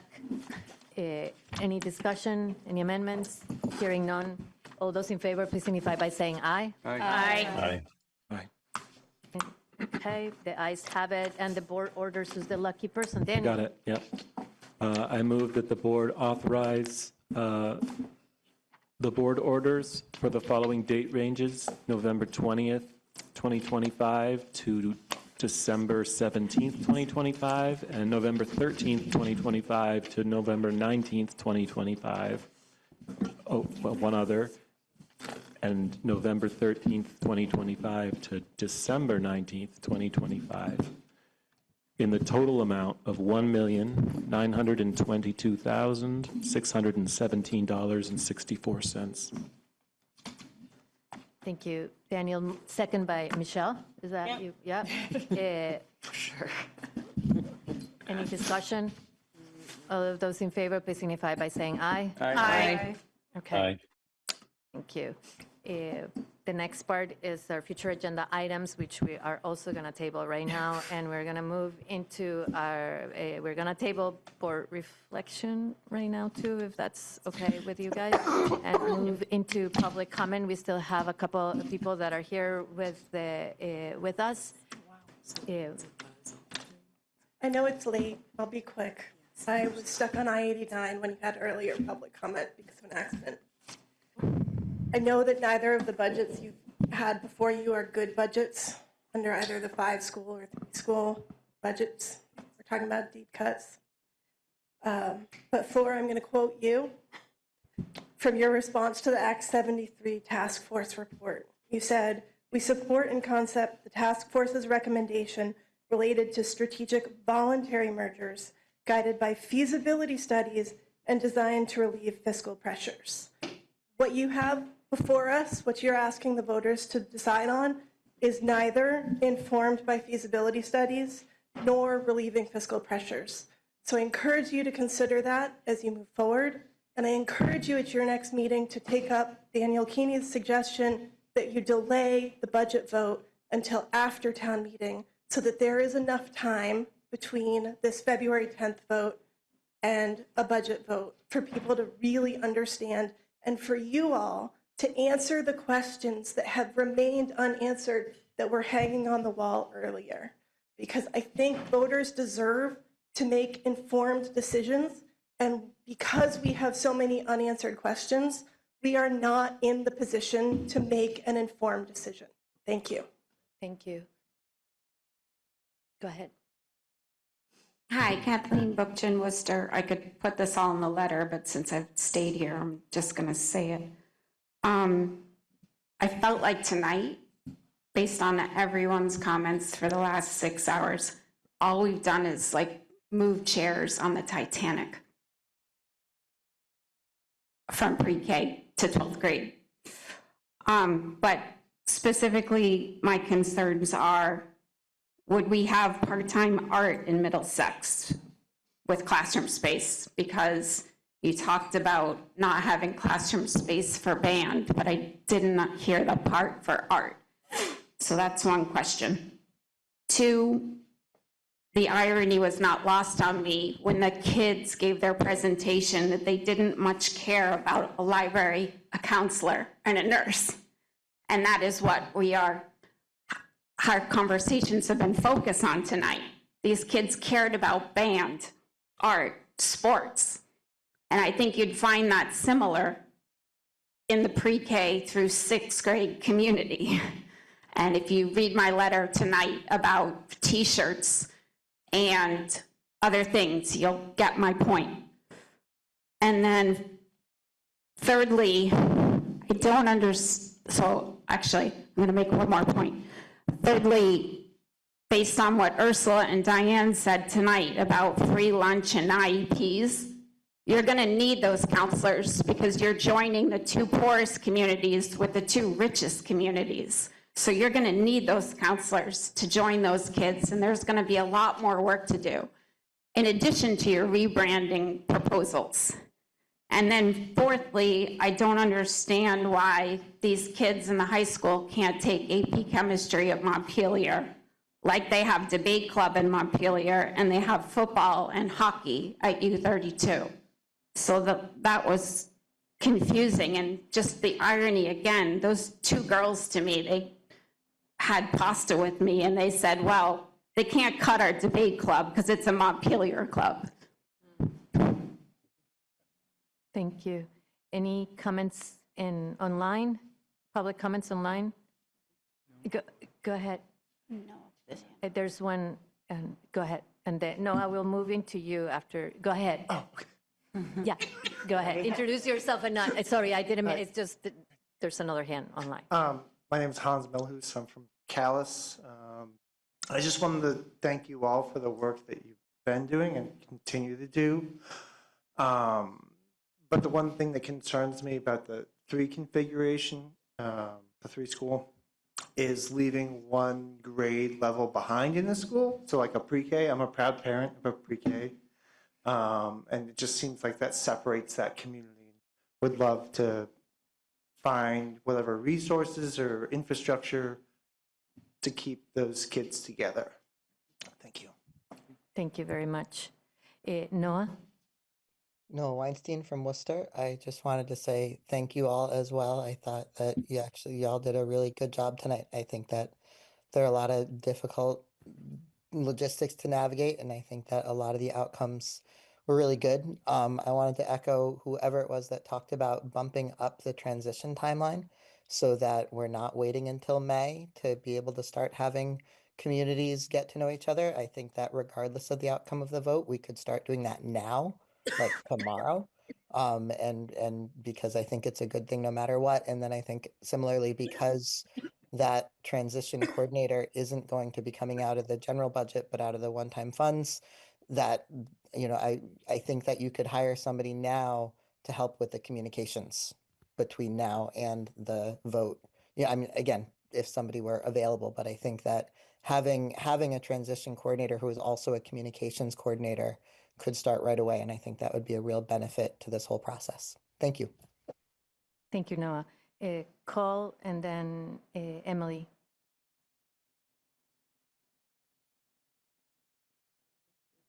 Cole left.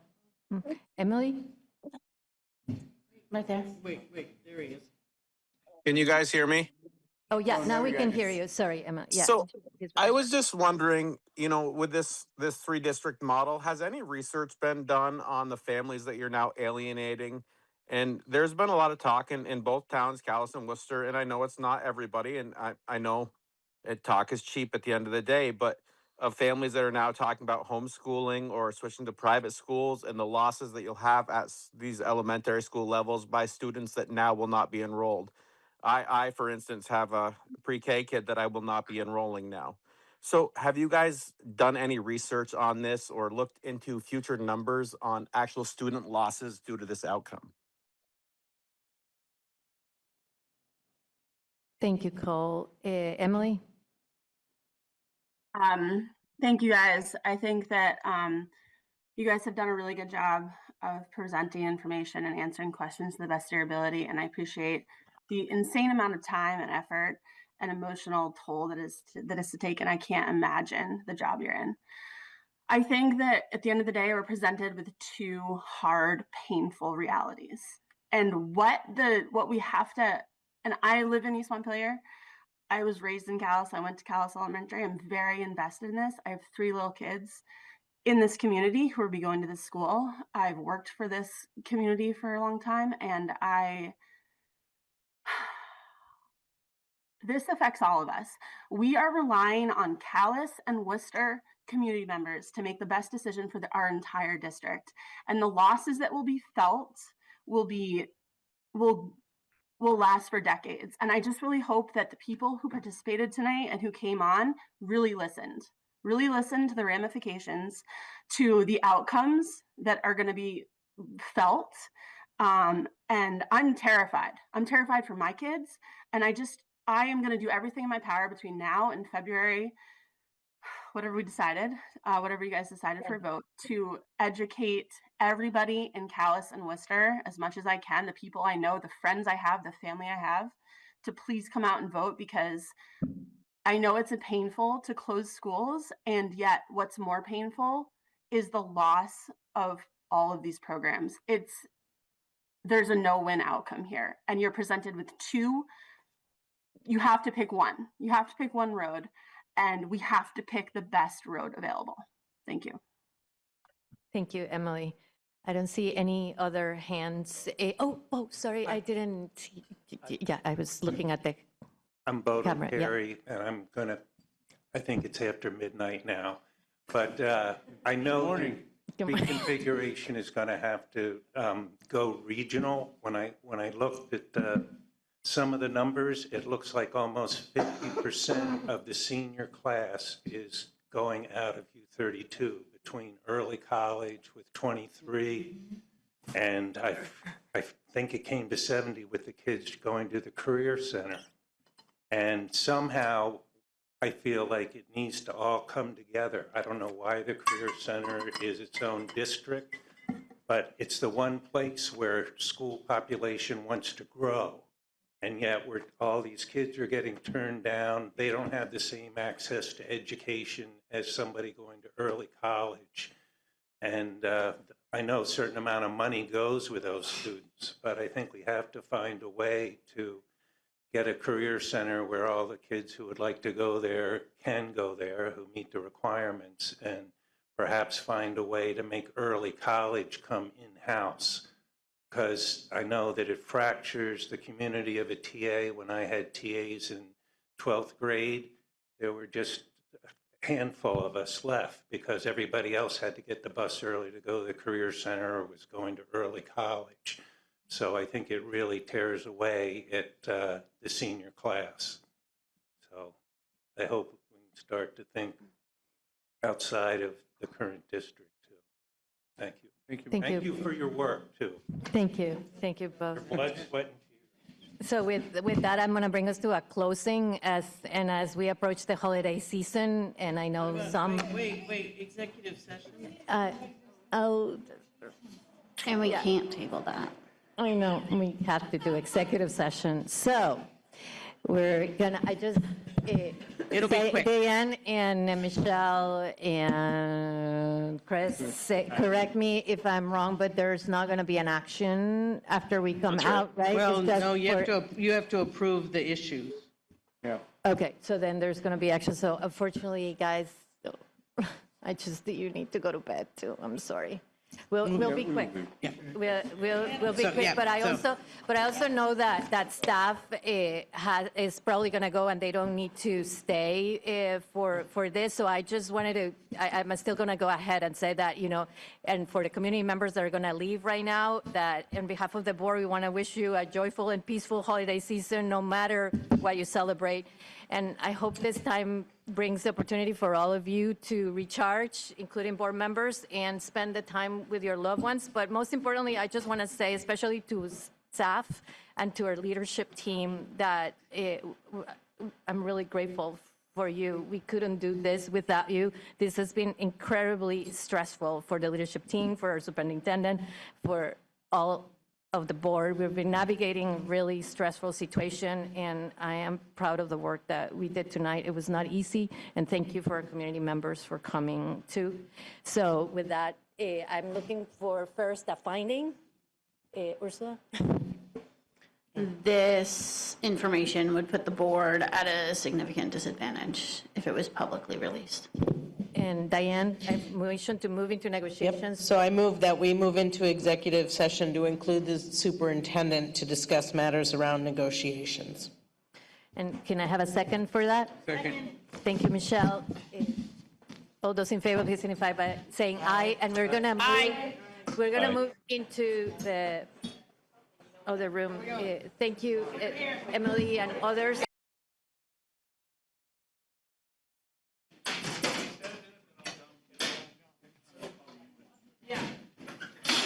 Even though people are in the bathroom?